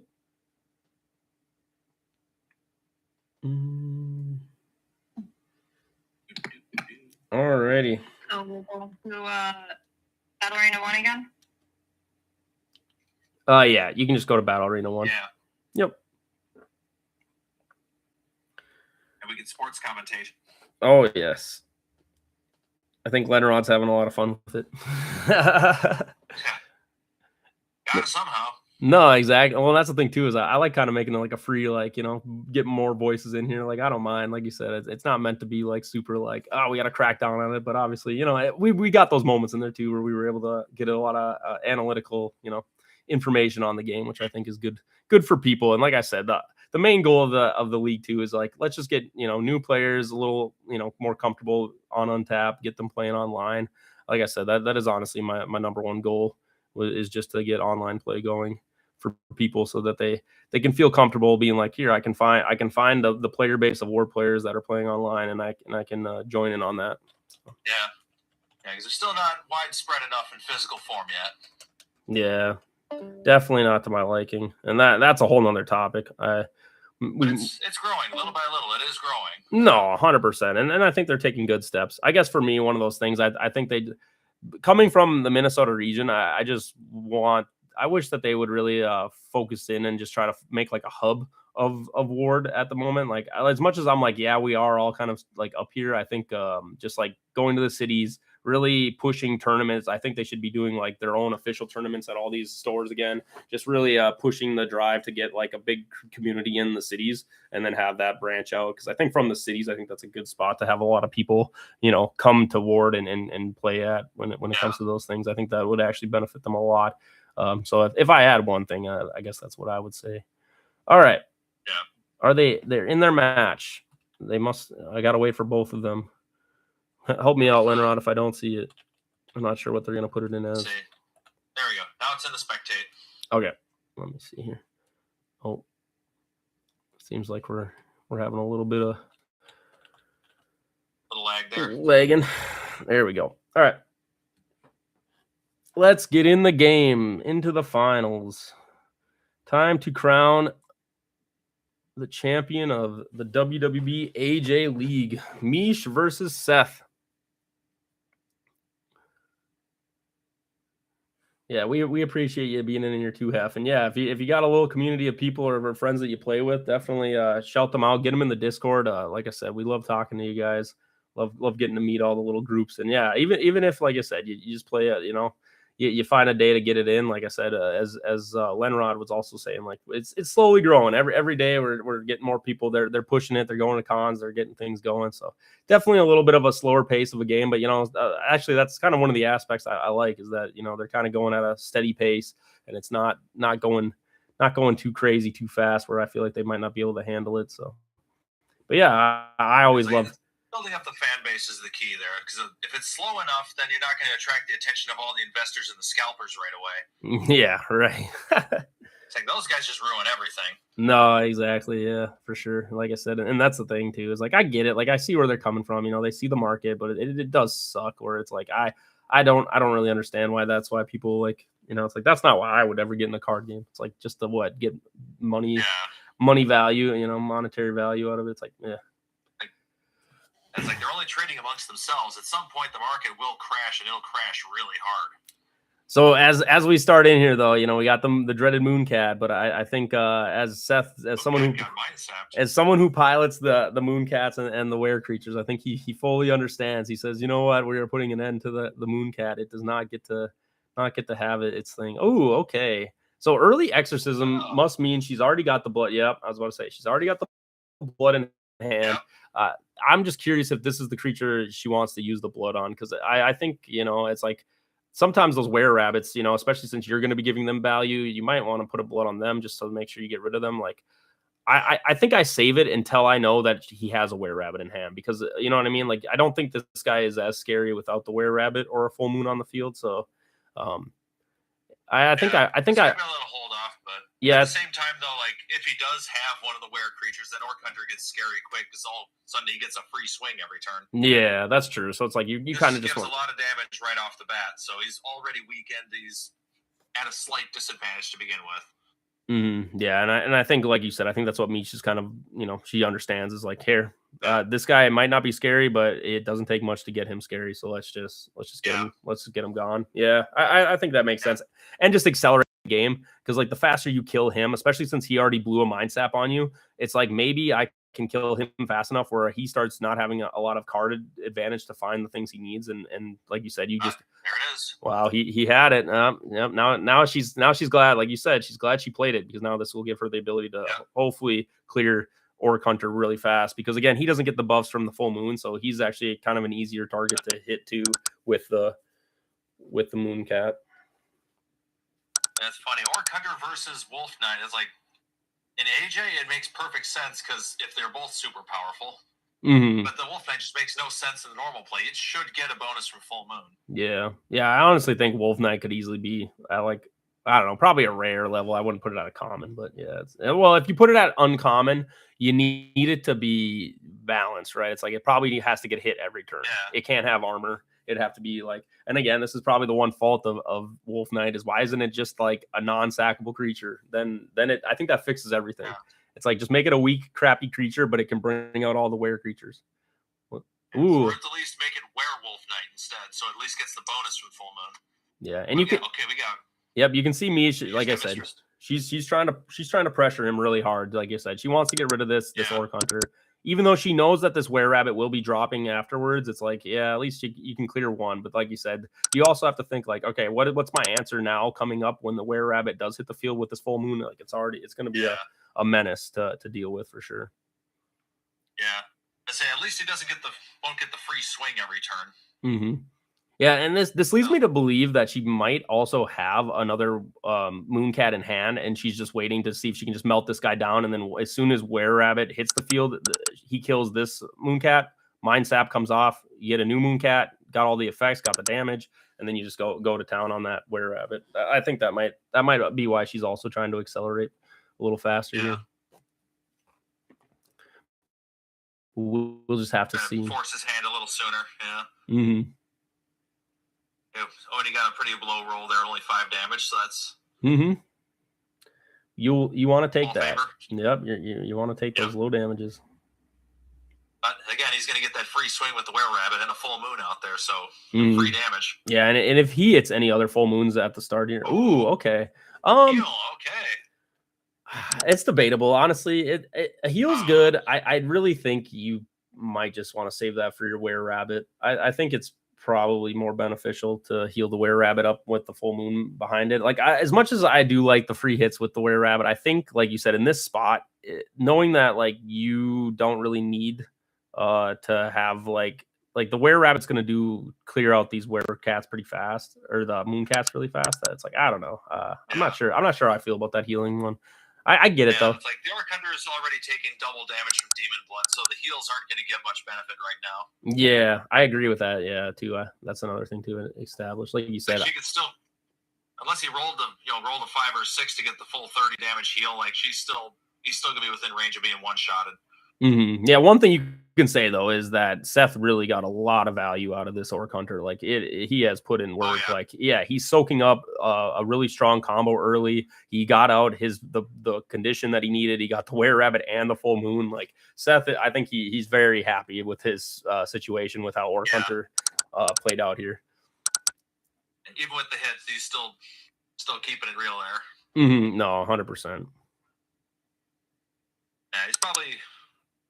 Let's say Mooncat still isn't getting the bonus. So yeah, he probably bought himself one additional turn with that heal. So there's still value there with the free swing on the Were Rabbit.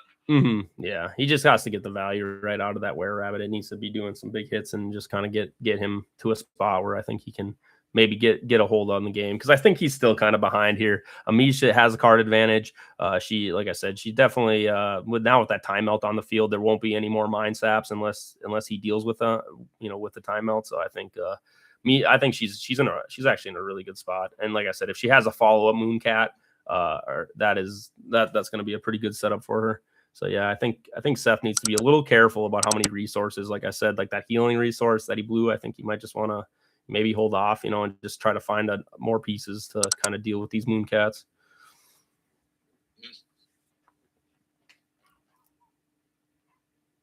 Okay. Let's see.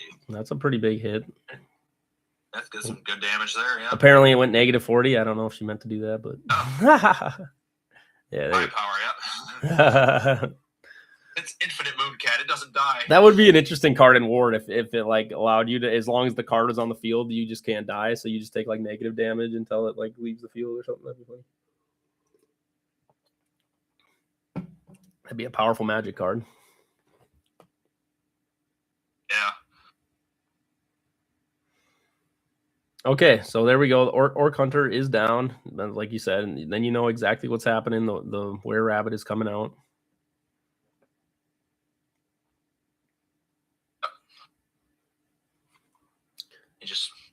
Does it? The Were Rabbit just slide over?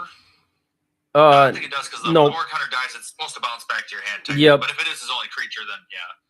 Yep. So no, you would still get an option to decide what you want to play next, because Orc Hunter's effect leaves the field, pulls back the limited summon back to your hand, and then you decide. Yep. There's another full moon on Seth's side. That's a good piece to find. That's the one thing again. I don't know, Mish. Yeah. So she's like I said, she still got the damage on him with the double, but the Mind Sap is going to do a lot of work here. Honestly, if I was Seth, I think I would hold back and maybe let her attack into me, because at this moment, I think you're in a good spot where you could probably get your resources back. And because like right now, she has to roll quite, I guess she gets the double stats from the full moons, but you know what I mean? I think you're trying to actually build up your board again and get your pieces again, because I don't think Seth doesn't want to kill this Mooncat right now, especially if she has another one. Yeah, because the cat right now doesn't get that double bonus. Yeah, so I think you should try to not. Stop putting in work. Yeah, but it looks like Seth chooses to attack. I guess he feels like, well, she has 2 cards. I just have to gamble if it is going to be another Mooncat coming out or not. And if it's not another Mooncat, then it's like, okay, well, I guess we win out on that. Then I think anything else, like he kind of wants that to be the case, right? He wants it to be a Were Rat or a Were Rabbit. He wants it to be something else. But I think with the way that Mish is playing, if I was against her, I would think that she probably just has another Mooncat with how much she just threw at him right off the rip. Like, I think she's probably just setting up for that play. Yeah. It's like either way you look at it right now, the Mooncat has to leave the field at some point, because otherwise you just don't win. Yeah. No. I think he just wants to buy a little time by keeping the weaker Mooncat out. And like I said, in this spot with the Mind Sap, it's like she can't do damage to Seth. So like, as much as he attacked into her, I really think he should probably just use this time to rebuild his resources, get to a spot where he's more comfortable before he allows her to, get more value with the new creature. But we'll have to see. Like I said, I think the biggest tell that will let us know is if she has another Mooncat, is if she just attacks into him on her turn, because then she's probably just trying to force it out and see if she can get it out. Otherwise, if I was her too, I might just kill. If I had another Mooncat, I'd just kill this one. I wouldn't even waste my time trying to skip a turn and everything. I think sometimes just increasing the pace and getting there would be the better option.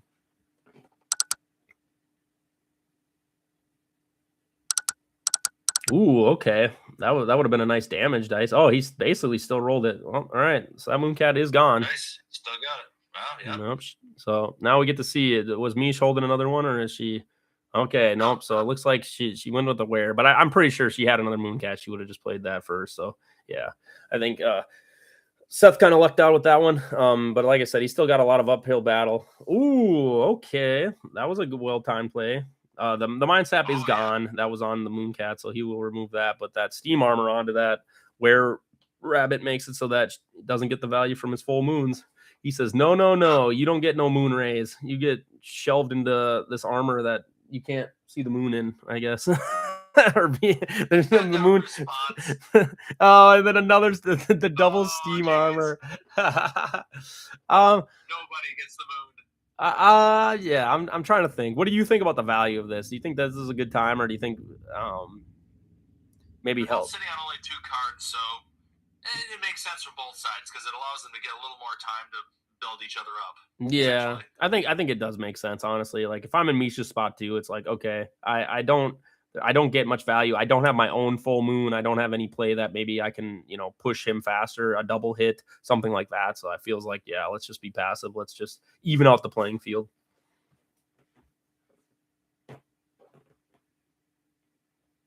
Okay.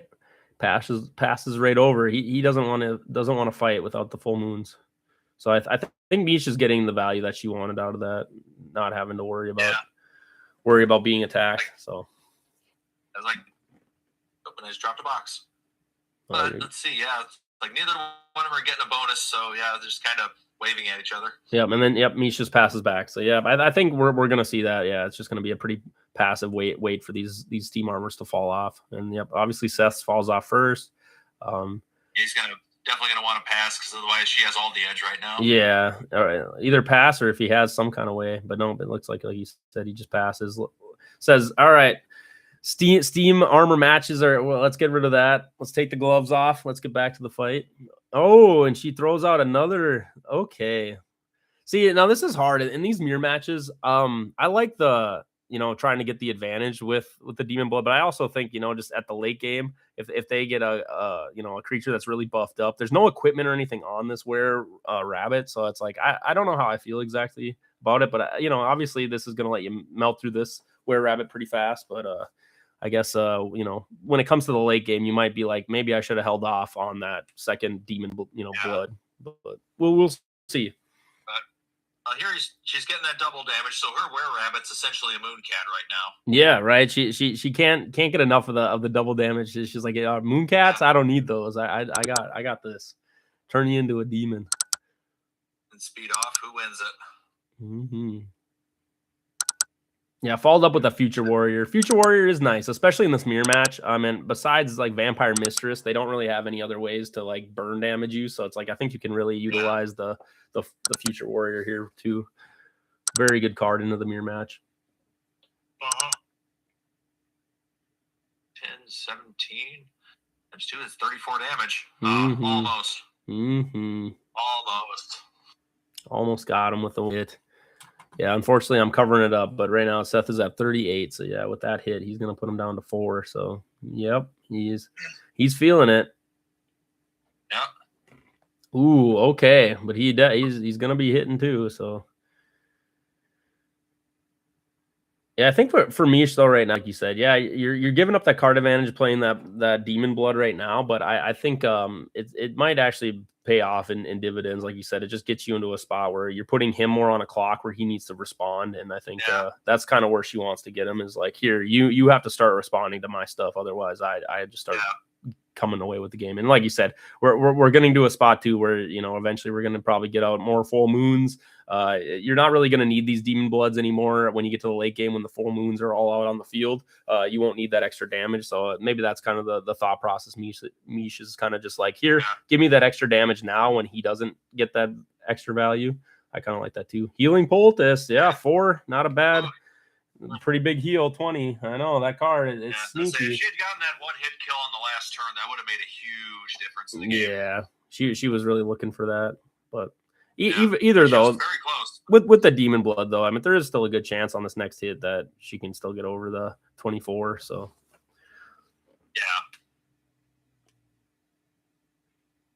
he passes the turn.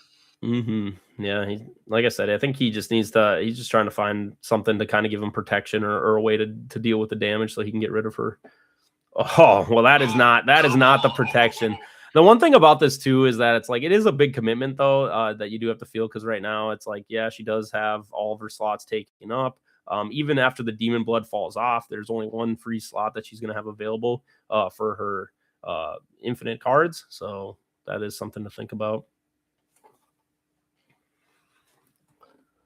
Ooh, Seth wins the speed off. Oh boy. Oh, jeez. Is it going to be a big hit or a little hit? Twos. Okay. 2, 4, 5, 9, 7, only 16. Dang. Will she tank it? I think she block it. I think she might just take that one. Like I said, I don't think there's too much. I mean, see, yeah, it puts you to 4. Yeah, it puts you to 14. So it's like you're not in range of a vampire mistress, which that's the only time, right? It's like that's what this you can protect yourself from is getting those spots where you're under 10 and then they can just burn you down. All right. 6, 10, 18. Yep, that's a pretty big hit, I'd say. Yep, and that will get them 4 times damage. Yeah, I don't know if that extra exorcism was needed, because if you have like a negative, you might have wanted to save it, and I don't think she needed that extra hit, because even with just like 2 times damage, I think she would have still killed him with the 3 dice. So yeah, it still would have been a comfortable hit, but yeah. At the same time, though, like she's got 2 exorcisms on the board. If she's got another demon blood out there, that could be reason to maybe waste a removal on an exorcism. Yeah. A little bit of mind game there. Right. And that's the thing. I don't know if Seth knows how many demon blood she has. So it's like she can still kind of use that pressure of like, hey, maybe I'll get a 3rd one. And then I think with that would put her swiftly ahead of where you right. Because now you're playing the War of Nutrition. And if you're 2 creatures up on Seth, it's like, all right, well, what can he do to come back from that? Like, I don't know. That's a lot of HP that you've lost to kind of get back in the game. So yeah, right now as it stands, we got Mish only at 50, Seth is at 110. So Seth is on his 3rd creature. Mish is still only on her 2nd. I think she's feeling real good. Like I said, with this future warrior too, she already knows she's blocking this attack. She's sitting in a pretty good spot here. Yep. Absorb that hit and get a good swing back. Yeah, we're gonna have to see what kind of tricks Seth might have in order to maybe give himself the stability on the board here. I mean, like I said, he was really fortunate to get that early mind sap, though. I mean, just having that mind sap to kind of like slow down that moon cat. Yeah, like we know that Mish has 2 more moon cats, but just getting rid of one of those moon cats without really much losing much from it, I think is always going to be a good value for him. So, yep. A decent hit there. Down to 31. Yeah. If she can keep this were-rabbit alive just a little bit longer, that's going to like swing it just a little bit further in her direction. Yeah, the hard thing with this mirror match is, right, if you don't give your creature speed, you're doing these speed offs every time, and you're kind of leaving it to chance, which I think that's where like she just passes over, because she realized it's like, it's not really worth killing my creature on my turn and then also giving him another attack on his turn to figure out something. I think it's smart of her to pass. Yeah. Try to get a little time to see if she can win the speed roll here. 1 probably isn't cutting it. Did not with the 1. Definitely can't win that. So yeah, nope. So there we go. It's possible he could roll less. Yeah. No, not enough. That's 19. No. Yep. So he could have rolled not enough, but no. Yep. So that where rabbit should be going. Yep. And then let's see if she pulls out another one or if she's got the nope. Okay. Oh, all right. So she was holding back the full moons. Okay. I wonder how long that the gate was in her hand, because the second exorcism could have been dumped on blowing up one of their full moons installed out. Because like I think it's smart of her. She probably could have played 1. I don't know if I would have not played 2, because I think I don't know. I get that depends if she has a 3rd blood or not. If she has a 3rd demon's blood in there, that could break the game instantly, because It basically just says one hit kill on whatever is played. Yeah, that's fair. I'm not sure. After seeing that hand, yeah, it's questionable. Like I think she probably could have played one full moon and then still gave her had one slot open. I don't think she had to hold both, but I can understand. Like you said, your pressure, you're just not not sure if that's a good call or not. So it might pay off for her at the end of the game if she didn't play both of those. So we'll have to see. Because like you said, that could be the difference between living with 1 HP or not living with 1 HP when you start getting hit by a couple of those full moons. I do find it interesting. She kind of opted into not doing full moons and just going straight to Demon Blood to just, get the value out of those, which I think it very well polls for her. Like, that was a good start to get both those Demon Bloods on the field, even though she did have the full moons in hand. And just taking advantage of his full moons, I guess. Yep. Gonna get a nice big chunk in, I'm sure. No, not too great, but still, damage is damage here. And like I said, when you're in this spot, it's like, okay, it's still half of what he had left, so it's got to be something. Yep. A lot of nice dice rolls on the hit, but yep, you want your damage to weaker. So they both did about the same damage, yeah. But she's actually she should be at full HP, so she will be adjusting. Yeah. She's not at 14, but and she'll get that soon here, I hope. Mm. There we go. Yep. Oh, she has to recalculate it, but yeah, it should be 8 plus 7. 15 damage. 15. Yep, 35. There you go. There, yeah. All right. Yeah, like I think Seth's just looking for protection, trying to find a way to even out the HP totals in the cemeteries. I don't know. I think he might have metallic bones and things, so he's probably just like, all right, let's just wait on those. No reason to really fight into her right now. I mean, he has the card advantage quite heavily. It's like I don't know. He could turn on the gas and just try to start smashing her if he has it, but I think you're just passing and waiting to find what you need to find. Yeah. Try to buy as much time as you can. Mm-hmm.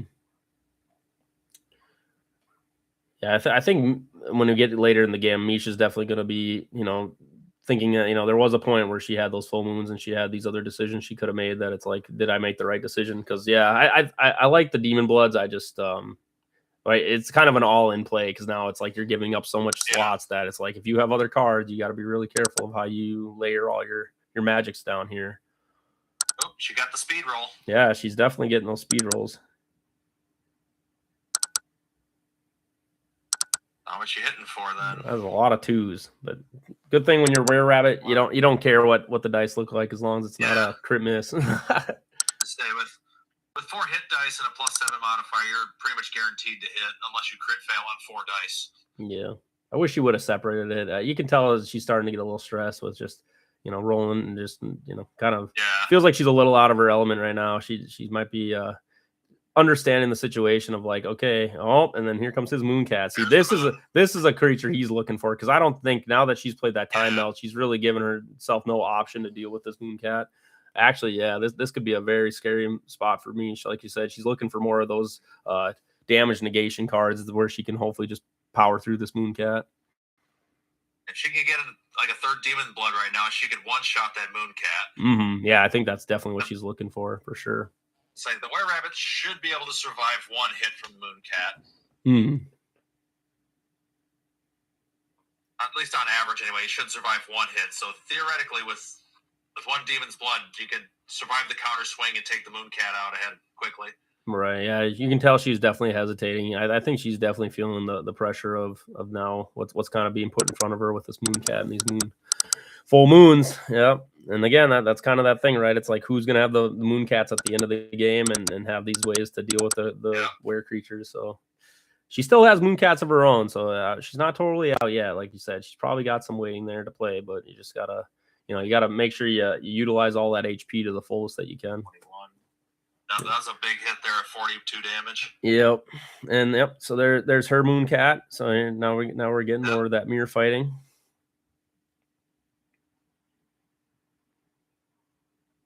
Get the Mooncat, get the Demon's Blood, win the dice roll, boom, instant super ahead. But oh yeah, that'll be a big hit. That's if she's got those goodies on hand. Mm-hmm. I don't know if she has 3 or not. She's already played 2, so Yeah, it might have been smart of her to not play full moons because, yeah, so not letting the game accelerate. Maybe she feels like if she can get to the end game, she has enough, things in her deck where it's like she can outmaneuver Seth. So maybe that is kind of the play style. Like I said, she's just trying to really optimize her health, get herself to that late game state. Yeah, it's like somehow you get a speed up on the Mooncat, just drop all of her full moons and just swing for an obscene shot on her moon. Yeah, Mooncat. No, for sure. As someone who has played Mish a lot in competitive play, I will say she is definitely someone who has mastered just setting up the game for that end game state. I find that a lot of her decks are pretty well balanced to kind of make her get all the way through to the end of the game, so that she has that kind of winning combo. So maybe that is something, like I said, just she might be looking at here. But Seth says nope. We're gonna go right to combat. He does not, or sorry, Mish was the one who initiated combat, so she really wants to just fight down this Mooncat. Yep, that was a good hit too at 19 damage. Yeah. Let's see, can Mish's Mooncat swing for more? Mm-hmm. Definitely hidden. It's definitely a hit. Wish you would have seen that on the damage. I'm sure that's the kind of damage you're looking for. Yeah. Ooh, okay. Off to a good start. Oh no. Couple more fives. All right. That's not bad. 13, 16. Could be more, but yeah. Not as good as you'd like to see. Mm-hmm. Yeah, definitely. But like I said, they're pretty neck and neck right now. Honestly, at this point, it's like someone could definitely, kind of take the position. But I think Misha's at 150, Seth's at 160 in the cemetery. So it's like, honestly, it's kind of still anyone's game at this point. Like I said, no one's made that define and move that really like pushes them ahead of the other player. And so I guess we're waiting to see, when somebody kind of pulls the trigger and decides that they're gonna just take it all in. The big thing right now is probably going to be the hand advantage. Mm-hmm. Yeah, Seth is definitely. He's got more options. No, for sure. That's why I wasn't sure if Mish wanted to attack on her turn or not, but she. Okay, negative. What is he trying? Time melt. Time melt. Okay. Oh, maybe most of his hand was unplayable this whole time. Yeah, that could definitely be. I mean, that's the thing with the bulwark too. I'm at a high level, right? You understand that it's like, okay, bulwark, not something that I really need in this matchup. Let's just get rid of that. Let's use it to pop. Yeah. I like that. He's got all the armor from the full moon, so yeah. Okay, so Seth must really be thinking that he's like, all right, if she hasn't played the Demon Blood yet, she probably is still in her deck, so there's probably a good chance she won't find it before I can make a play here. But yeah, okay, I'm expecting him now that he's done that play. I think he's gonna start committing a bunch here. Yep. Okay. Oh, fresh mind sap, dang. Yeah. That's the second mind sap this game, dude. He's been waiting. Yeah. He's definitely thought through the mirror match. I think a lot of other people, like I said, they've kind of like don't go too heavy on the mind saps, but I feel like now he gets it. He's like, oh yeah, there's some things that I don't want to deal with. That's relevant. Mm-hmm. And he won the speed roll. Yep. We got triple moon on the board, so he's going for it here. Oh yeah. That's definitely a hit. Mm-hmm. Oof. Okay. Not what you want to. Yeah. Not what you want to see. That does not feel good. But the thing about it is this position, like you're totally just cutting her down. That mind sap is so strong, drops all the moon off. She doesn't get any effect from the moon or the full moon. So yeah, that's. Yeah. I don't think he really worried. Like, he's not too concerned. Honestly, he probably wants to keep this Mooncat on the field again for a little bit just to see if he can get some more. Get some more cards. She had a weak roll too. Yeah. Nope, that ain't 7 damage. That ain't a lot. Ain't cutting the mustard with that. Yeah, this is where I think you really got to play around, like I said, these Mooncats and these mirror matches. Just trying to think about the best way to utilize them to get you more advantage. Because, like you said, they don't do double damage to each other, so it's like you're kind of on a similar playing field. So it's like what you do in these couple turns really matters. Ooh, the mind sap? Are we going? See, but this is where again you'd like to maybe have held one of these exorcisms because now she's probably got to pitch something that she doesn't want to pitch. Yeah, full moon. Okay. She said no 6 moons on the board. Yeah, she said no 6 moons. We can't get the bingo this time, but you know what? We thought maybe we were getting to late game, we could get a bingo going here. But okay, no mind sap. And then now the time melt. Time melt. Okay. Yep. Yep. Not super. So I guess I don't know if she still. I don't know if she's gonna try to initiate battle, but maybe if she has one more card that can kind of put her over, I could see it. But I think she's probably just gonna wait a little bit here. Like one copy of the Good Boy would swing this game hard in either direction. Yeah, it's just it's hard though to get a Good Boy in on these decks because again, you're just already playing with so many like limited or like most of the deck is infinite set the way it is. Yeah, because it's like Good Boy feels good, but then you start to realize when you get to that late game, it's like, ooh, I'm taking up a lot of my slots, and now I can't really make too many plays. I kind of you're kind of gating yourself a little bit, but yeah, I do like Good Boy. Okay, hits her with the heal. Oh, honestly, I think I would have saved this for. I think the speed off you're worried about, but I think Seth's been winning a lot of them, and I just think in general, like you probably wanted to use that on the next creature that comes out, but we'll see. Maybe it was worth. She won the speed off, so yeah, maybe it was a good keep him alive so he doesn't die. He is at 37 with that, so yeah, I mean he would have had 27.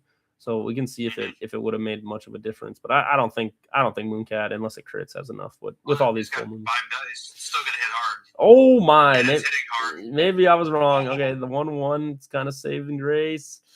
Okay, so yeah, you're looking at 22 damage. So I mean it was coming close, but yeah, I think it's very close. Yeah.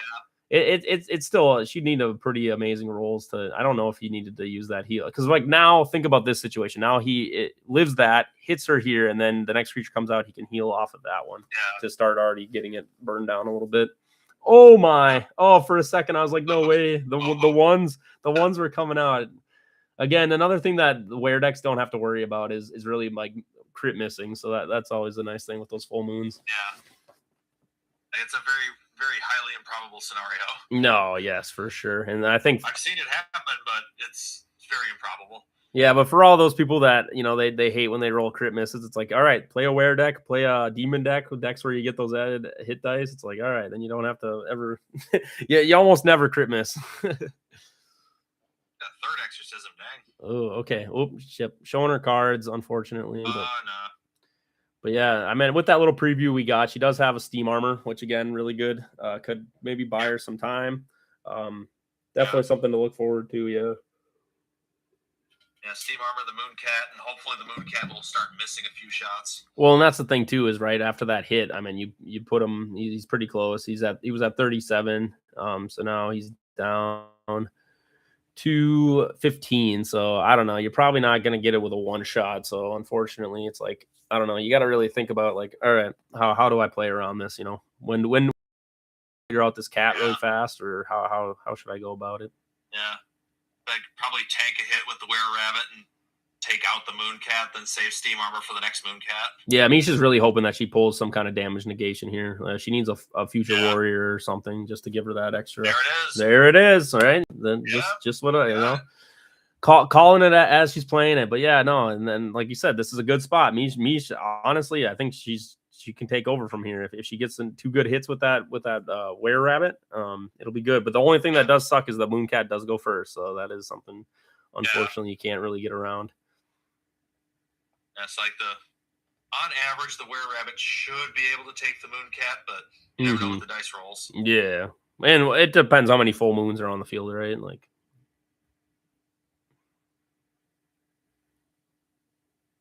It's still a big hit at 40. That is. Okay. Like, do you tank it? Do you warrior it? Oh, she's tanking it. Looks like she wants to take it. Oh, I don't know. Yeah. All right. That's a gamble because he still has probably 2 more Mooncats in there, I imagine. Yeah, for sure. That's the first one he's played. Yep. Huh. I wonder, did he not calculate damage? Because did she already adjust it, or is it? I don't think she took enough damage. She should be at like 10 hit points. Yeah, he's got to catch that. I mean, like you said, you've been playing this all day. I feel like it's weird if you're gonna miss that misplay like that. Okay. Wow. All right. Well. Oh, Orc Hunter. Okay. I guess I'm not sure what happened there because like she should have took way more damage, but that's okay. Yeah, so that should have been a 40 damage hit. This Orc Hunter honestly might just seal the deal, though. This is actually a crazy late pull right here. Like this is exactly what Seth wants to see. Because he definitely has one more were rabbit available too. Because he's at 210 there, so he's got a were rabbit in the back here too. So he might not have it yet, but so he might have to hold off. But yeah, he's got 60 hit points worth of free swings if he has another were rabbit.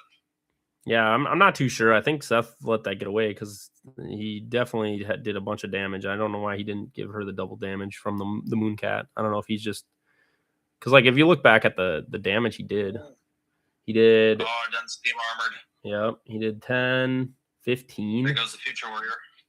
Oh, yep. Yep, and then he's got the rabbit. Honestly, yeah. I even with Misha's having all that power, I don't see where you can go from here. Unless you can get like 2 super crits in a row. Well, this is now if you're holding full moons in your hand. I know she discarded one for a negative. I think you just put them down, hope they're just gonna out damage and kill that guy. Yeah. But were rabbit does outrun the Orc Hunter. So. Yeah, but I think right now he's been steam armored. Yeah, like, the steam armor like the steam armor just seals the deal here. I think this is a pretty, like I said, unless you have a way to pop that off, you're taking a lot of damage here. What has she got left here? 15. Okay. She still has a Mooncat left. Yeah, which is good, but not into this Orc Hunter. This is where the Orc Hunter variation, kind of helps you out against those Mooncats. Yeah. You don't have to take those double damage. Yeah, she probably had, like, I'm assuming she still has some vampire minutes. She still has some heals. She might have another future warrior. She has some things that she could potentially use to maybe live long enough to get through an Orc Hunter. But then it's like, well, now you got that were rabbit that, like you said, if he has another mind sap that is waiting. Okay. Steam armor. I'm guessing that's going on the were rabbit on the other side. Oh yeah, because limit summon. No, but it just knocks the. Oh yeah, I suppose. But technically, the way steam armor works, it would it's unaffected by creature effects, so it would actually put it back into your hand. And she just passed the turn there. Interesting. Yeah. Like I said, this is where the stress of these games kind of get in at you, because like I said, if you steam armor a limited summon, the limited summon is no longer affected by the Orc Hunter's effect, so that would just put the were rabbit back into Seth's hand, and then he could just replay it again. So you actually don't want to use that on the were rabbit there. Yeah, but again, they're playing their game. They can make misplays. Unless they ask for a judge, I'm not coming in there to fix this stuff. So yeah. That's interesting. I didn't realize that would do that if you put it out the steam armor on a were rabbit. Yep. Yeah. It just would bounce it back, because then the Orc Hunter's effect no longer works on it. So it would just, the steam armor would go to the cemetery, were rabbit would go back to your hand. And then if, like I said, on their next turn, they could just pull back out the were rabbit. So definitely not really something you want to do with the steam armor. I don't think that's a great way to use it. Like you said, and then like you said, it also feels bad if you played on the Orc Hunter, because he's not getting any benefit from field spells. So he's and then he's also just still getting to have the were rabbit on the field. So yeah.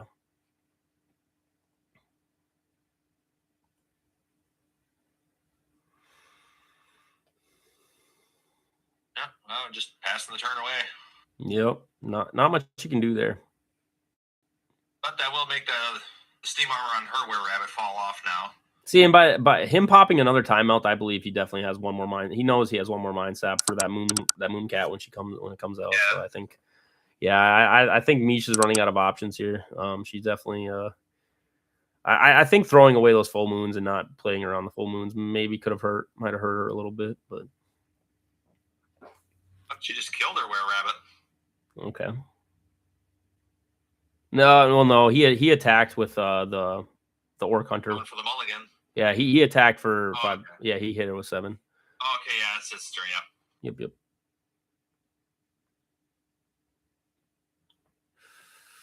All right, 2 cards in hand. She has to. That was on her turn too, or no? She just drew. No, she draws one. Okay. Yep. That was. It's the Orc Hunter attire. Oh yeah, that's right. There's oh, wait a minute. There it is. Okay, wait a minute. This might actually, he doesn't get any buffs from those full moons, so he's an easy target to smack and a double hit. You wish this was the old if this was the old double hit. Whoa, would this be this would be a crazy last turn play. But either way, that Orc Hunter is not surviving this turn. Oh my goodness. Okay. Mish at the end here. She's throwing everything at the wall now. The third. I feel like the double hit's a misplay though, because she's getting quadruple damage off those exorcisms. She's rolling 5 dice, so that might be a misplay. Yeah, she might have needed it for the were rabbit at the end. No, I agree with you. I think it might have been a little over.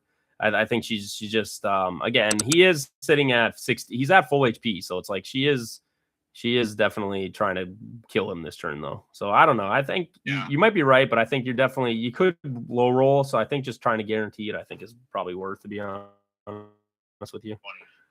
21, that's 80 damage. Yeah, you might be right. I didn't think about what the full moons. That is like she probably should have saved that double hit, because then she's doing double damage to that last were rabbit. Yeah, that might actually be a misplay. Like I said, old version of double hit that was a great. But with the old version. But again, I think it's still a good play, because I think you just don't want him having free turns with that were rabbit. I think now you're still getting the full moon. She's still getting the full moon against the were rabbit that she can take out. And I think Seth might this should be his last creature. Plus he's got that third mind sap on hand. Well, that's the one saving grace. Like I said, that's the only reason that I think he prioritized the mind saps over these exorcisms, because I don't know if he thought about her having that third blood. But he could have used his negatives to pop those. So dang, what a crazy swing though from Mish. What a play, double hit into the dude. What a top deck with 8 cards left. You hit the demon blood. Oh my goodness. So yeah, Seth's probably shaking a little bit after that. That is a rough way to get set up. Okay, wow, and he actually decides to go Mooncat. Okay, I think that's I think that's probably the safer bet, because he's not double damaging. Yeah, that's true. Even playing field, that's the way to go, I think. Yeah, no, that's actually smart of him. I didn't realize. I thought he only had enough to get to 290, but it seems like he texting those other more creatures. So yeah, okay, no, that's good of him. Double Mooncat. We'll have to see, but like you said, one Mooncat with a mind sap on it versus a non-mind sap. That's a rough one. Well, here we go, folks. The final 2 creatures left, and we got to see what's going on. I think Mish might need to fix her cemetery too, but again, she's probably just stressing a little. She's definitely got to be at 250 with 3. Yeah, she's got 3 were rabbits and then 2 Mooncats. Yep, she's at 350 or 250. Woo! Oh, she wins the dice roll. Oh no! Man, this one actually might get away from Seth. Oh, I thought those mind saps were going to give Seth enough to deal with it, but unfortunately, I think you didn't get it. Yeah. Oh, and she's getting all the damage she needs. She's not rolling that's a big hit. Oh, the ones are coming out, and I think she gets one more dice there. Yeah, one more. Yeah, there it is. Okay. Yeah. 14, 15, not 18. Could be better. Hit, but yeah. Still a hit. Just being able to go first, like you said, this might really come down to just the speed off. So if anyone has a speed buff right here, that'll just make all the difference. Oh, such a neck and neck. Man, that demon, the third demon blood. Yeah. I'm sorry, Lenrod. I don't think me and you have enough luck to get a 3 demon bloods in one game out of a 30 card deck. But yeah, I know I don't have the luck for that. I make my opponent's luck better. Yeah. Oh my goodness. Yeah, we could have a whole talk about that. 19, 3 has good hit. Oh, there's the herbal poultice. And he rolls a 4. Okay, he's making it seem like it's got some decent legs. I don't know. Me and Casey, we were kind of attacking the herbal poultice. I think there's just cards like Repair Bear and Magic Sword and what's another one, I guess? Vampire Mistress, that healing cards that I feel like are a little more prioritized than the healing poultice. But hey, he's making it look like it might be the top card because he is, doing pretty well in this tournament with it. So he has too many hit points right now. Mm-hmm. He should only be at 50. Oh yeah, did he? She's coming in hard with the Mooncat on double hit though. Yeah, she got another double hit, and she has the protection. I don't know. This is kind of a Mish. The comeback is coming through here. This is a big one here. Mm-hmm. There you go. fix Yep. his hit points. Yep, he fixed it. Oh, the one isn't. Oh my goodness. They both don't want to see. Both don't want to see the ones. And a 2 and a 3. Where's Alec with the 1, 2, 3? All right, 4, 6, 9. Yeah, that'll hit. All right. Yep, that's a hit. Hopefully she separates it. I don't want her to. There you go. There we go. Okay. Whew. That's my one frustration as a tournament organizer, or like throwing on tournaments. You're like, please make ways so I can verify things. Yeah. Oh, okay, 16. 18, 21 damage. Yeah, that's a big hit. Yeah, still got another one lined up, man. Seth, I don't know, and she's gonna block it. What a play! Wow, what a comeback! That is insane. She's just got to get over 29. If she doesn't get over 29 and he has heal or something or some way to prevent. Oh, that's a weak hit too. Yeah. 10. 12, 15 damage. That's it. Hey, Casey, I don't know if you're still there, but if you would mute, I might mute you. Sorry. Muted Casey. Apologies. Kid was coming through there. She Future Warriors it, even though it was a small hit. Yeah, but I think you're at a spot too where it's like, you just want to make sure. Oh my gosh, what is with these ones? She's scaring me. You don't want scary. You don't want to be rolling ones. Okay, that's a hit. Now she got her hit. Yeah. 29. She's looking for 29. She had to roll that last one to get that one out of the way. You didn't want to roll that on the first. There you go. 13. Oh, 18, oh no. 21. No. Oh, he's got the Minotaur bodyguard. No way. Dang. That is insane. Oh no. You know she's feeling that one right there. Oh no. She was so close. Oh no. 10, 18, 21, 24. Oh my. Oh, that's so hard. And the vampire. Oh, and Seth is showing what he's put in. You know why he was getting rid of those timeouts. He knew he had Minotaur bodyguards. Yep. Oh, wow. We were thinking maybe Mind Sap. No, he took it a whole nother route. He went Mooncat with Minotaur. Okay. What a play. Wow. Back to speed off. Speed off. Mish wins. She needs I don't know if you can crit with that many dice, but definitely needs what? Even all sixes or if you roll what? All 6 Yahtzee. Yep, all 6 Yahtzee would kill. Or even 3 5s and 6s, I think would be good too. Yeah, it'd still be big, yeah. 8, 9. No. 11. Oh. That is 12. Oh man. That is heartbreaking. Oh, 15 damage. Okay. Yeah, you don't want to see that. 24 is a hard number to get over. Yeah. Yeah. Even with 5 dice. Yep, there's a 5. Yep. Oh, that's a big hit there. 10, 17, 21. Yep, that's it. GG. Wow. What an end. Geez. Seth with the Minotaur bodyguard on a double hit. Holy, wow. If he doesn't do that, she just wins because then she would have killed him on that. Yeah. Oh, wow. What a play. What a show, to be honest. I mean, give it up to them. That is crazy. The fact that Mish held those full moons, which definitely made the difference with the damage at the end, that she almost pulled it off too with all that. Oh. Yeah, that clutch bodyguard. Man, both players, like you said, you're definitely going to go back into that one, and there's definitely some points where you're like, "Wow, you had to make some big decisions." Well, GG. With that, we will crown our AJ champion, Seth Sasquatch, coming out of the lower bracket there too. You know, he was kind of near the bottom, and he toppled everybody. Congratulations, Seth. Good job on the win there. Wow, that Minotaur bodyguard. Oh. That was a moment to witness right there. I'm glad we caught that match on. I know, that's why you were blowing up timeouts. I was like, he's definitely, we were thinking for Mind Saps, but then I did not think you had the Minotaur bodyguard ready for that. Oh, that was well played, sir. Well played. Oh, good job, Mish, too.